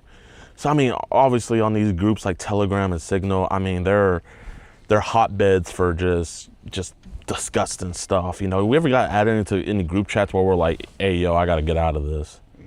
Really? What were they sending these group chats? Hey, you send me a gift card, I'll send you something special in return. Oh man. With these scenarios, would they ever have to do with kids? I know that's one big thing on there where they're always like, that's why I deleted them. Really? So it did have to do stuff with kids?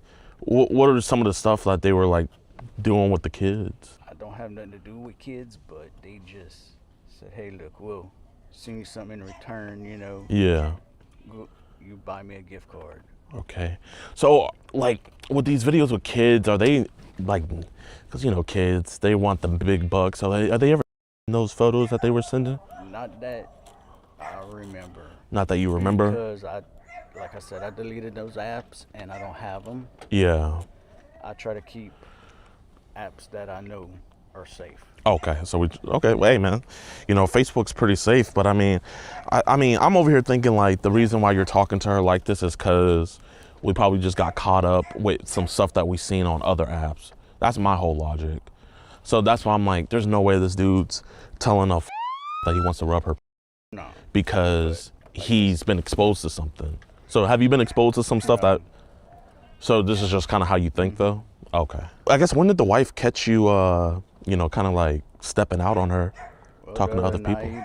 Oh, she caught you the other night. Okay. Because obviously, mom was like, this is illegal. I want to get people involved. And I'm like, hey, listen, we don't need to do all that. I think he's a reasonable guy that we could talk to him and like get this sorted out, right? And I mean, obviously, I feel. Do you have any kids? No. No kids. Okay. Just the ones you hear in the hair. Oh, hey man, those are kids in my book. So I mean, like you're telling her things like I'm hard and horny, and you're telling her that you want to rub her, and you said you had a dream about her. I was your in the moves, and when we went to the bathroom, like kind of like tell me about that. Like, why were we saying things like that? It's just something to talk about, I guess. Just something to talk about. But we are gonna get better though, right? Yeah. So listen, man, I'm gonna just keep it real with you. Trump's real big on, child protection. Obviously that's why he went undercover with Epstein. And one thing about it is they made a new public platform where you can kind of see when your neighbors are not making, but receiving. So, I'm seeing it coming from this trailer, and obviously I know the wife's not into that stuff. Right? I know she's not into that. So I'm just kind of wondering, like, about 1 to 1,000, how many images do you think you have? And if you could keep it honest, like, I really appreciate that. Really? None, because I deleted them. You deleted them? Okay. because I knew that it was wrong. Okay. From get go. That's good. So how young in the videos were they? Like the youngest. Okay. So what's happening? So there was never like any road, nothing like that. There actually was one that hit me up, and he told me he would give his daughter to me, but I told him no, thank you. That's good, man. I respect the hell out of that. I told him to go get help. That's good. Well, I mean, I wanna extend that courtesy to you. I think you need to get help too, because as much as he's wrong, you know, obviously it's not right to be watching that stuff. And we all are wrong at some point, and definitely. And I just want to let you know, man. You know, like even though you think you deleted that stuff, you know how the internet works. Once it's on your phone, you have to have a special computer to get that stuff off. And I mean, I don't want to see a good guy like you get caught up in some stuff, man. I was looking at Facebook and she just looks like a sweetheart. So, you know, the same way you told your friend he should get some help, I want to extend that to you. And I just want to see, man, I mean, I think you want to be on the right side of this. Do you want to get that stuff wiped from your phone the right way? Sure. I mean, if you can get your phone, or if you have your phone on you, man, I would love to do it right here in front of you, to do it the right way, so that way, you know, this doesn't bite you in the butt later on. Because, you know, if a regular citizen like me can see it, imagine what like law enforcement can see. So do you want to do the right thing? And actually, I got a new phone, so. You got a new phone? Okay. But, you know, still with it being associated with that number, since you have that number, man, like if you want to, man, I think it's for the best. It's all up to you though. Oh man, you got the new iPhone, man. That's nice. And I just want to make sure, because, you know, a lot of people are like that, where they like to, when they're watching, they like to make their passwords, you know, adjacent. So is your password like, what is it, so that way I kind of know? The year I got married. When did you get married? This year, 25. 25? Was it May? May. May what? 2nd. May 2nd? Really? Funny enough, my parents got married May 2nd. Does your job use Telegram? They do occasionally, but it's really for a chat, group chat thing. Group chat thing? Tell me about it. Like if I need something, they'll group chat me. So do you think that's maybe like where the temptation came from? Is like, okay, I had to get this for work, and then, okay, that makes sense. So I mean, to do this the right way, obviously we gotta, you know, get to the source. Would anyone ever send it on Kick? No. It would just be on Telegram? Yeah. Okay, what other apps would they send it on? That would be the only one. Okay. What do you do for work? A floor tech. You're a floor tech, man. Praise God, man. I mean, that's the backbone of our society, truly. Is that your wife? Yeah. Okay. Here, just put it in. Yeah, of course. Hey, how you doing? Is there something? Oh, no, we're just having a good conversation now. You know, just talking. What are we talking about? Sports and stuff? Okay. You good? I'm good. Praise God. How many files did you have to delete? A bunch. Yeah. Really? Oh my gosh. Like over 50? Yeah. Oh, okay. Over 50. Really? Was it ever on this phone, or was it on? No. Okay, what phone was it on? Another one that I had traded in. Oh, you traded it in. Dang, that's not smart to trade it in with all that stuff on it. I know.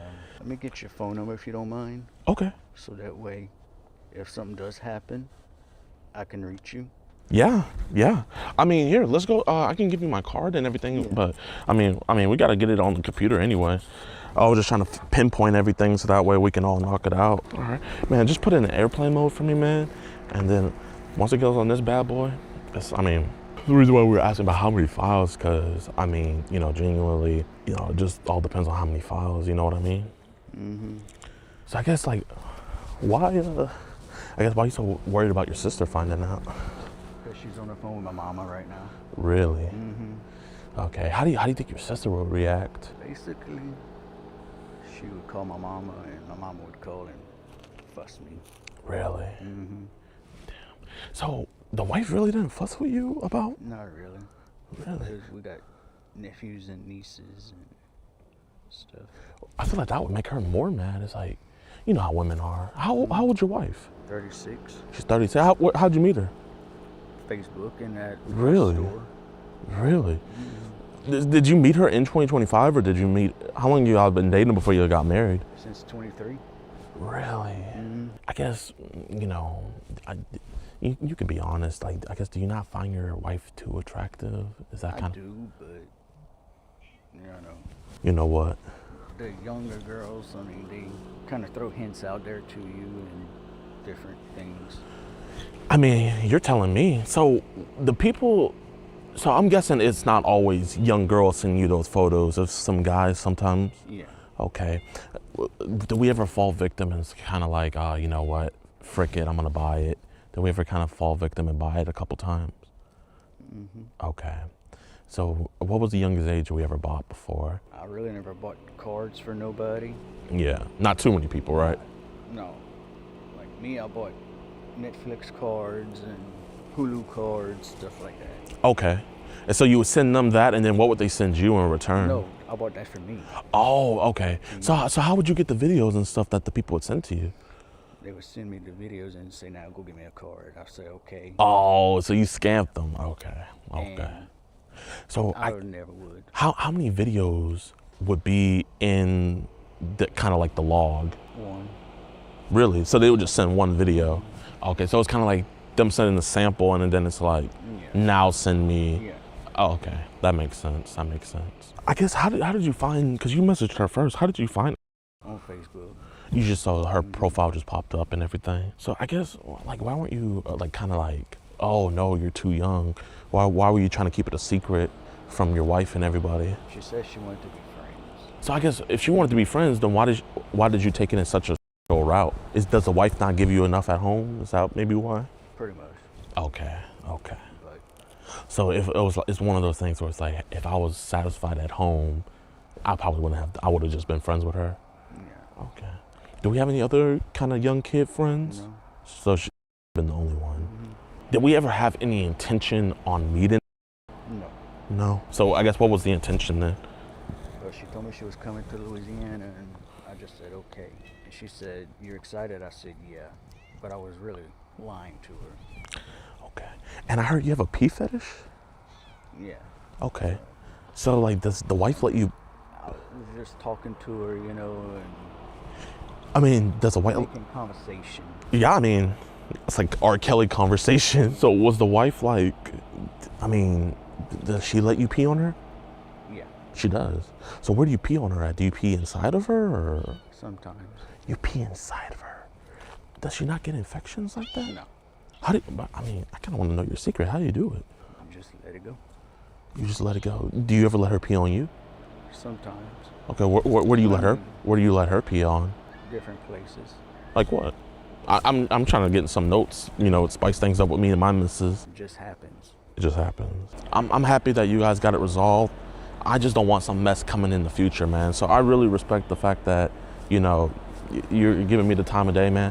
And I mean, do you feel uncomfortable or anything, man? Like, truly. If it's to get her off my back, you know. So is that kind of why you've been ghosting her for a while now? Mm-hmm. Were you afraid that, like, oh man, she might go to cops?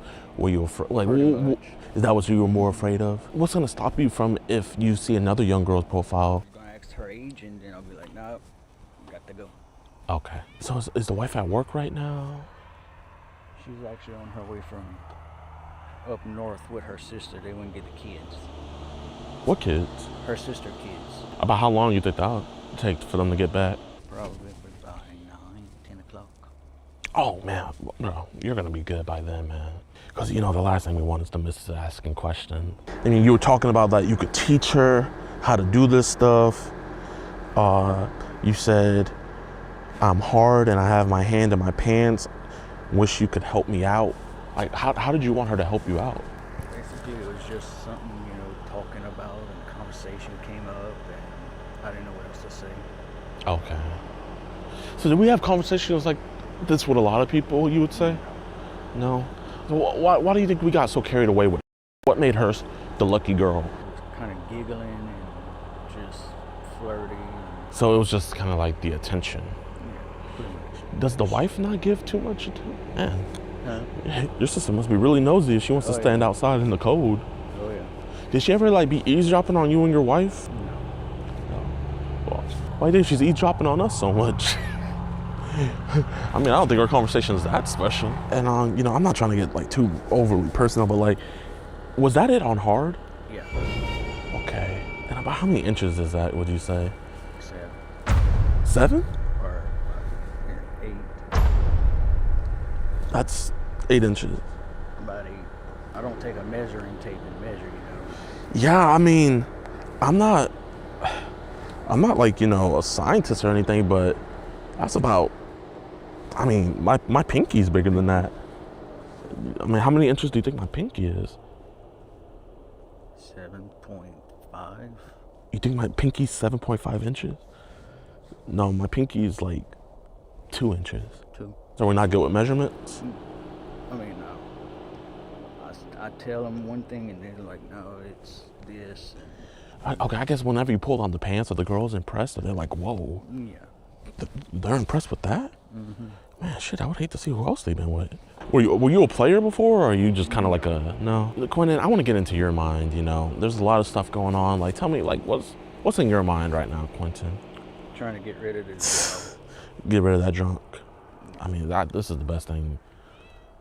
Because, you know, I mean, do you know how bad that stuff is? Mm-hmm. Like, do you know how much trouble, like... Sure, my mom is going to ask me full of questions. Yeah, I mean, are you going to be honest with them? Yeah.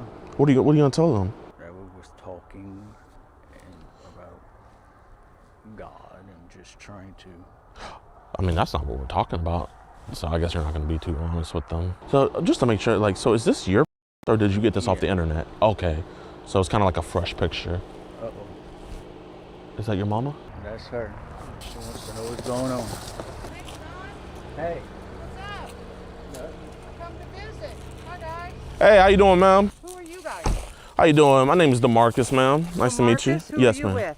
with? We're just with an organization that kind of like talks to people, and we've just been talking to Quentin. About what? I mean, it's up to him if he wants to tell you. You want to tell your mom? Yo, Quentin has some learning disabilities and some special needs, and anybody messes with him, we like come running. They're trying to get me to join a group. I want to make sure everything is Ma'am. good. It Oh, scares no. me. Yeah, no, I mean, your sister's been there the whole time. I mean, she's I know. been more than willing if she wanted to. She could But have she's came not up. as curious as me. Oh, yes, ma'am. I'm Mom bear is protective. Thank you. And I'm not trying to be ugly.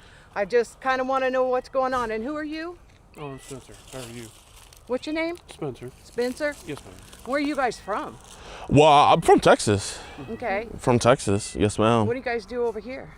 Well, we were in the area, so we came by to talk to Quentin. How do you know Quentin? Just online, through different like message boards and everything. I mean, you want to tell your mama kind of like how we know our acquaintance and everything? They're actually trying to get me to join a group and... A group of what? For what? Just different things. But like a men's group to get together.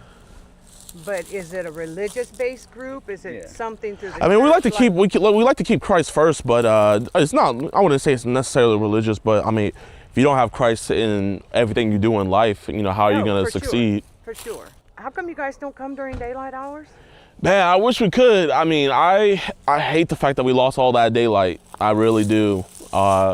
It's one of those things, you know. Well, you guys didn't drive over here just to see Quentin from Texas, huh? Oh, no. That's definitely not one of the only reasons. How you doing, sir? We were just talking to Quentin. I mean, you don't have to have a firearm out or anything like that. No, it's okay. Yeah. Yeah. How did you beat me here? We all pack. No, I understand. I understand everybody packs. It's just one of those things where, you know, you can't put it away. having it out, you know. Well, we didn't know what was going on. They were scared. I mean, she could have. When my grandkids get scared, I'm here. Yeah, I mean, yeah, totally. I mean, you know. A rural area, we all look out for our own, you know. No, I mean, like I said, I mean, your sister came up and was asking him, and he just said he wanted to talk with us privately, so she walked off. I mean, I have no issue with family being in the mix. Oh, man, you guys have a huge party coming out. That might be the wife. No. Oh, she got the popo involved. I mean, hey, how you doing, officer? Hey, man, my name's JiDon. We're just here talking to my friend Quentin here. Quentin, you're not going to talk to the girls online anymore, right? Nope. Okay, and that picture that you sent, that is yours, that you sent to the girl? Yeah. This picture right here is yours? So he sent this picture. So all the messages I was going over earlier, those were all your messages? Yep. Okay, and did you know that she was the whole time? Yep. Okay. I mean, if the officers have more questions for you and everything, would you be willing to answer those? Sure. Okay, but you did know she was years old, and you knew that sending a picture to her was wrong, right? Okay. And you messaged her first, or did she message you first? Message her. You messaged her first? Okay. I would have been straight up with you in the beginning, but he didn't want to. He didn't want to. I know he's embarrassed. Go ahead. Yeah. That's what was happening. But I promise you, if he was honest, I would have told you about everything. But you didn't want your mom knowing, right? Right. Quentin, I just want to say this for everybody. This is your phone, right? And I didn't take it from you or anything, did I? Okay. And Quentin, about how much child pornography did you say you downloaded, would you say? Quite a few. Quite a few? Okay, and how young was the child pornography that you downloaded?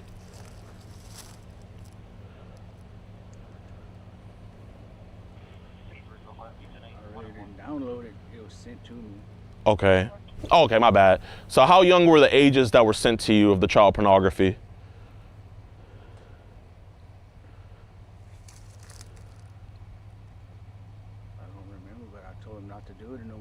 Okay, were they underage though? Yeah.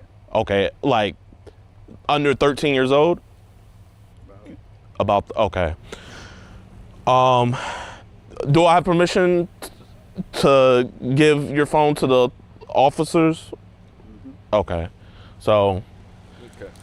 So with that being said, I'm gonna ask you. You gonna let us take this phone? Yeah. Okay. So I have all the chat logs right here, but while I was talking with him, he. Before you go any further. Yes, sir. I'm just gonna read you your Miranda rights. That way, all of this is covered.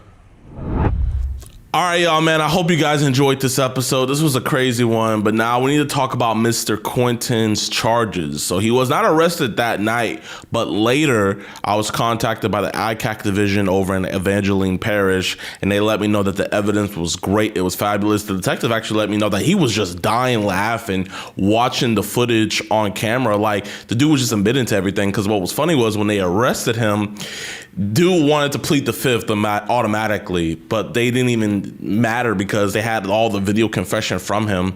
So this is what they got him on. So for right now, the charges are computer-aided solicitation of a minor, indecent behavior with juveniles, child grooming / indecent visual depiction of a minor, and he did in fact have cheese pizza on his phone.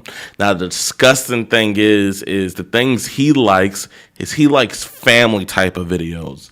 So this dude is an absolutely just freak monster. So I'm hoping that he gets slapped with the book. I'll be keeping you guys updated on his conviction and everything. If you guys want to keep track of all our guys and stuff and see what they're getting convicted with and stuff, all you need to do is just type in the county where it happened in the state. So you just type in Evangeline Parish, Louisiana, and then type in court case search.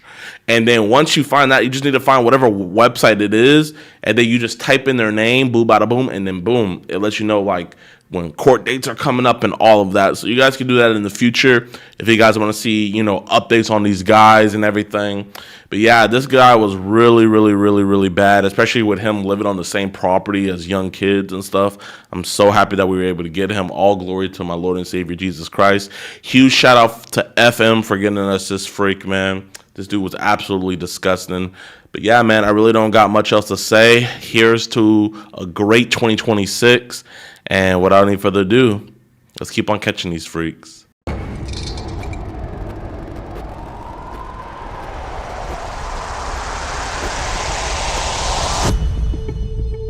So we're heading over to Sheldon's house. Yeah, man, this dude's absolutely disgusting. When she told you that she was 15, you said, how did your get so big? I just said it. And then, we were sending images like this. I'm done talking. How you doing, officer? How often have you made contact with juveniles like that? I'm done answering questions without an attorney. Well, have you not been charged? It doesn't matter. I'm invoking my Fifth Amendment right. Praise God. On to the crime beat now. An Ardmore man was arrested Monday after police conducted an investigation based on a tip from a predator watch group. The Ardmore SWAT team served a search warrant to 66-year-old Sheldon Tarver Monday morning.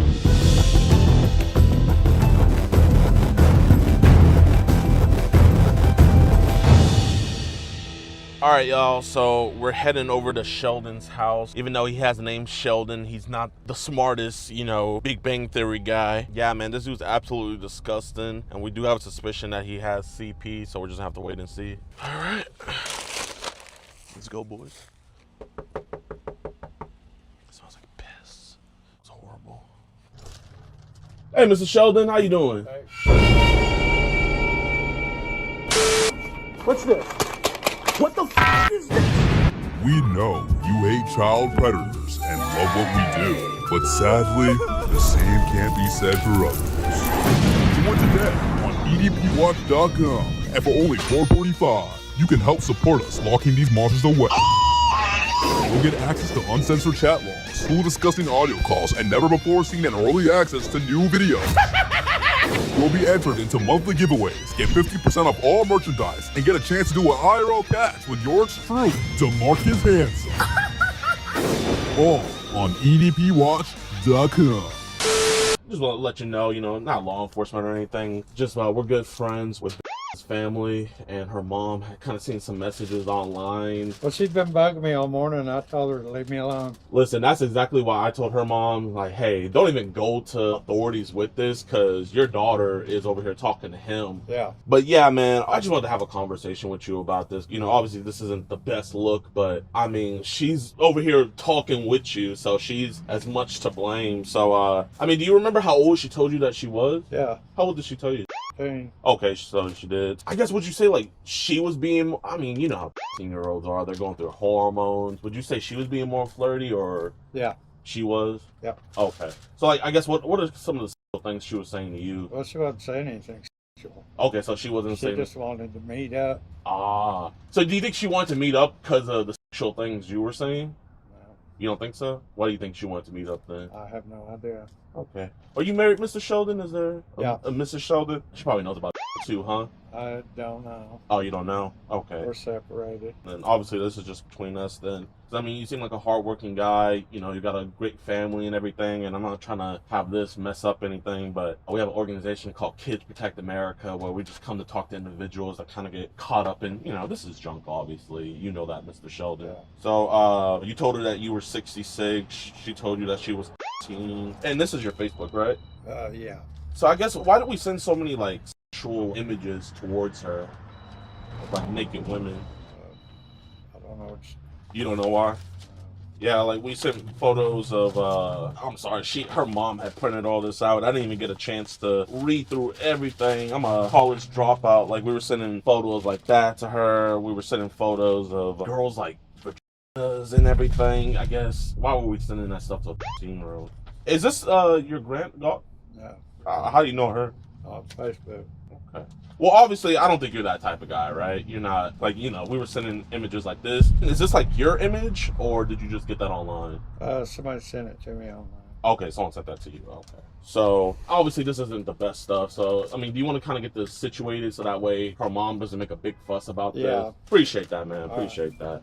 Like I said, I've told her, she sent me a message this morning. She told me she'd give me an Uber to come up there, and I told her no. Okay. She's 13 years old. I'm not doing it. So, I guess, why didn't you tell her no earlier? I don't know. You don't know? I mean, I get it. I just kind of need a little bit more, because I'm trying to help you out here. Like, I got to tell her mom your mindset, so I got to kind of know, like, a little more. Did you find her attractive, I guess? Oh, I don't know. I seen one picture of her. Okay, but yeah. I'm guessing you kind of thought she was attractive a little bit? Yeah. Okay. So are you filming me? This is for safety reasons. That's all. Like, just that way to show her mom that we talked to you, and then also, I don't want you to say, like, oh, you put my hands on you, or vice versa. I don't want you to think I put my hands on you, because I respect my elders totally. But, the state of Oklahoma, you can't post or send that out to anybody else unless I get your written permission. And this is just like, Actually, I don't think that's true. I think so. In the state of Oklahoma, you have to get written permission for that. So did she reach out to you first, or did you reach out? She did? So where did she reach out to you first? On Messenger and Facebook. So who messaged first? She did. Okay, do you remember what she said? No. Okay, because right there, this is like the start of the message was on. Well, I might have asked her how old she is. Okay, so you were just trying to make sure how old she was.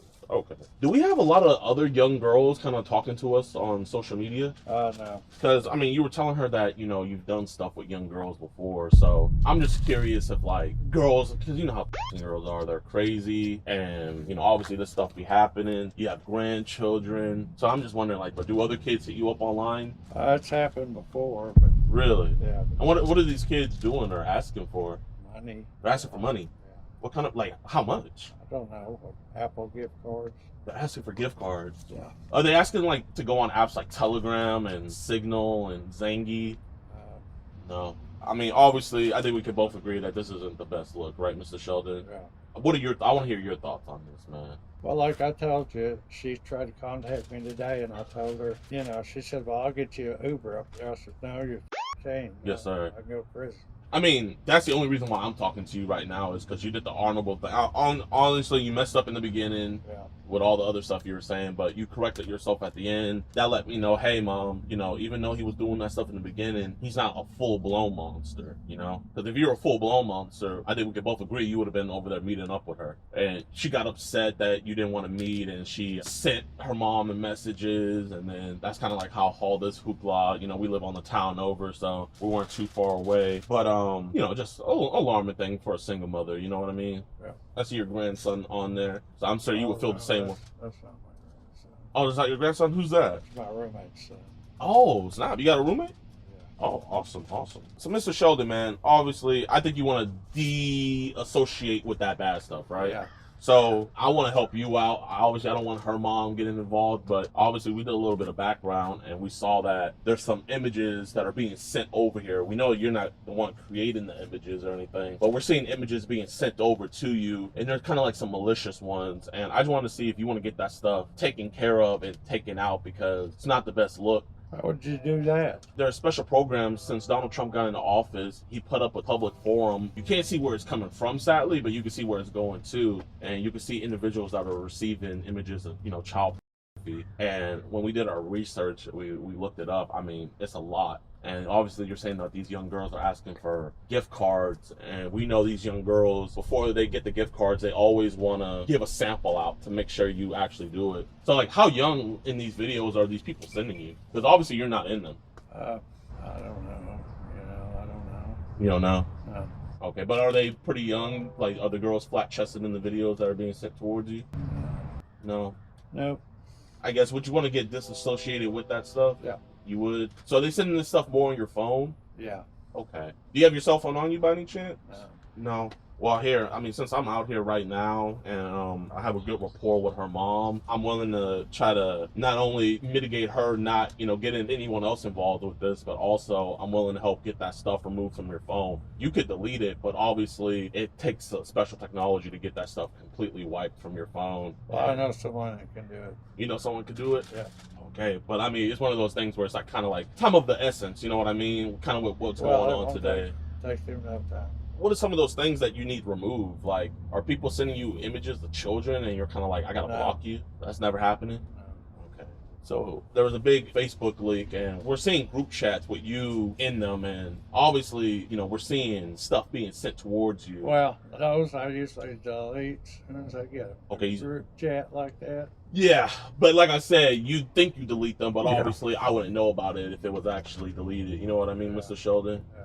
So, I mean, obviously you have to delete it, but when you delete it, you see it. So, like, what is the stuff that you're seeing? Well, I don't ever, when it's a group chat, I don't even look at it. I immediately delete it and block it. Immediately delete it and block it? Yeah. Okay. So is it ever like any, I guess, would it be more boys or girls? I have no idea. Like I said, if I get a group chat, I delete it and block it. About how many files do you usually have to delete? Oh, once a week, maybe. Once a week? Really? So these people are sending you stuff once a week? Yeah. Oh, wow. I had some sent this morning. Deleted and blocked. So what did they send to you? I don't open it. You don't open it, okay. Yeah. Where are they sending it from? Like, what apps are they sending it to? Was it Telegram or Zangy? Messenger. It was on Messenger. So they're sending these videos and images on Messenger. Yeah. Oh my gosh. Well, I mean, you know, I don't know who your guy is and stuff, but obviously he's not doing a good job if the public can kind of see what's going on here. And, you know, when she told you that she was 15, you said, how did your breast get so big? Yeah. you know, I guess why were you saying things like that to her? I just said it. You were just saying it? Yeah. Okay. And then, you know, we were sending images like this, gaping. Yep.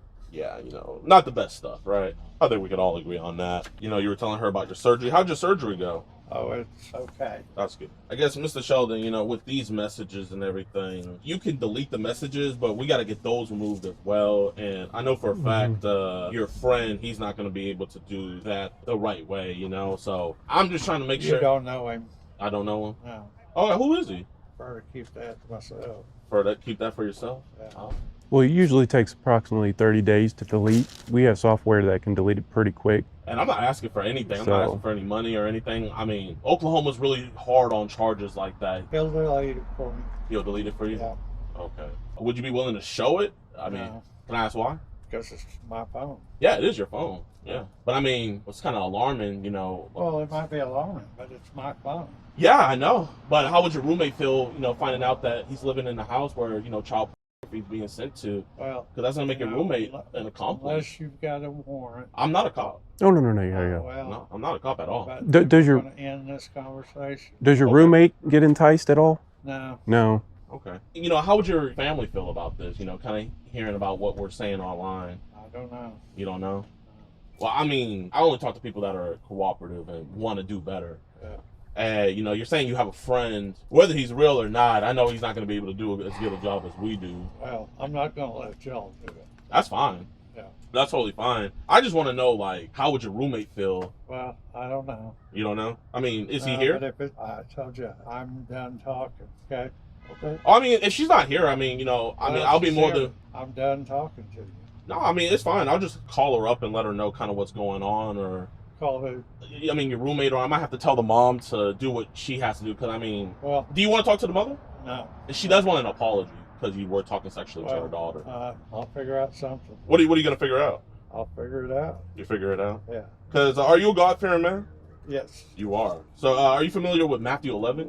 No. No. Well, in Matthew 11, God said, those who hurt my little ones, it will be better to have a windmill around your neck and sink to the bottom of the ocean than be in the hands of the living God. And I think we can both agree, you know, talking to kids like this, and then also, I know you say you have it, but also I made sure I downloaded all the videos that you downloaded. Not the best stuff to have on my phone, but I downloaded all the videos that you have just in case, you know, you tried to delete it. And that stuff that you're looking at, people are harming the young ones. You know what I mean? But like I said, we're through conversating, okay? You want to go through any of the any other stuff you said? No. I mean, I thought we were having a good conversation. We were, but I'm done. You're done? Yeah. Is there other kids that are enticing you? I'm not saying you're reciprocating, but is there? No. Because you know, we're going to basketball we're trying games and everything, and you see how it's kind of like I'm going to basketball games to watch my grandson. I know, but you know how it's kind of alarming because, you know, you're watching your grandson play basketball, but then also you're watching little kids. Hey, Mr. Rosen, how you doing? I was talking to my friend Sheldon here. You know, I always say I think he's a good guy and everything. You know, he was talking to the 13-year-old in the town over here in Oklahoma. And, you know, people have been randomly sending him child pornography, but, you know, he's been adamant with me that he's doing his best to delete it. But I guess, you know, a couple of slipped through the cracks, and, you know, that's obviously how we know about it. I told him about the software that we had that we could do in front of him to get it deleted, but he said he has a friend. But I just kind of wanted you to see if you want to talk to him, because, you know, obviously, I mean, you've been doing this way longer than I have. Yeah, so are you actually offering him software to use for that? Yeah, but I mean, he's adamant on his friend, but I'll let you talk to Mr. Sheldon. This is my friend, Mr. Rosen, right here. Yeah. Hey, Sheldon, how are you, man? Good. Where are you from? Oklahoma. Oklahoma City. Oh, okay. Got it. But, like, we're, like, right outside. We're about an hour outside of it. Oh, okay. Okay, got you. Yeah, man, so is he talking about the machine that basically tracks the metadata for what would be child, wipes it off your phone? I suppose that's what he's talking about. Yeah, I mean, me personally, we only offer that machine to basically people who are honest about things and who are sincere about not wanting to be a part of this type of stuff. So if I were you, I mean, the machine only tracks child So basically, identify the photos, take the metadata for the photos, specifically wipe those photos off, and then overwrite the data to where it cannot be recovered for those photos. Yeah, but like I said, I prefer not to give my phone to anyone. No, I mean, that's totally reasonable. I mean, do you have the number for your friend? I mean, just that way I can make sure I'm not giving it out. How old's your grandson? 11. He's 11? 11. Awesome. Yep. Awesome. How did he win the basketball game last night? Yeah. Praise God, man. Praise God. Well, like I said, let's end this conversation here. Oh, you want to end it right here? I mean, I feel like the conversation just got started, Mr. Sheldon. Let's end it here. Okay. So I guess what do you want us to tell her mom to do with everything? Tell her I'm blocking her and I will never speak to her again. But you know the crime already happened, so what if she says that she still wants to go to the authorities? What do you want me to say? I guess she'll have to do what she has to do. No, but I want to know what you want me to tell her, so that way Tell I can. her I apologize. Do you want me to call her? No, I don't. Oh, I guess, are you kind of like ashamed of what you Yeah. did and you don't want to talk with her? Yeah, sure. I mean, I totally understand that. You seem remorseful about it. I mean, talking to kids is a really bad thing. But yeah, Mr. Sheldon here, I guess he said he'll block her and he'll never talk to her again. I mean, do you think that's like the best course, Mr. Rosen? That's awesome, Mr. Sheldon. How old is this girl? She's 13. Oh, yeah, well, I mean, those kids are going to be trying to talk to anybody nowadays, Mr. Sheldon. And I'm sure you know now just to not entertain their foolishness, right? Yes. Yeah, I mean, does your daughter or your son know about like kind of like all this shenanigans that these kids are doing? I don't have a daughter. Does your son know about all these shenanigans happening on the internet? I'm not sure. Oh, you don't know? I do not have a good relationship with him. Not right now. Oh man, Mr. Sheldon, I mean, you're getting up there in age, man. You can't leave this earth without having a good relationship with your son. You know how important that is, right? Oh, yeah. I think he'll be understanding Well, that. he's got drinking problems. Why we don't have a good relationship. So. Are you a sober man? Yeah. That's good. Kids these days, it's not how it used to be, you know. Back in the day, you could be a functioning alcoholic, but now... Right, Mr. Rosen? Yeah, absolutely. Sheldon, what do you do for work now? I'm disabled. Oh, I see. Got it. So do you get disability checks? Yeah, are you looking forward to the $2,000 truck check coming in? I'll believe it when I see it. That's how we feel. Right, yeah.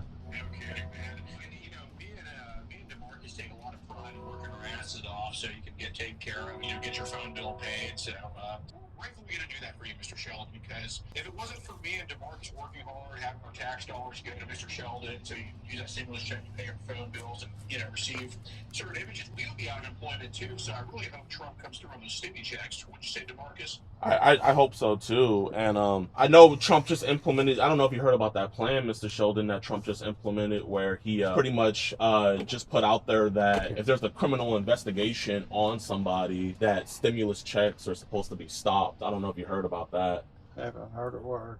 Yeah, that's a way to fight back on crime. In his words, he wants only good American citizens that aren't being investigated. And it's crazy because it's like you don't even have to be charged. There's an open investigation on you, then a stimulus check stops. And I think that's complete BS on his part. That's the only thing I disagree with him on. So, I mean, just hearing that you're on stimulus checks, I'm going to be sure to be even more adamant with her mom. Like, hey, you can't go to authorities with this because I'm guessing, do you live off of those? Is that how you... Yeah. That's how you get by. So, I mean, that would be horrible, right, Mr. Rosen? Yeah, no, people like Mr. Sheldon need these stimulus checks. I mean, how else are they going to survive and be tuned with the internet? Yeah, I was a truck driver for over 42 years. Really?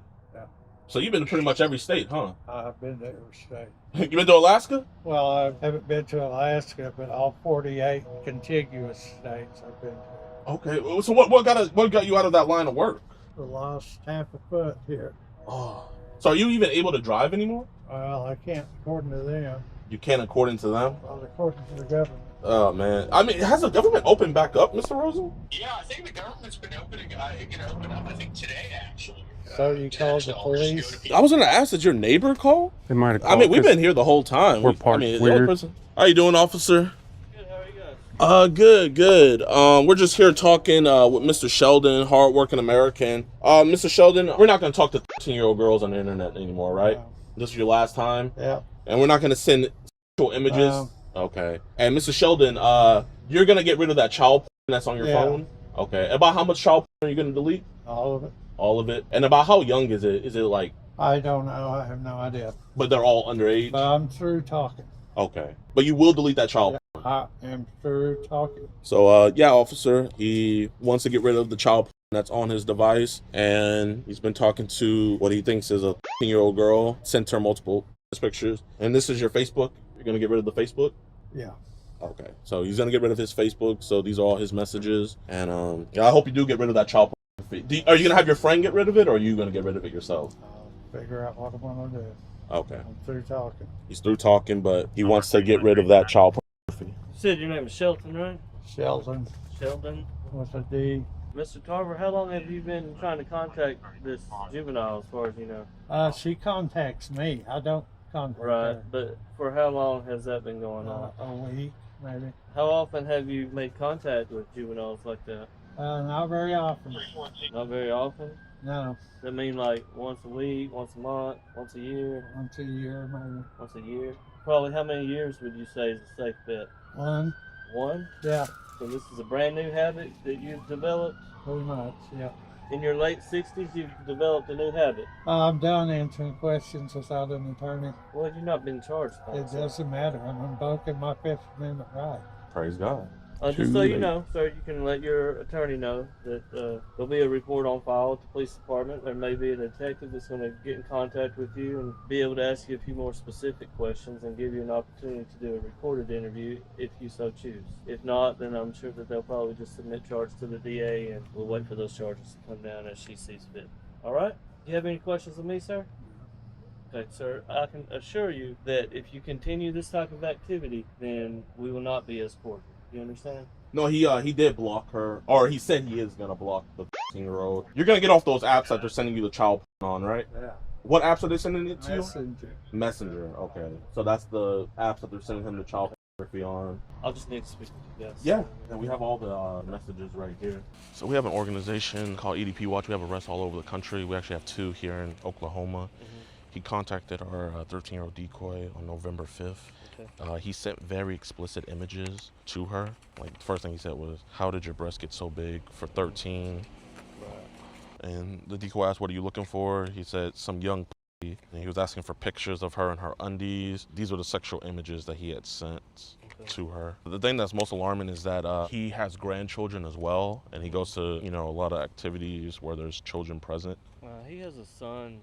I've been to this address several times before, but it's usually because he has an adult son that he lets stay with him periodically, and then gets upset and angry when that son gets intoxicated and they get into it. And so that's the only contact that I've had with him. And these are more images of young girls that he's sending, and then he was asking her to send pictures, asking the decoy if she lost her virginity. Then he sent a photo of him holding up 3 fingers to confirm that that's him. We have everything to hand over to you on a flash drive. Okay. Yeah, I was gonna ask, are those for me or? Yeah, you could take this too. Yo, what's good, YouTube, man? I hope you guys enjoyed this episode of EDP Watch. If you did, be sure to hit that like button, subscribe, and share.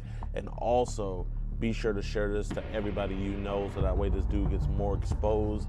Now, funny enough, Sheldon was actually first caught by Alex over a couple years ago in Pennsylvania. And obviously they didn't do anything about it, you know, just like another town we know, Lewistown. So he moved from Pennsylvania to Oklahoma, but luckily we had a whole different team change with the police department over there. I actually want to give a huge shout out to Sergeant Larry Payne. He is the officer that responded on scene, and he did a fantastic job. We didn't get it recorded, but he promised me after we left from the suspect's house that he would have his detectives work on this and that he would give them all the details. And ooh boy, did he. Just a couple days later, he calls me, lets me know that he ended up getting arrested. And what's even crazier is in his house, there was a room that had a padlock that you can only open from the outside. When they were doing their search warrant, because they had the SWAT team go over there, inside that room, they found his disabled sister padlocked inside of a room. Now, the thing is she had a lot of mental disabilities, so they're not even able to interview her to figure out whether or not anything sinister happened. So, you know, it's just sad to see, like, you know, something could have happened to her and she's not gonna be able to communicate. But she is in good custody now. She is with his ex-wife. She is taking care of his sister while he's, you know, gonna be spending the rest of his life in jail. Obviously, he admitted to having the CSAM. And if you guys don't know what CSAM is, cheese pizza. And after doing their warrants and stuff, there was cheese pizza found on his devices. So this dude is just somebody that should never be let out. You know, he not only got caught up with one of Alex's decoys, he got caught up with one of our decoys. These dudes that you be seeing the police departments let go, they might stop for a little while, but they will do it again because they cannot control themselves. They cannot control their urges. These dudes are monsters, and they need to be put away from the rest of society if we want to protect our children. So yeah, y'all, I just want to give you guys those updates. These are his charges right here. There's more to come though. Those aren't all of them. Those are just with the ones with the initial search warrant that they issued. But yeah, I'm so happy with this outcome. Very blessed. I want to give a huge shout out to the Adin Police Department. And without any further ado, peace. On to the crime beat now. An Ardmore man was arrested Monday after police conducted an investigation based on a tip from a predator watch group. KXI 12's Marisa Sisk tells us more about what happened. The Ardmore SWAT team served a search warrant to 66-year-old Sheldon Tarver Monday morning. He was later arrested for a charge of soliciting sexual communication with a minor through technology. The Ardmore Police Department says they were notified by a predator watch group. This predator group brought us information that Mr. Tarver was communicating with who he believed was a 13-year-old girl. Evidence such as messages from conversations over the phone and through text message. But APD says this evidence wasn't enough to file charges, so it was placed in the hands of Detective Landon Gary, who has an extensive history of handling cases like this. There's information that's provided to us, such as messages and pictures and different things that we have to be able to prove were sent by that individual. Once they determined there was supportive evidence to pursue the case, they ordered a search warrant for Tarver's residence and electronic devices. When they executed the warrant, they detained and interviewed Tarver. Detective Gary says Tarver's admission supported the watch group's allegations, and from there they were able to arrest him. As a tribal member of a federally recognized nation, Tarver is currently in Chickasaw Light Horse Police custody at the Marshall County Jail. But the investigation isn't over yet. We're going to have to do some more search warrants and different things to gather all the evidence that we're able to get. APD says they don't have evidence that physical sexual acts occurred with a minor. In Ardmore, Marisa Sisk, KXII 12.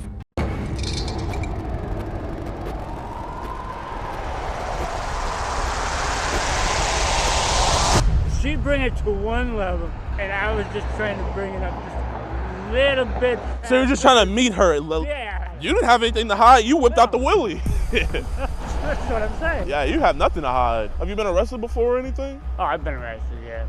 Are you a registered by any chance? Okay. That I will never be. You will never catch me. My younger brother is a. Oh, wow. I'll tell you right now, you wouldn't believe how quick I wanted to murder him. Why is your screensaver? I'm not gonna lie. You can be honest. You liked her, didn't you? In a way, I mean.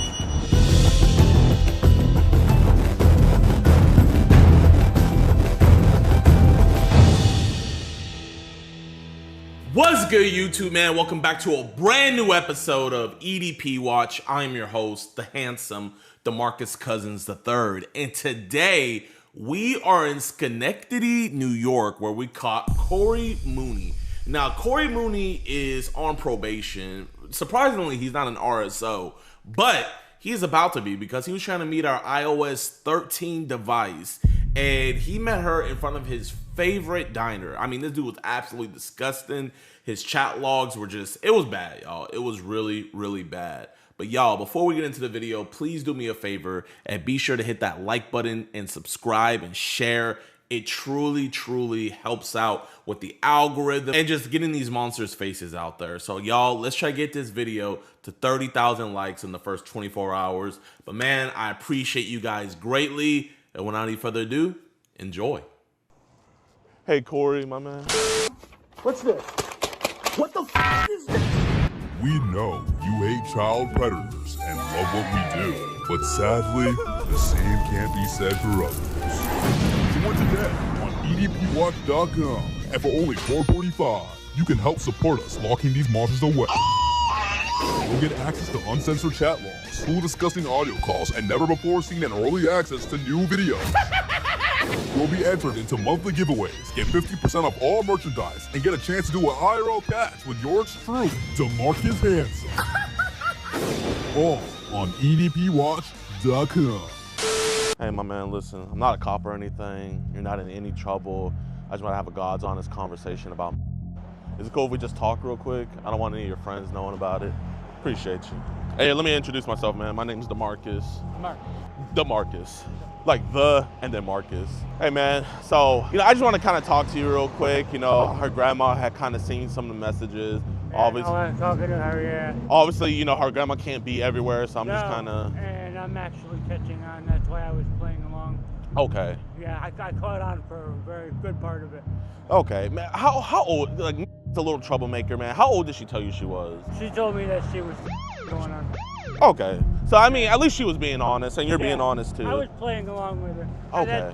Why do you think I was saying a lot of the things that I was saying? Because I caught on when she was like, I told you I'm going on city. It was the way she was saying it, how she was. She's a flirt, man. She's a little troublemaker. She can sound it. Yeah. Obviously, I know you were just coming here to like have like a little dinner with her. Yeah. But what was gonna go on after? Nothing. I just wanted to sit down and chit chat. You just want to sit down and chit chat? I like to get to know new people. Okay. And everybody that I know here right now is garbage. So I guess who's your friend that works here? I got a bunch of them. So do you live by yourself or? No, I live in a group home. You live in a group home? Yeah, I'm trying to get the out of there. Really? Are you by any chance? Have you been arrested before or anything? Oh, I've been arrested. Yeah. Are you a registered by any chance?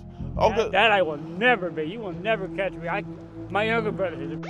Oh wow. And I'll tell you right now, you wouldn't believe how quick I wanted to murder him. What? So, I guess why do you live in a group home? What's the situation behind that? I can't stand them, and they got me in there with people that are their IQ is like down to here, and I'm up here. And they're refusing to move me out of that house. Oh, so they put you in there? Yeah. Why did they put you in there? I came from a residential facility when I got out of prison.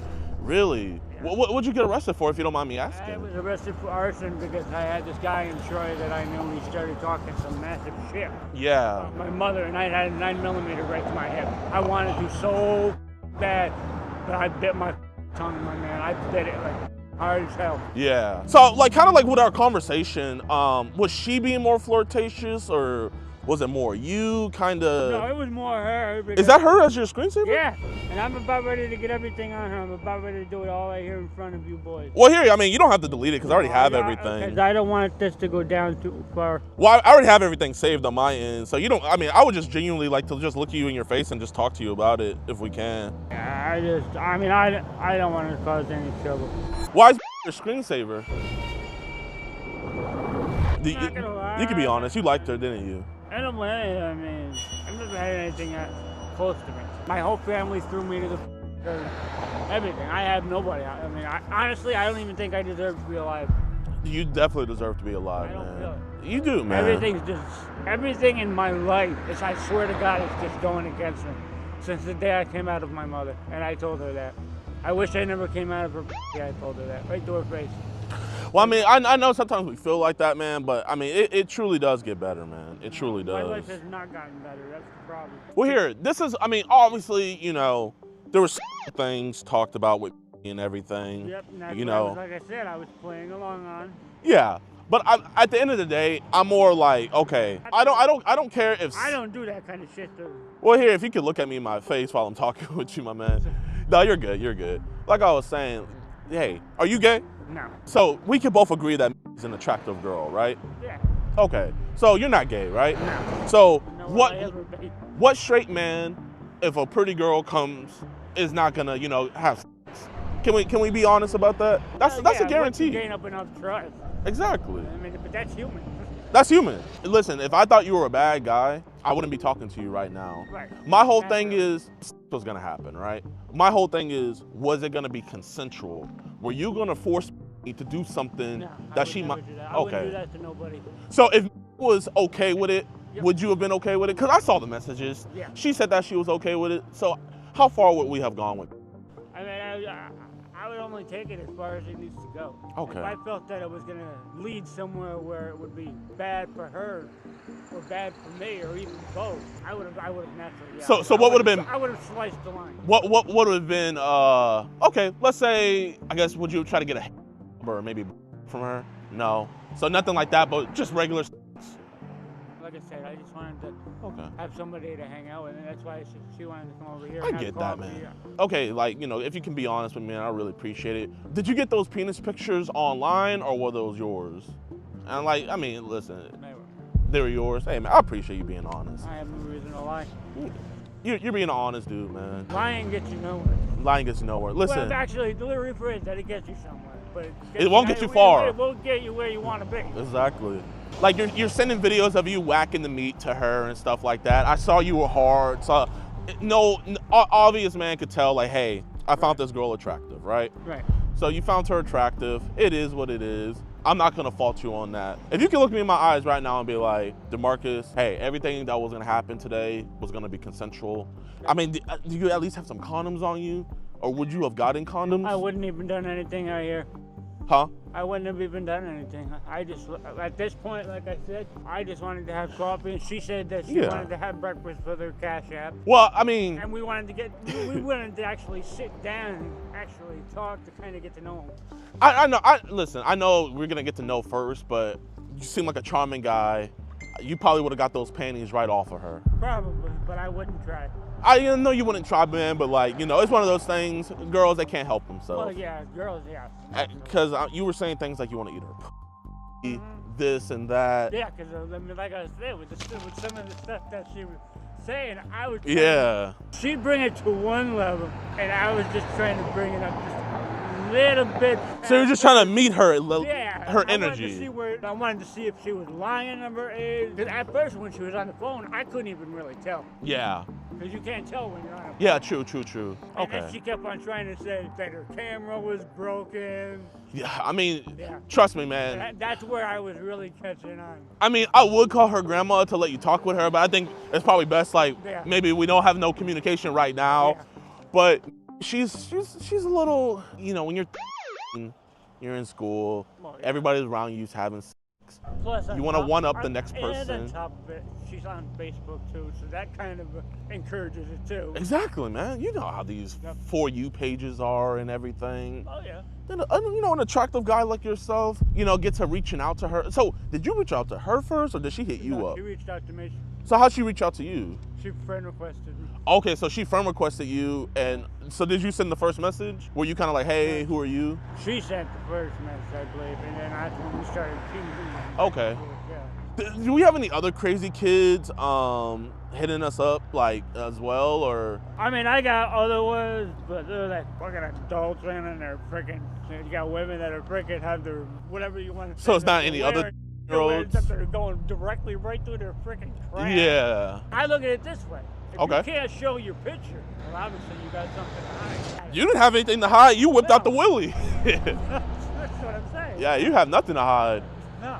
So I mean, I don't even have to embarrass you and like pull out these messages or anything. I think we could just talk like men, like kind of just about like kind of what was happening. So would you have taken her back to your place, or? No, I can't. She wouldn't have been able to go in there anyway. Oh, okay. So I guess where were you gonna take her then? With that right here, that was it. Really? Obviously, the stuff isn't gonna happen anymore. No. But I guess where would it have happened? It wouldn't have happened. But if it had to have happened, like what was the place in mind? I mean, like I said, I already caught on. So as far as that part, I wouldn't let that part happen. I would randomly come out with some lame excuse. You think you would have folded? The fact that she's and Okay. that's technically underage. I mean, you probably would have spoiled her. Do they have cupcakes in here? They have all different kinds of weird stuff in here. They have all kinds of weird stuff. So are you still on probation? I'm guessing if you're not. No, I got off that a long. So why are you in a halfway house if you're not on probation? They made me go there as an agreement to leaving the place that I was at. Oh, where were you at before? It was a residential school. It was called, not a residential school, it was a treatment facility up north. It was called Sunmount. Do you think you have a little bit of anger issues, I guess? Or do you think the guy just like drove you to that point? Most of them drove me to that point, because now that I'm out here, if I was to tell you how I was there, you would look at me like I got a trillion heads. I mean, I highly do believe you, but I mean, it's one of those things, I guess, why did we lose our way with? Like I said, she was just, somebody I wanted to give a chance. I mean, I felt bad for her. So I guess you're trying to like be a friend, role model That's to all I her. wanted to be is a friend. You know, she doesn't have any I don't male have any. role models in her life. She only has her This is grandma. what I do all day, pace up and down the street.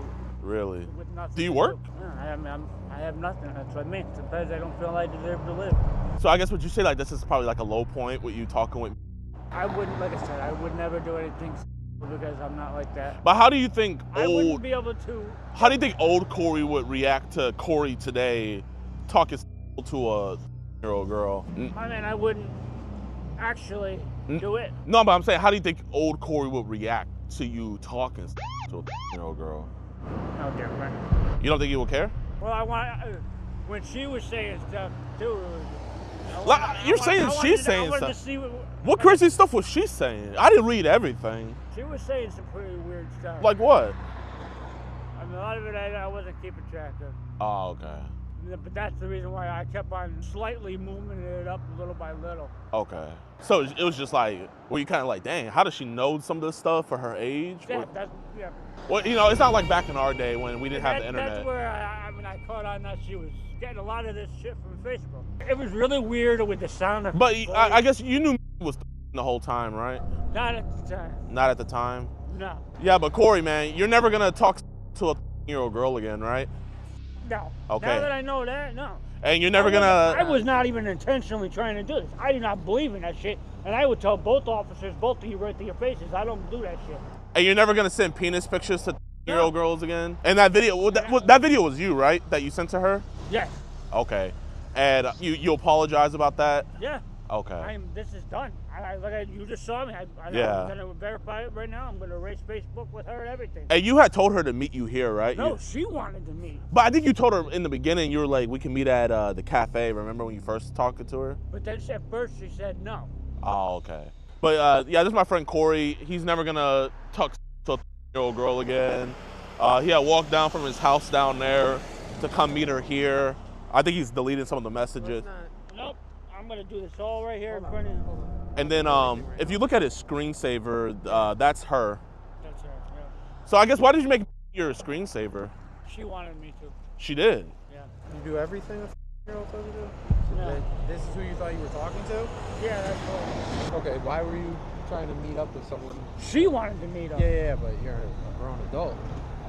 If I wanted to meet up because I was trying to be friends with her. And this video of you jacking off, that's you, right? Yes. Okay. And you knew it was a girl? Not at that time. No. At that time I did not. Who do you think you were? But that was after she That told you was- she was.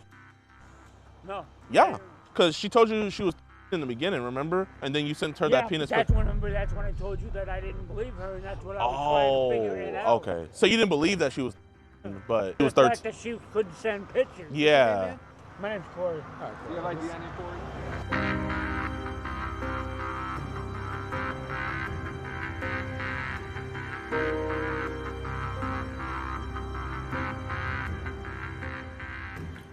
What's good with y'all boys and girls, man? I hope you guys enjoyed this catch. Now, he was taken into custody, and I did talk with the detectives and everything. Now, it's really weird in that area, so I really genuinely have no idea what is going on with Corey Mooney's case. We've looked it up, we've tried getting into it, but when it goes to those New York cases, it's very, very hard to like get any information. I swear, they just be trying to hide it. So they have done our cases before in the past. So if I had to assume, this was a couple months ago, I would assume that he has been arrested. But if I figure out any more information, I'll let you guys know in the comment section below. Or if any of you guys figure out and you guys got some credible information, I'll be sure to pin you guys up in the comment section. But man, we genuinely appreciate your guys' support. Y'all, you guys are about to get flooded with catches, y'all. We are about to go crazy this summer. We're getting ready. We're gearing up for our Australia trip, so be sure to tune in for that. And we just greatly appreciate you guys over here at EDP Watch, man.